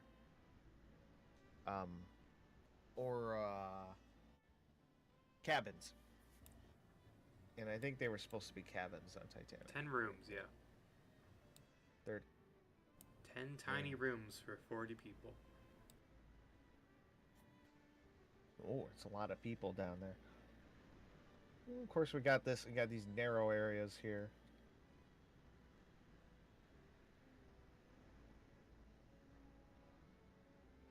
And there's one of those. This kind of thing was actually a little bit of a snowball on Derek's part because he wanted to let in natural light for these areas. So yeah, it's very nice to look at. I don't know if they would have opened them up during the voyage for that, but it's nice. This is the other third-class cabin. God, Windows 11 tried to update. Way less. Uh-oh. Yeah, I hear Windows 11. We don't care. So these very simple cabins. And we had the Master at Arms. This would have been, I mean, if you were going the Cameron version, then this would be where, this is the other place Jack would be taken. I can't believe I didn't put in a pipe or of any kind. Oh. I mean, there's a radiator, but can't even see it. Wait, where is our radiator? You gotta find it. Oh. It's like it's looking at you and it's evil. Uh-oh. Well, got a lock jack in here, I guess. Wait, this thing has a sink in it. Yeah, that's a sink. That's just a regular third-class wash basin, but it's inside a fancy cabinet.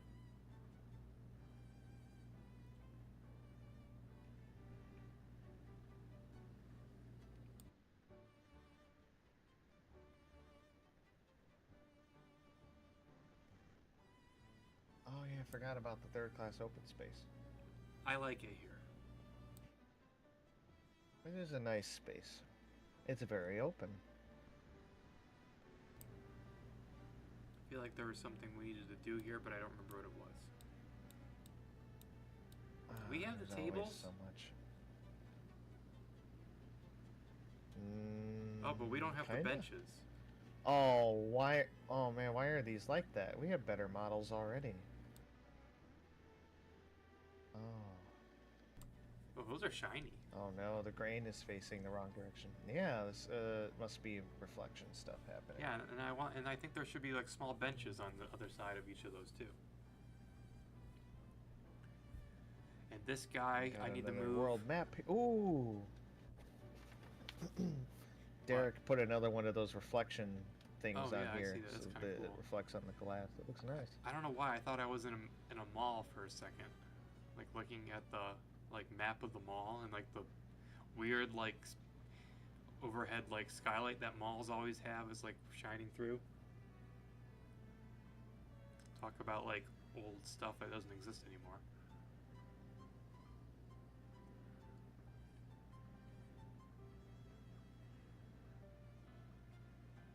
Interesting names for a few things on here. Rhodesia. Yeah, Madagascar, Egypt, Sweden. Austria. Austria, Hungary. Nothing bad's gonna happen there. No, nothing. It'll be fine. Peace forever. Let's go on a car trip there.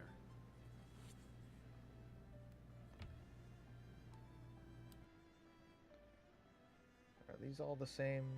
Yeah, I think so. I don't know. Oh, you imagine going all the way down there.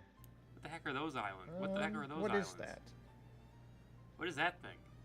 What are those islands? Is that just? Is I'm that assuming all? it's part of Argentina. No, that's what's all. It's Antarctica, isn't it? It's what? Isn't that the Cape? Antarctica? Maybe. That's I don't know. Antarctica. There is no Antarctica. That's Antarctica. There is no right Antarctica. there. That's just like the horn of Antarctica. A According piece to the of White Ant- Star wait, Line, let's that's put a all piece that of- exists of Antarctica. Oh wow. Yeah, oh, that's this. It's all Antarctica's a lie. Greenland. Iceland isn't worth labeling. Oh no. Well, the sun never sets on the red, or whatever the heck it was. This is Titanic's track, isn't it? With the Right. with the turn, the point there. Yeah. On some ships, a little bit later, they would have little Yeah. mechanical ships moving on the map to show you the track. That's fancy. I love the weird things that they would do to just make things a little more interesting.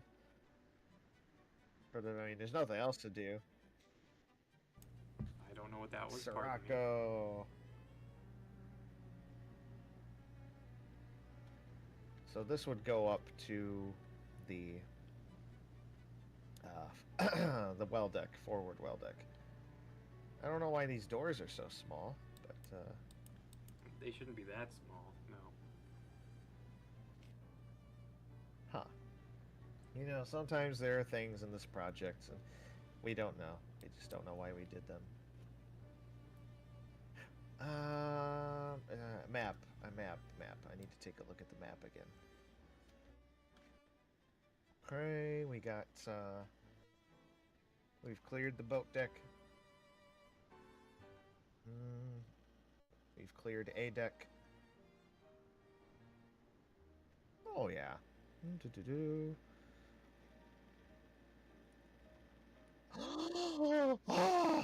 We never saw B-58. I wasn't gonna say a thing now that about I it. know I was about it. gonna I say have to do I it. wasn't gonna mention it once because it's awful. Let me make sure there's. Oh, we're gonna look anyway, but let's make sure there's nothing else I'm missing here while I'm at it. Oh God! Don't tell him! Don't tell him! Yeah, Don't this is tell all him! checked out. Don't tell me what.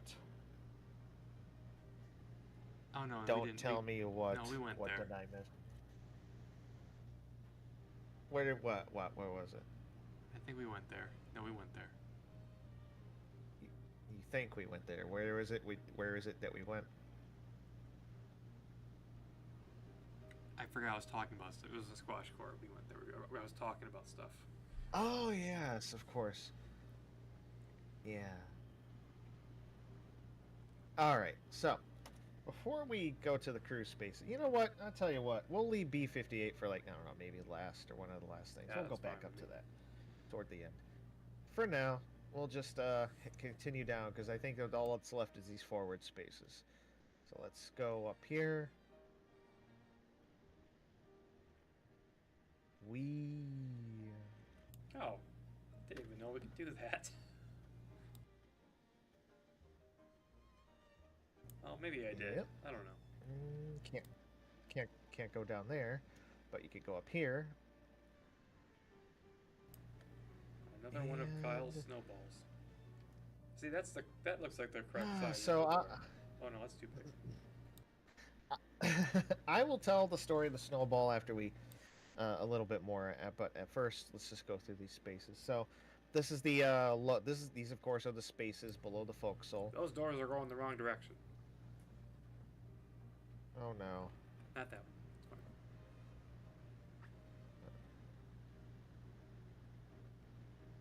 Yeah, just basic corridors. These are all spaces that cater to like the firemen and the seamen. Like they're like the lowest crew basically. Go in there and look behind you.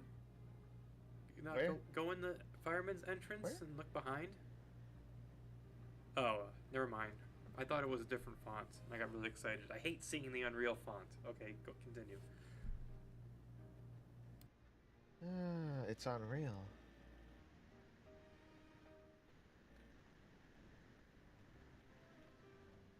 Where'd the hatch go? It's probably sitting on the dock in Belfast. Oh, yeah, I'm sure it's on a bunch of like supports or something. Yeah. This is the seaman's mess. It's where they ate food. Oh, you have a little heater right cafeteria there. space. That's Oh yeah, little heaters. Couple You have of them. heaters all over the place.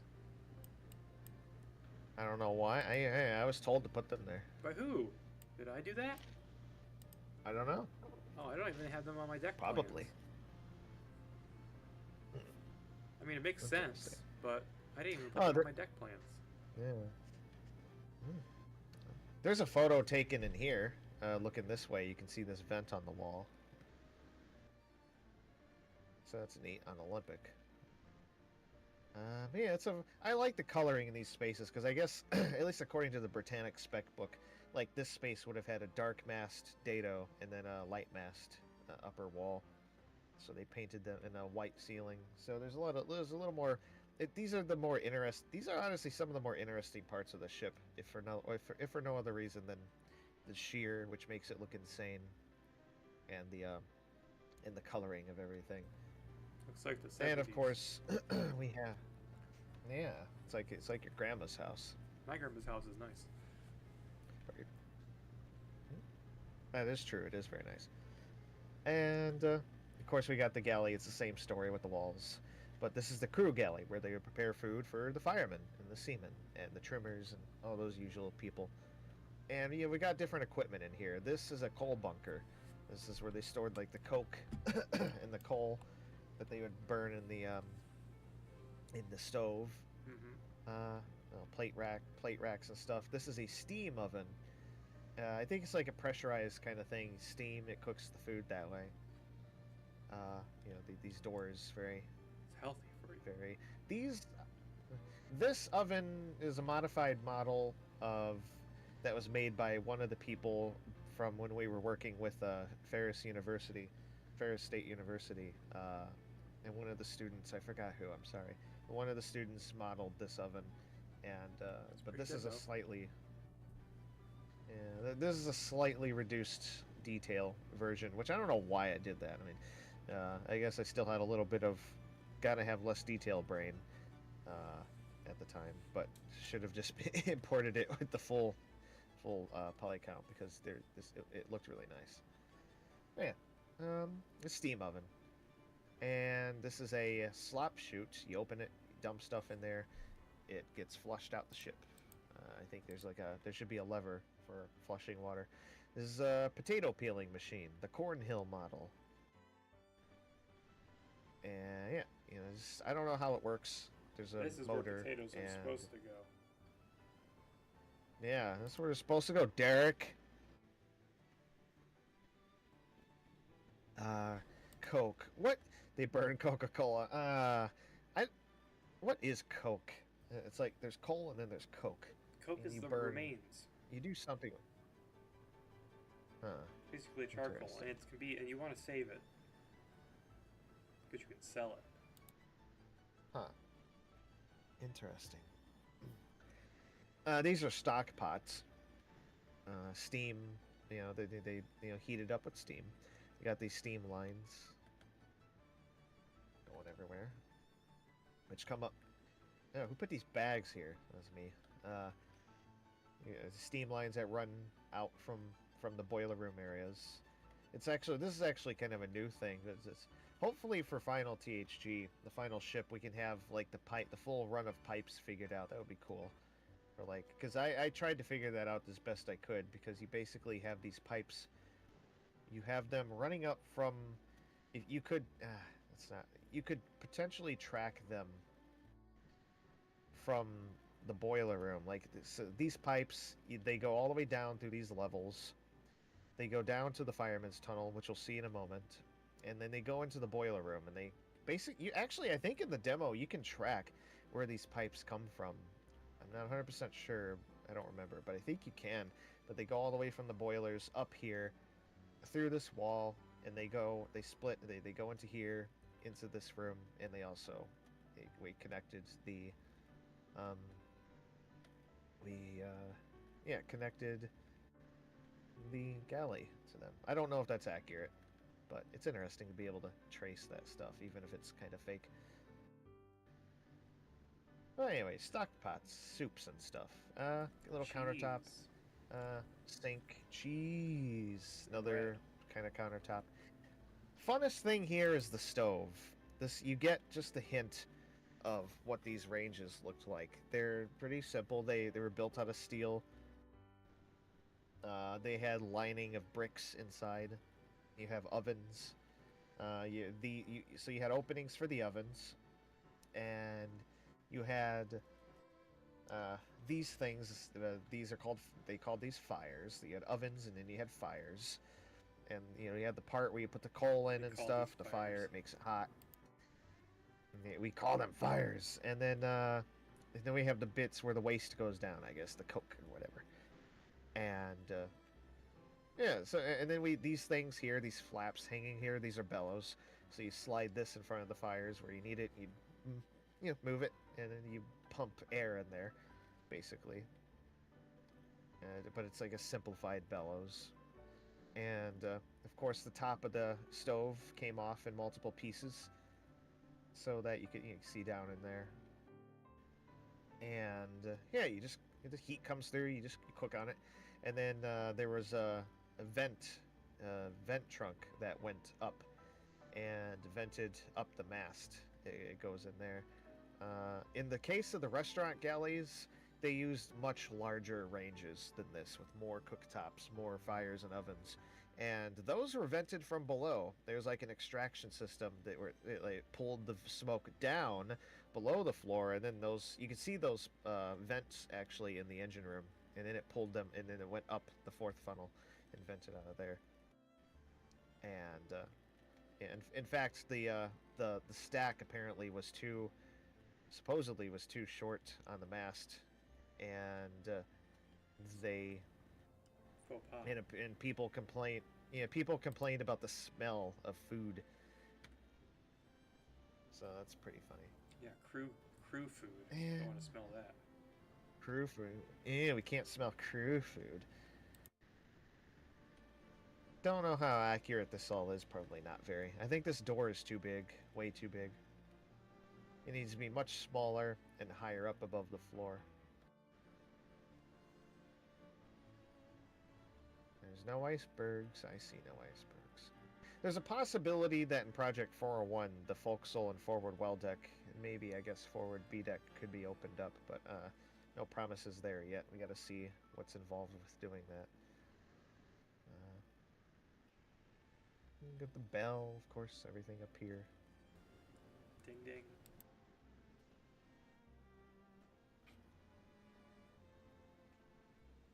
Oh yeah, that's. Oh, I need to go back in there.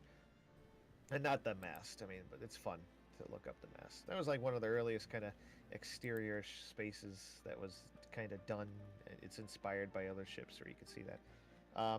But these vents, there was another mini snowball from Derek.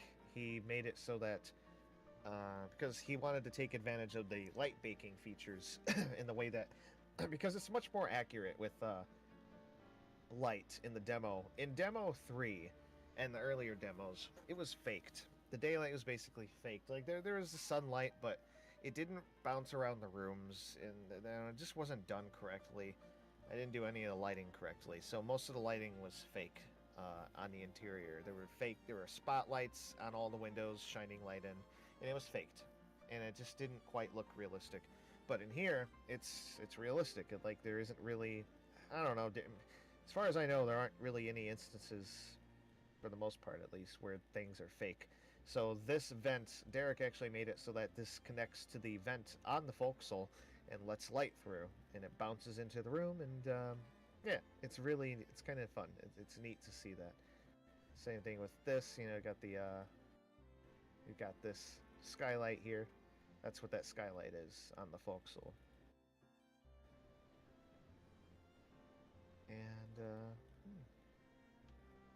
And of course we have this room. We have the windlass space. So this machinery drove the. All right, so let me go back up the mast real quick. Go back up the mast. I'll point some things out.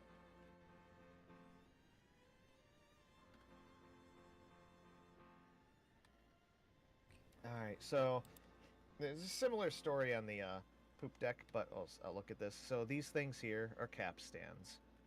You wrapped rope around them and they turned, and it would help you move the ship around in port. These are the capstan control wheels, these ones with the bronze wheels. You turn them, and it control the speed of the capstans. And of course, these are the windlass things. They controlled the chains for the anchors, raise and lower them. And this is the anchor, the center anchor recess. It kind of goes down below deck level. And these things are the bits ventilating bollards. You can't see it, but the tops would come up, and they could let air in, maybe a little bit of light, but mostly air. And what else?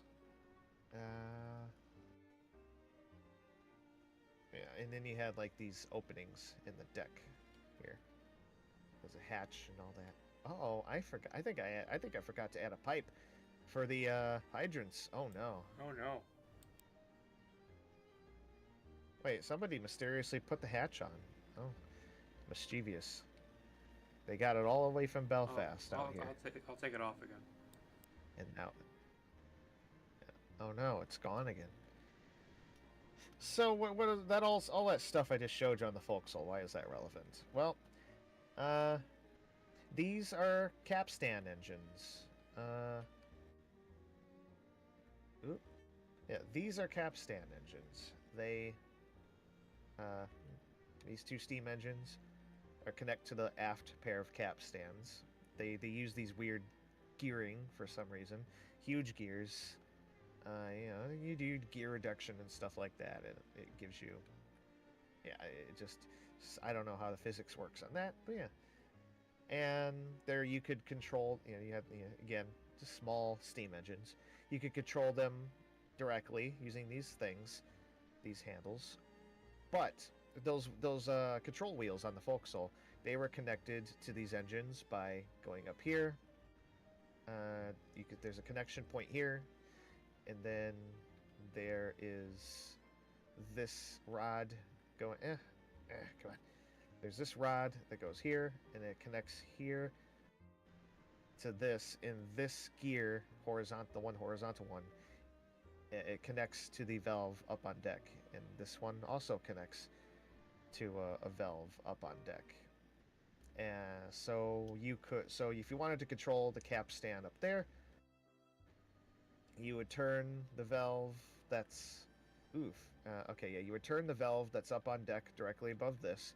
It would turn this gear, turn shaft, turn this, and then, yeah, and then it would turn this shaft all the way up here, here, here, and then it would turn this in. So yeah, you could control the engine. That's how you controlled the engines, the capstans from the deck above. It was a very weird indirect system of yeah, gears and shafts, and we know that those were there because in that one in some wreck imagery from Titanic that was released, you could see these gears and stuff on the ceiling.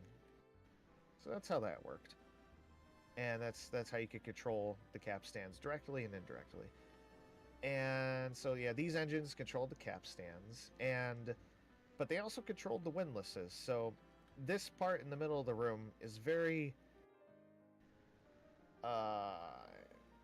crazy, I should say. So wait, well, hold on. Well, I gotta check some. Okay, no, these are the these are the windlasses. These are just more capstans. But there's this gearing. So they just used the two of the windlass engines here, or the capstan engines were used for the windlasses, and they did that by setting up this really weird system of like gears and shafts again, and it's just all over the place. I believe this is roughly based on a plan made by Robert Reed, because we don't know a lot about how these were kind of put together, but there's all kinds of levers and stuff you change over, which gears mesh with whichever gears. You can disconnect. There's these things where you can connect and disconnect the shafts. So you pull these levers and you can disconnect the windlasses from the capstan engines, and you can just run the capstans. Or you you push these levers and you disconnect the capstans from the capstan engines, and then you can just run the windlasses. So it's pretty cool how that works. And of course, we have the small hatch and the bigger hatch that we saw up on deck. And we also have this extra shaft that you can connect and disconnect that runs this. Again, oh no, we'll come back to that. But this runs the spool, the big wire reel that's over here. We'll jump in here real quick. This is a store space. They had a bunch of these at the fore and aft ends of the ship where it's really pointy, because what else are you going to do with this space? I don't know what they stored in here, but yeah. It was painted light mast again, and the bare steel deck. And you see a bit of the anchor pipes here. And you can also see down here. If you go down far enough, you'll get down to the peak tank, which is one of the first places probably the first place to get breached by the iceberg. Now, the wire reel. I guess you would use this if you were towing the ship, or just in the warping process. It's a weird part of the ship here, the forward area.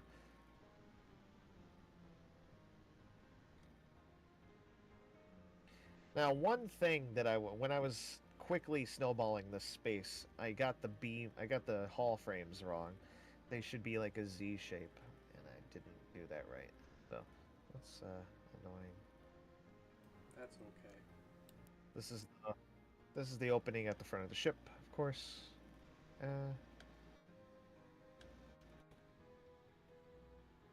Web frame. It's an interesting space. This is one of those spaces where this and the coal bunkers, for a long time we considered not doing them because we just didn't have enough information about them. We didn't have structural information. We didn't know enough about We didn't have iron plans or any other iron plans. So, and I'm talking all the way as late as like 2020, yeah, 2020, and even a little bit later for a few other things. But for most of the THG's history, especially early on, like 2013, 14, 15, 16, whatever, we had virtually no information about this space. We didn't know what the hull frames really would have looked like. We didn't know what the decking would have looked like. We certainly didn't have anything about all this stuff, or what all the machinery might have looked like, or the fan layouts, or the piping. We would have, I mean, until those Britannic images came out in more recent years, had no idea these things existed. Like, it's just there was just such a lack of information. And there's also a photo of Britannic that was in Britannic's windlass space that was taken looking this way, and you could see this thing and all that. And yeah, there's just such a lack of info. Oh, these engines are also lacking in a ton of detail. For example, there should be some oil systems attached to them, just like the other main engines, like some boxes fixed to the sides here. But those are not; those are missing. And oh yeah, these are the openings for the bits.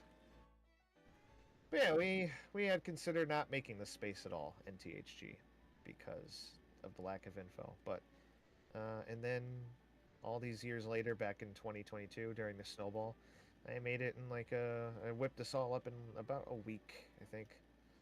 Like it was all made from scratch because this space had just never been touched before.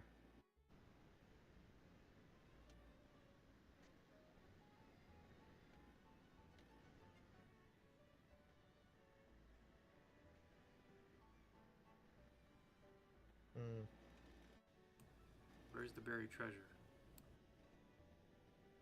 Where is the buried treasure?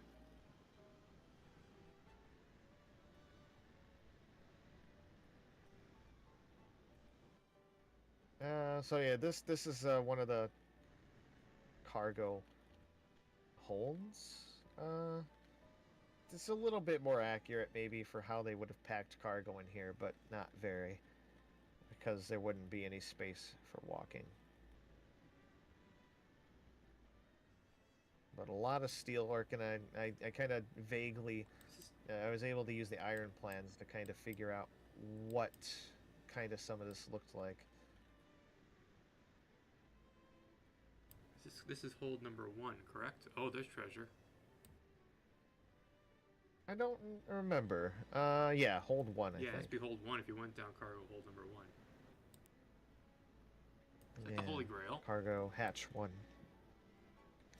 No. I don't know. Oh, maybe it is. It looks Oh, like it's the a Holy chalice Grail. anyway, or whatever you call them.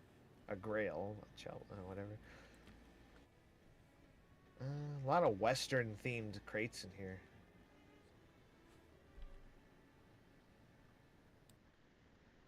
No, this is pretty typical for cargo holds. I can only go so slow. I can only go so slow. Uh,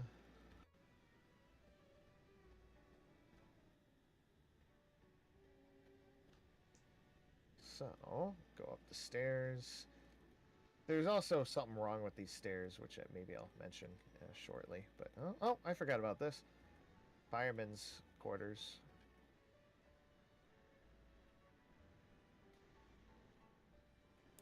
I would not like to be the one right there. Well, I wouldn't like to be any of these guys, honestly, for many reasons.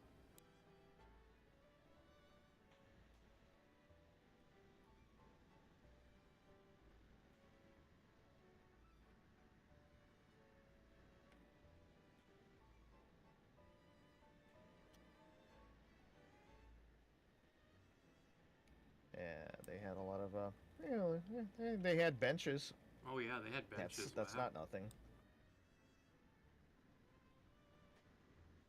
They had the simple rose lights. That's fancy. And they have to climb all those stairs up and down every day.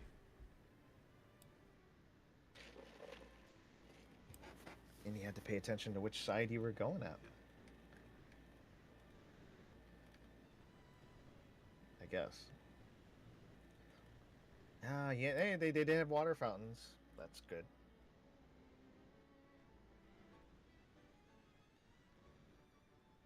Uh-oh. Oop.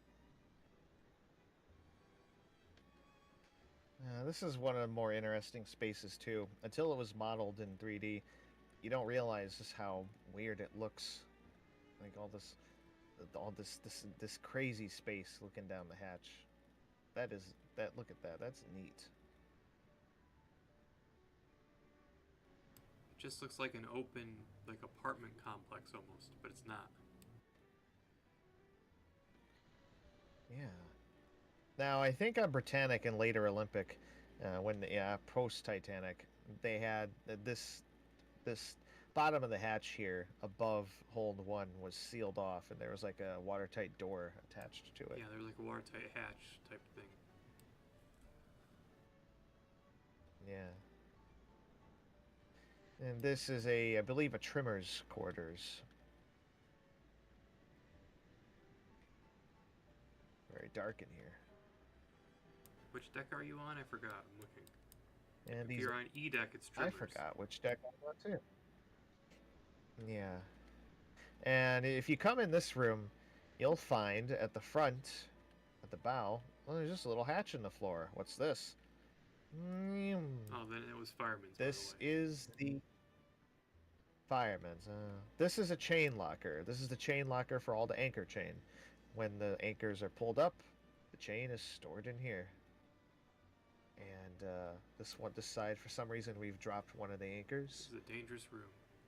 And it's a dangerous room, not just because in general, because of the, look at this space, you could fall. There's a ladder, kind of, there in the form of holes in the bulkhead. But so these spaces had the tendency to sometimes kill people, because what would happen is, these were sealed off. The only entrance and exit would just be this little hatch in the floor. And the chain that would be, these anchor chains would be dropped in water.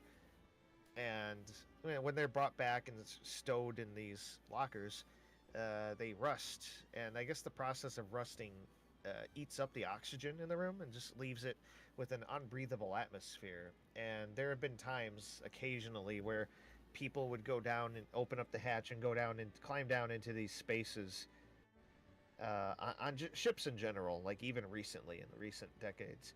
But because pretty much any ship with an anchor system has a space like this, a chain locker. But there's be cases of people coming down in these chain lockers, and they get overcome by an unbreathable atmosphere because there's just no air to breathe, and they pass out, and then they die sometimes. And then I think in one case, someone went down to help, and then they died too. So they're very dangerous places. You got to be careful. But never do that alone. I wonder if we should put a danger sign or some sort of like, don't enter here unless you're trained and you're supposed to, or I don't know, because I feel like crew can be not just idiots, but they can also kind of make other crew member do things as a dare, get in trouble. It seems like a bad idea. We need to like put some sort of a warning for them. So yeah. Anyway, that's a scary space, and I'm glad I don't have to ever experience one in real life. That's a toilet. Another slop chute for some reason. Oh yeah, that's where they all went poo. Okay. So you head down here. I'm not sure if these rods were here on Titanic. I think that might be like a later Olympic feature.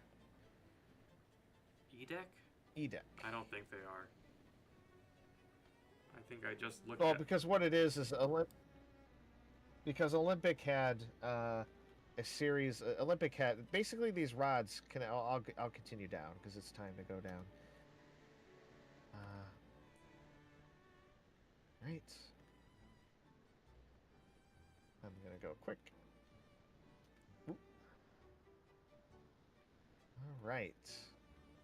Ooh, this is one of those other spaces which you made in 3D. It's very impressive.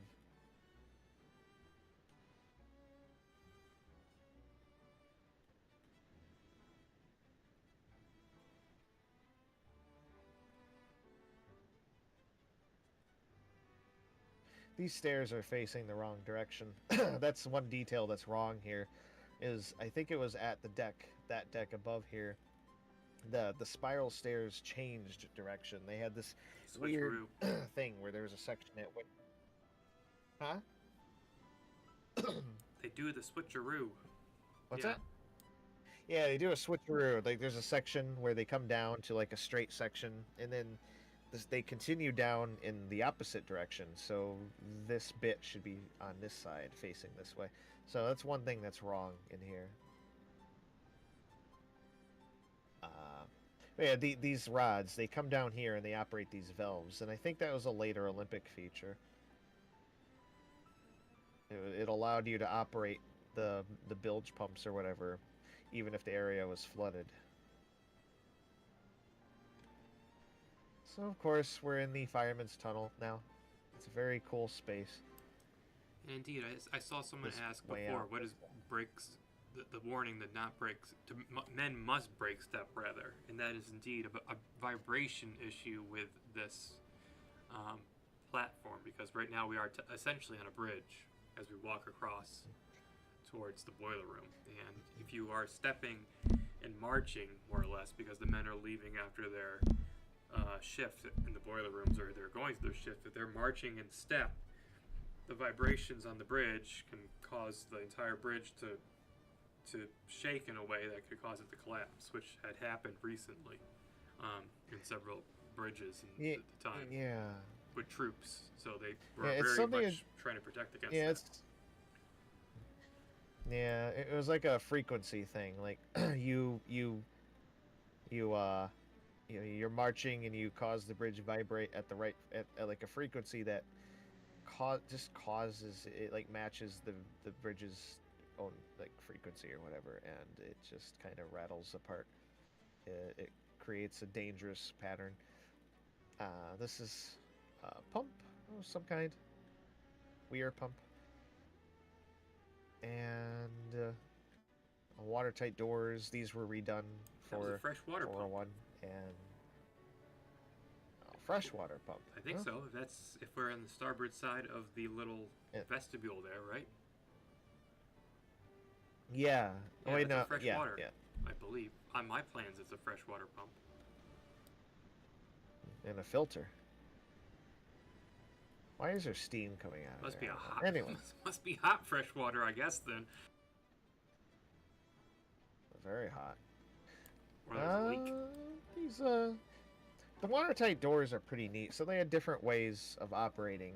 They could operate electronically from the bridge, and oh well, all right. So there was an automatic way for them to close. There was a thing down here under the floor plating. It was a big hollow cylindrical kind of float device. It would float up for the water. It would cause this little let's see if I can get a better I can't get a better look. Oh, here. It would cause this device to kind of it would lift this lever, and it would like push against this nut that's here. The lever would push against it, push it up. This rod would get pushed up very slightly, and then very, very slightly it would get pushed up, and then it would move this weight up very slightly, and then it would pull on this thing. It would pull it this way somehow, and this would so it would trigger. I don't know exactly how, but it would trigger something in here like a release that would let the door fall down under gravity. And I guess these cylinders had probably hydraulic fluid in it, and it would mostly keep the door sliding down smoothly at a slower rate. And then the cylinders were designed to let the door drop for the last foot or so, or the last few inches or whatever, very quickly, so that it could get a good seal. So that was one way the doors could be automatically closed, or they could open them. They could close them manually by walking up to this, pulling this lever, which again, it moves this thing, which pushes this up slightly, and then it repeats that the rest of the process. Or it could be operated electronically. You flip a switch on the bridge, and it operates this solenoid thing, and it pulls the weight up, and then you repeat the process. So there's 3 ways of operating the watertight door. And then in order to open it, you have to take this thing, put it on here, and then crank it open slowly. So yeah, that's how the watertight doors worked down here. So they had 3 ways to close them. Pretty innovative and sounds safe. It does sound safe. Of course, we're in the boiler room, boiler room 6. Very interesting space. What's blocking me? Oh, okay. Here we are. A lot of stuff going on in here. Ow. Ow. Just be careful. I don't need to spend too much time in here because it's a boiler room. You've seen it a million times. But you can explore this all for free. Go into our website, titanichg.com, and I forgot the exact link, but you click through the menus, so you'll find the Project 401 page, and you can download it from there. The demo.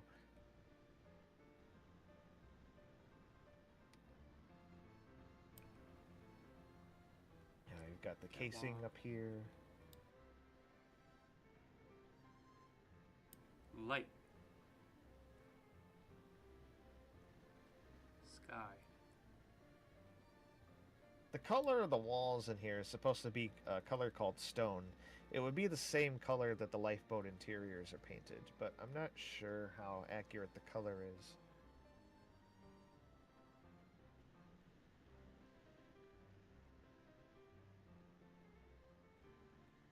And this is the funnel uptake proper.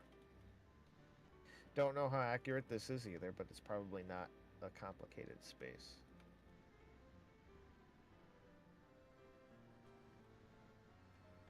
And here we have... oh, there's the funnel. Oh, it's scary. Whee! The field of view makes it look scarier. Going to Scotland Road there, but not right now.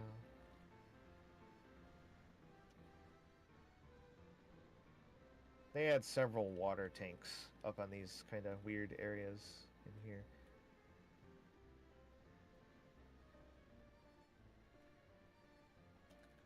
Go down here.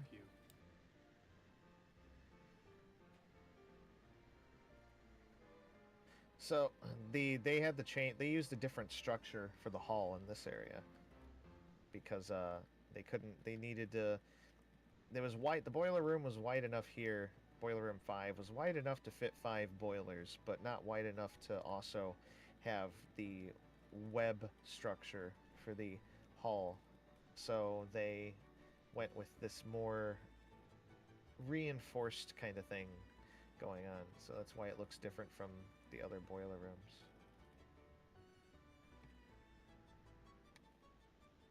Big boiler room, a lot of stuff going on. You got our furnace indicators here, telegraph. This was made in 2014. I can't believe those models are 10 years old. Oh no. We've got... oh, wait, what? Uh-oh, uh-oh. Is there no fire in here? Why is it so dark? Oh no. Oh, wait, there it is. Wait, oh, of course. I missed the fire. We've got a little bit of a fire going.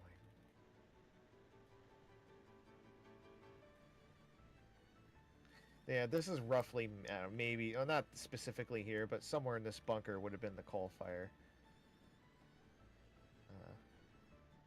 Coal fire that sank the Titanic. That's what that is. Oh no. And this boiler room, I just set it up so that it wouldn't be in use, just so you could get a sample of what a boiler room looks like when it's not being, when no fires or whatever. It looks, you know, you can see a little better. It's a little cleaner, whatever. Yeah. These are ash ejectors. You put burned ash in there. It gets flushed out the ship with a jet of water, going up the pipe to here.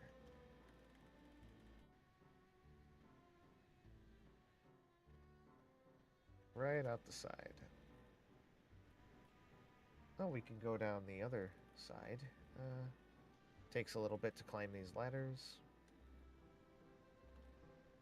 And get around there, get up here, and go up.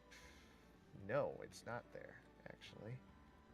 It's the other boiler room. We'll go back. For now, let's take a look on the boiler tops. They had very narrow catwalks for accessing these areas. I don't think they're accurate now. But This is your cup of tea. I'm not sure where we are or what we're looking at anymore.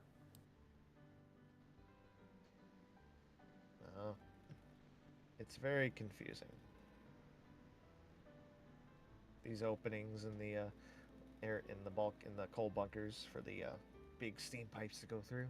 They have those.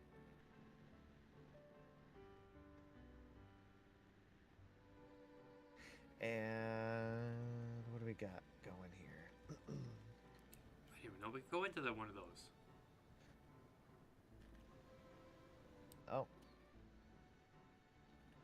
And of course, you can see down the other boiler rooms, but you can't go in there.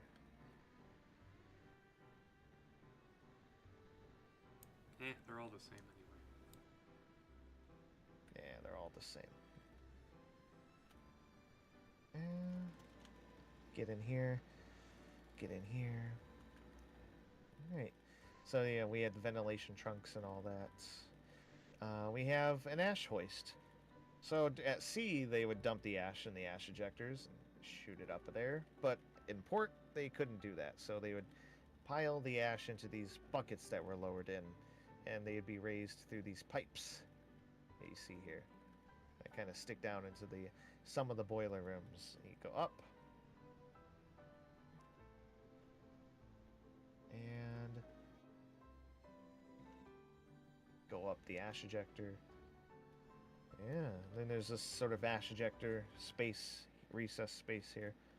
Not much going on. You go up the stairs, and you have the ash place. And this is where they managed the ash. They'd haul it up here from the tube and dump it out the door into a waiting barge. Although sometimes they would apparently just dump it in the water, which they were not supposed to do. And this is the hoist, which is in the wrong position for having it lowered. This pulley should be at the other end for lowering it.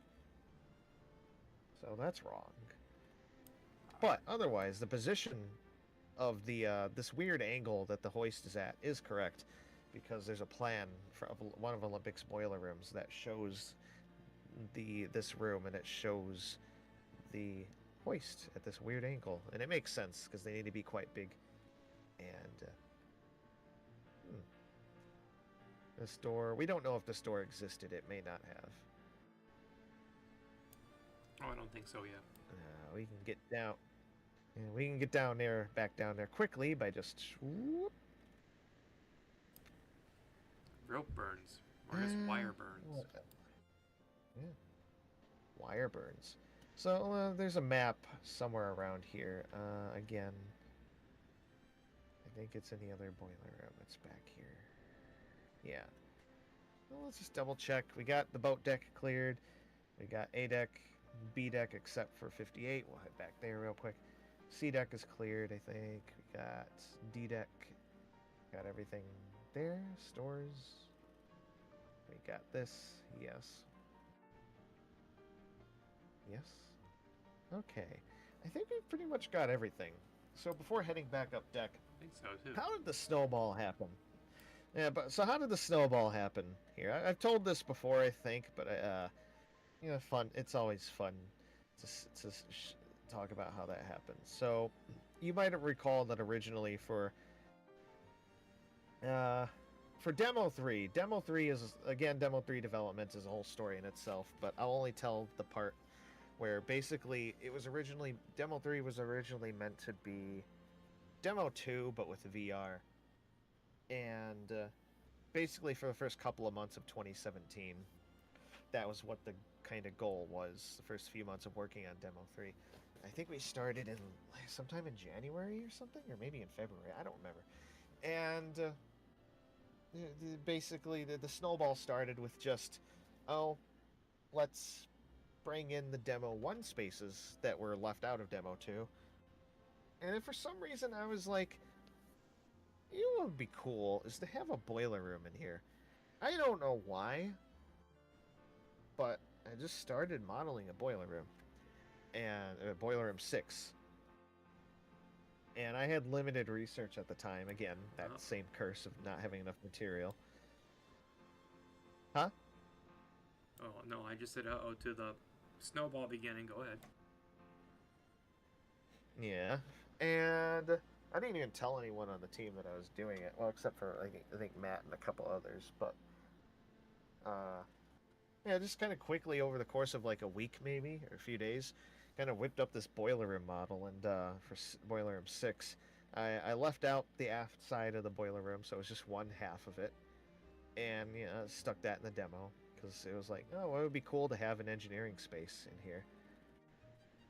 And, yeah, that's kind of how that happened. And that was really the only big snowball, I think, in terms of spaces. I mean, the main snowball of Demo 3 was Belfast and all that other stuff. But, no, in terms of spaces, I think it was mainly just the boiler room that was new. But anyway, fast forward to Demo 401. And it's, you know, it's early 2022. We've just had all that stuff happen with demo, with the alpha, and it was very disappointing and demotivating. And we had just released Demo 401, you know, the month prior, because, yeah, and there had already been a little bit of a snowball before in like the weeks leading up to the release of Demo 401. I had temped a few more spaces, like the second class spaces, the Veranda Cafe and Palm Court, which also weren't really done before then, and you know, various other bits, and those were brought into 401. And I was like, okay, it's just, I want to update the boiler room just a little bit, because the side of the boiler room, that we know some new stuff. There's a few things that are wrong, like up in the casing, and so, yeah, started on that process. And then I was like, well, you know, why not flesh out the aft side of the boiler room, the other stokehold? And so I did that. Started doing that because part of that was I wanted to like show this tube thing and the ash ejectors, because those are cool. This is the more interesting side of the boiler room. The other side's kind of boring. And then after that, it was like, what about this other boiler room? Because the idea was to have either the door closed or to have it open, but to have it be like this here, where you just see a bit of a boiler room. And for some reason, I did not go with the simple option. I went with the complicated option and just started kind of making a temporized kind of, where you could kind of see Boiler Room 5 going in, looking through the door. And then I just thought, why not just make the whole boiler room? And you just kind of had a repeat of that process, because I realized that this is a more interesting space in general. And it's like a full boiler room. It's not just the tiny boiler room of 6. And so that was done, you know, relatively quickly. And then I was like, okay, well, a coal bunker would be cool to show, because they're relatively simple spaces, just full of coal, and they've got a lot of structural stuff going on, but not much. And yeah, it was very quickly. Let me see if I can get. Oh, it's so dark in here. I can't see any of the work you put into it. Yeah. I want to see if I can increase the lightness. Exposure. Can I do that? Can I do that? I don't know if I can do that.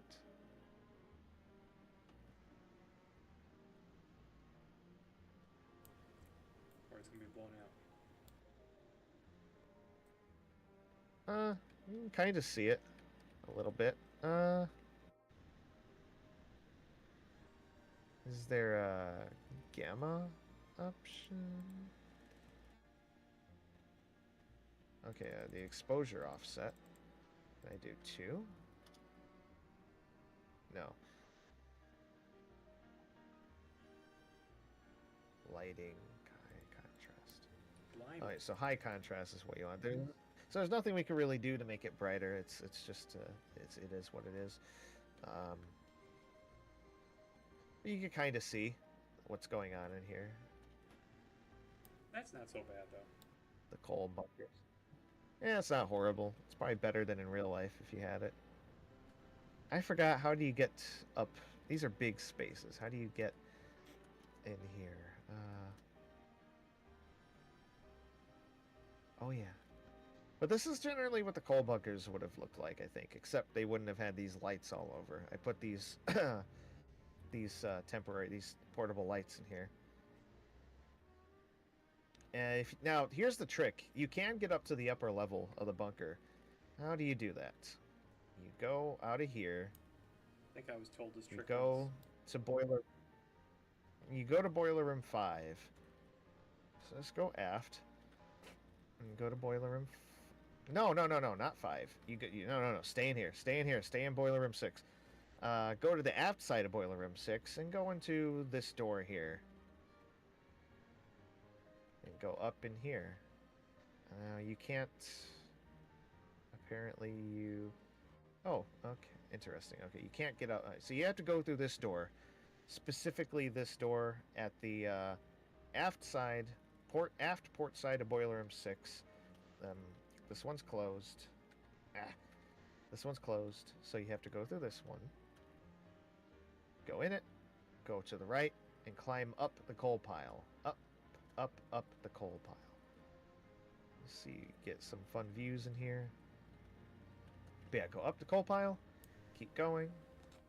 This reminds me of that terrible Netflix show. Yeah, you just go up, and then look at this. You just kind of move here. You know, get on this little plank, go up this way. By the way, doesn't this plank have like a million triangles? It's a super high quality plank. Yeah, it's high quality plank. Anyway, yeah. So now you're up in the upper part of the coal bunker. Look at that.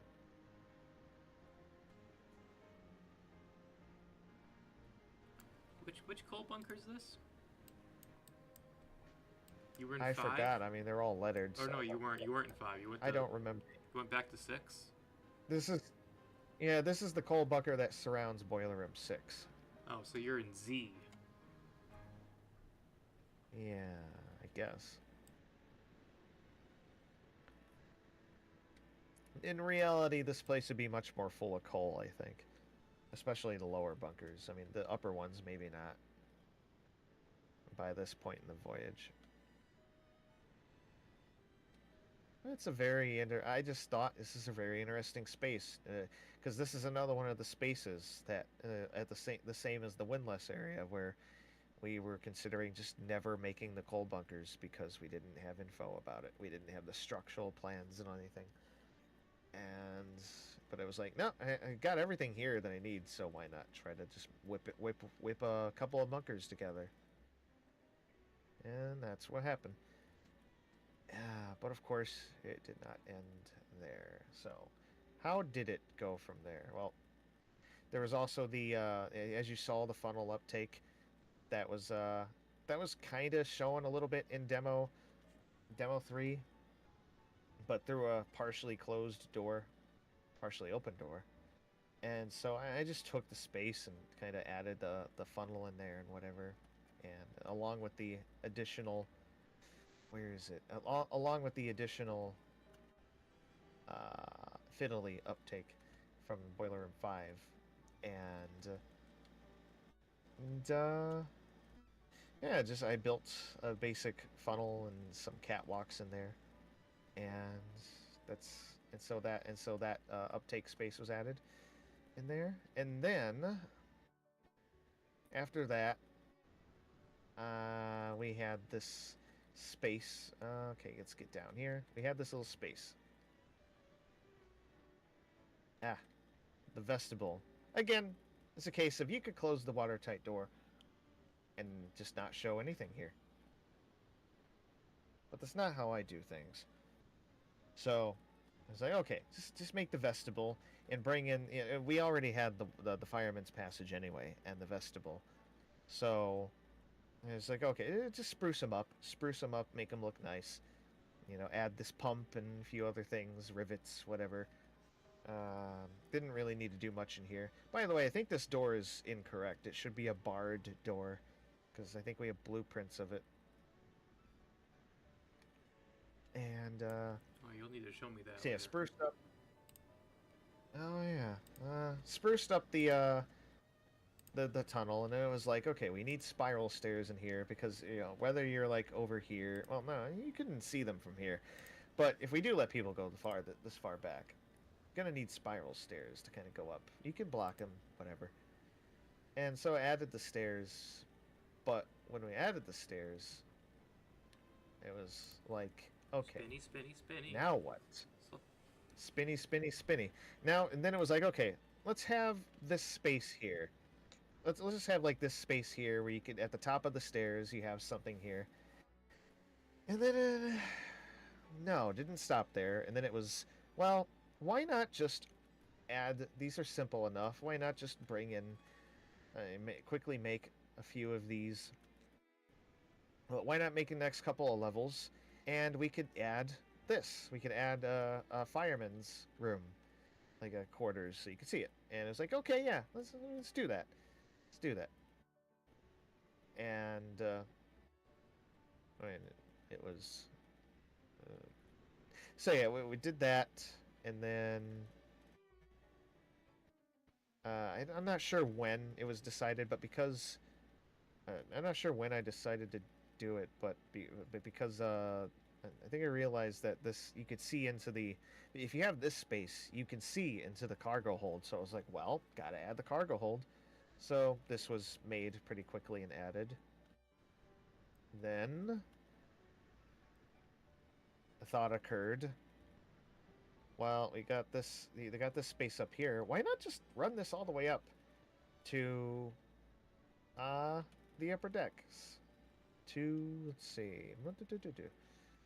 Yeah, just keep going up, up, up, up, up, up, and just have this space here, and then go up these. Have these stairs going up, and then what we could do is have a little sliver of this corridor on this side, and you can maybe block this off here and block this off here, close this door, obviously, whatever, and just you can walk across here, and you can go back down these stairs, and you can connect, and we have a way of connecting these boiler rooms in a different way to the open. Huh? Nope, just keeps going and going and going. I see what's happening next. Yeah, yeah, and then it was well at some point I think it was after this, but it was like, oh, well, I got this little area here that you could see, and it goes all the way forward here. Why not add this little quarters here? And then, since it's a really cool space, just add in the chain locker. Why not? Just add a chain locker. This is fine. It's snowball a chain locker. Why not? And so that happened at some point during all this. And so we need to continue up. So we go up. Up, up, up, up, up. Ah. So, okay, why not just, you know, open up this corridor in general, maybe. You can have the whole thing here. You know, you can just, yeah, both stairs, you can access it, whatever. You can see down the hatch. That would be cool. Yeah, that would be neat. And yeah, I think later on there. Oh yeah, it was yeah. So the question became these bars. You can see through the bars, which means you can see into the windlass space. You can't just close the doors. So there are two options, well, a couple options. You could either um, have this obviously have it closed, and you could just put black behind the bars. You can't. It's dark. You can't see anything. Slightly harder option. You could have low detail engines and gears and stuff in here.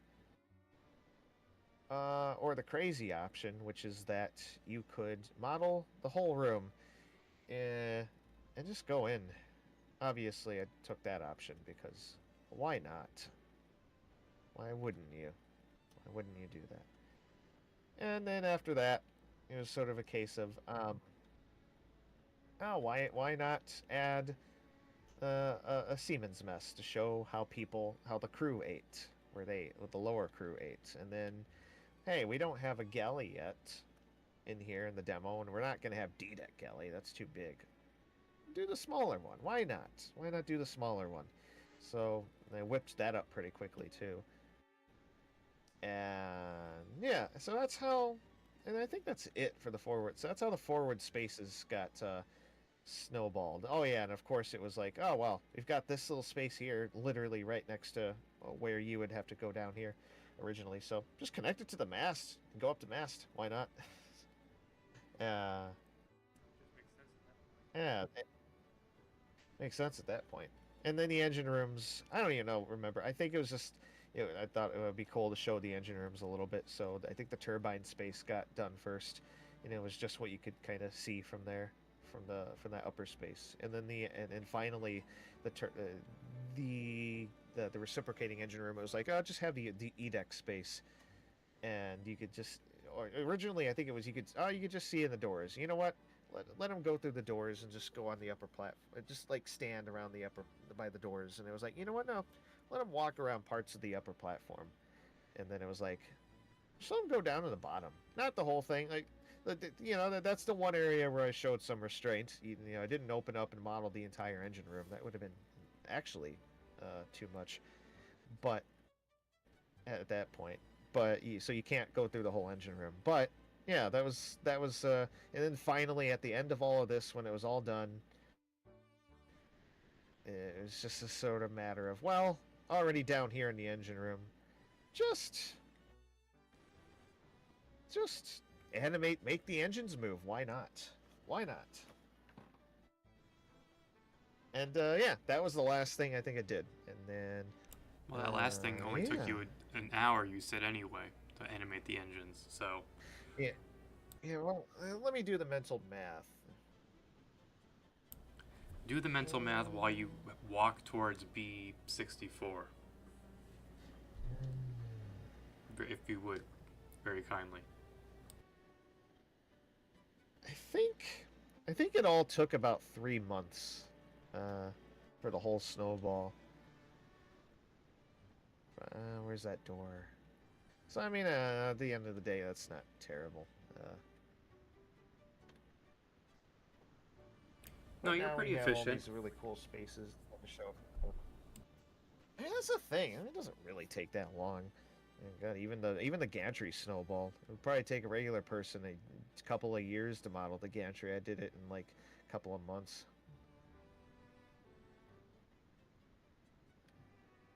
But I guess that's the main difference between like.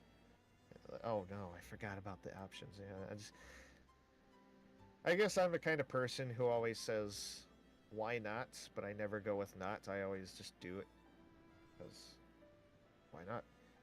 I don't really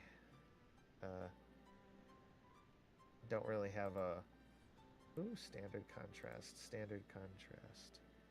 exposure. What's the default exposure offset? I guess it's 1. But yeah, it's I don't really have a limit. What deck are we on? B deck. Okay, so B58. Oh, it's 58, not 64. I don't remember which cabins are which. Ugh, like so bad. Modeling wise.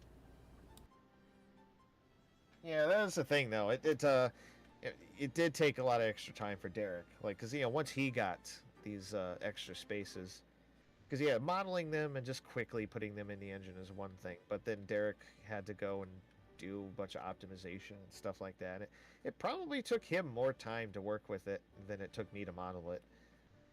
So it's a big consideration, and one of the reasons why we kind of is why there really aren't going to be any more big snowballs, because that would just be at an insane amount of, even if something could be modeled in like 1 week, the time for preparing it after that might be even more. So there are limits at a certain point. But this room is very pretty. I think it's old, but there's some new stuff in here, the geo furniture. Yep. And then the wall. The walls I always enjoy. I like the way it just, look at the material, the way it kind of lights up and changes depending on, well, it looks a little weird here for some reason. It might be the DLSS that I have going. But yeah, it's a very nice room. I've always liked B-58. It's one of those early spaces we kind of put into the engine just to kind of test out UE4 and all that, and it turned out kind of nice. Now, with that said, with that done, oh, and we also have this corridor that's, you can't go in there, of course. That did not get snowballed.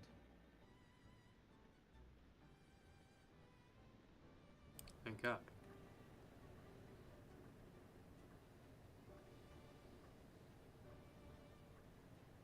Thank you for zooming in on See one a lot Corbel. of the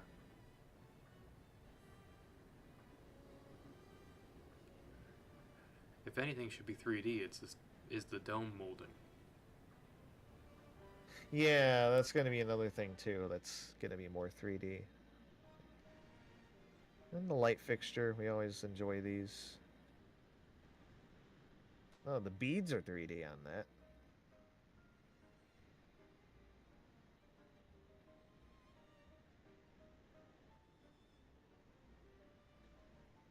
So yeah. Now, where was I going to go? Officers' quarters, yes. Go back to where we started. That seems appropriate. Hey, there was that There's fuse nothing box up that we replaced. here. I know we briefly considered the possibility of snowballing the captain's sitting room, connecting this other side to the bridge, but we gave up on Yes. that because one of the big things about the ship, how it was made over the years, is especially up here, is there's like the officers' quarters. I think is too wide, something like that. Yeah, Up front, that just and gave me a little headache too with it would. giving Derek a new wheelhouse. So yeah. Yeah, like even that, like, because we do the days of snowballing whole new spaces, with the exception of what we decided already for, potentially adding that bit to second class. But those days are over. But there are a few updates that are needed for Project 401, and those are enough as is. Like just getting this wheelhouse kind of updated is just, yeah. Uh,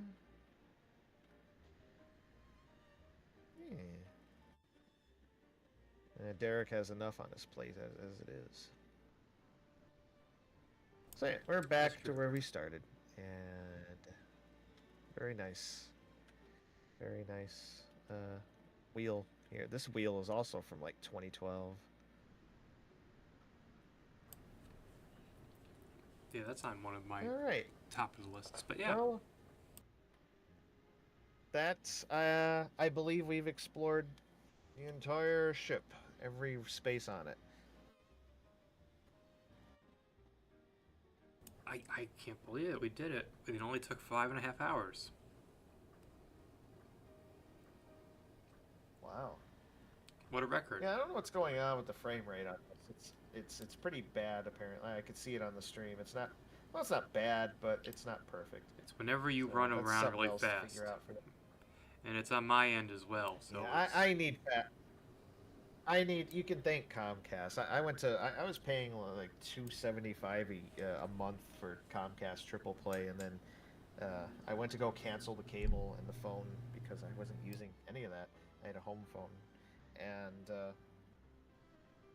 And they were like, well, you can't just if you want to downgrade to just the internet, it's going to cost you more than if you get this plan for 2 years that's got the Xfinity Now. I was like, whatever.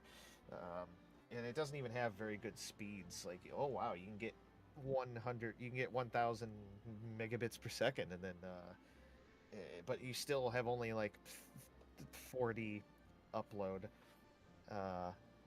This is still bad, and you're overpaying for that. So eventually, I'm gonna just drop Comcast entirely and get fiber, and maybe then it'll be a little easier to stream at a better speed.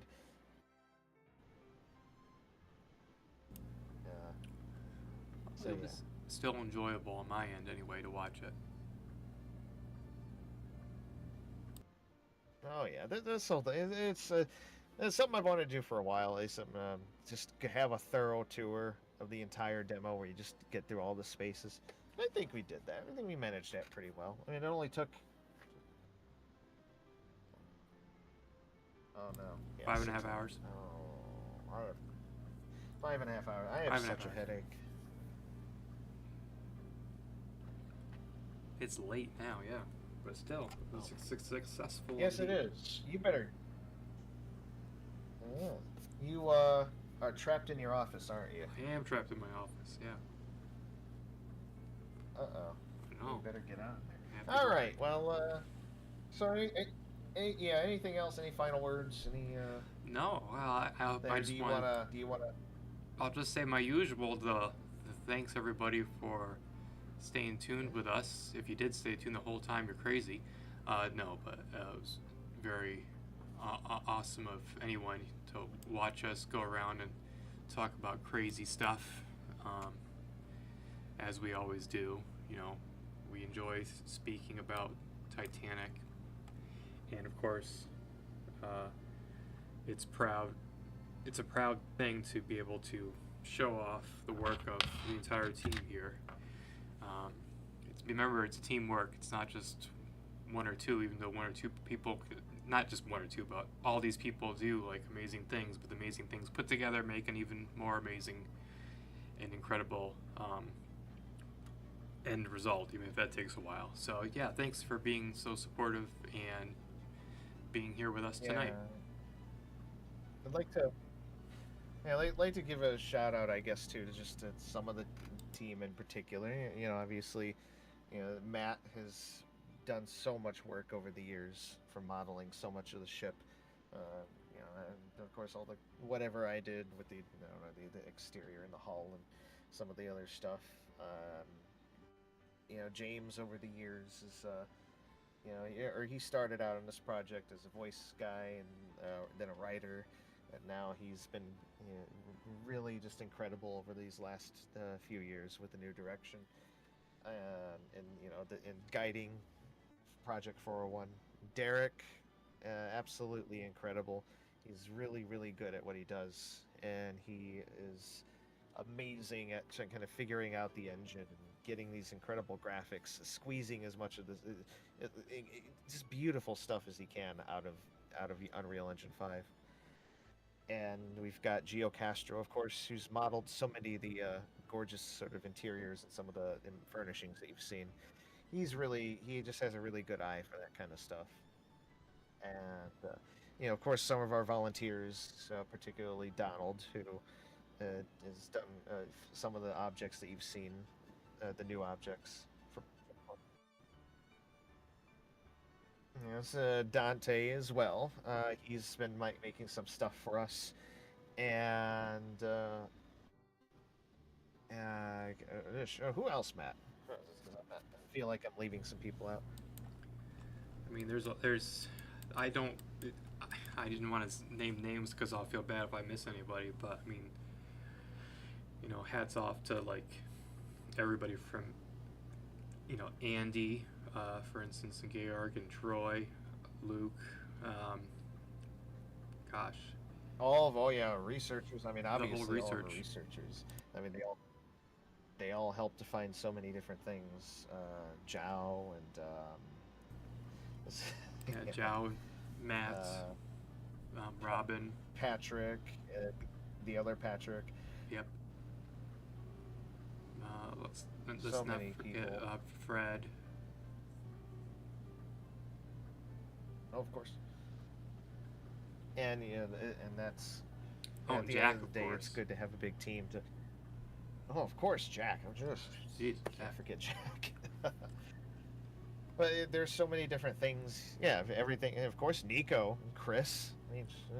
Oh yeah, and all the incredible textures and David. artwork that Nico's done, and Hmm. yeah, David. There's so many people here who sometimes we're all do our part in like modeling this and that and doing our research and All the putting music together that we these have too. archives. Yeah, the music, of course, Age, And yeah, the and incredible music Anthony. there, Yeah, and Anthony, of course. And see, yeah, it's it's easy to forget names, but it is good to like just so many incredible people who are just doing so much nice work here. And some of it's very visible, some of it is less visible, that's but true. it's Yeah. no less important. And yeah, so all right, I'm just gonna hand it off to Matt. So again, you go ahead and guide us out of this. All right. Yeah, I'll just want to tell everyone else again. Thanks for hanging out with us on the decks of our demo 401 Titanic. We went up the decks and down the decks throughout the classes and all the way down to the lowest levels of crew.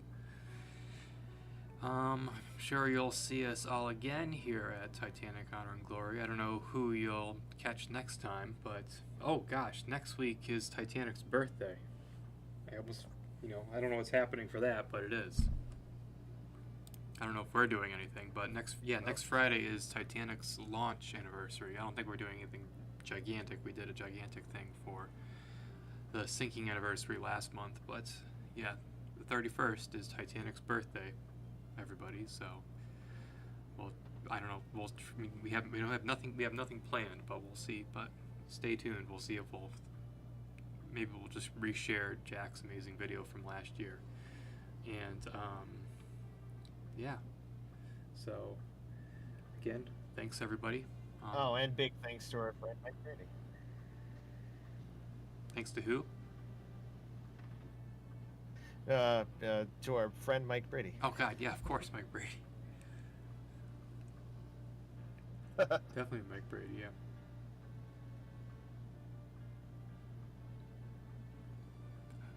See, always someone we're gonna forget. And I'm gonna feel bad about it. Definitely not Mike Brady. Can't forget Mike Brady though.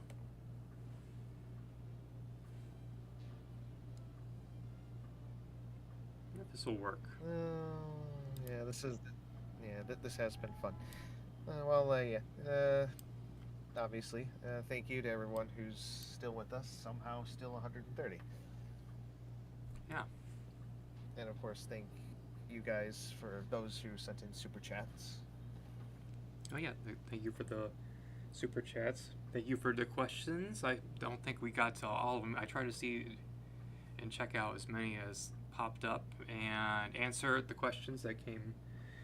The technical. I'm glad there were more historical questions than game questions this time around. That's a relief for me anyway.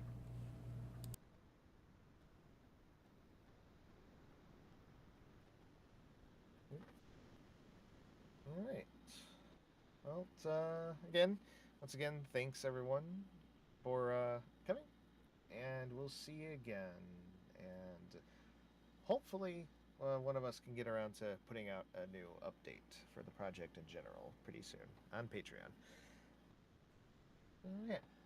Matt, any final words? That was Kyle's passive aggressive little statement to post on Patreon. No. Yep. Okay. Yeah. All right. I think that's it. We'll let you see Titanic sailing thanks to Jack. Wonderful work, and we will see you all soon. Take care. Bye bye.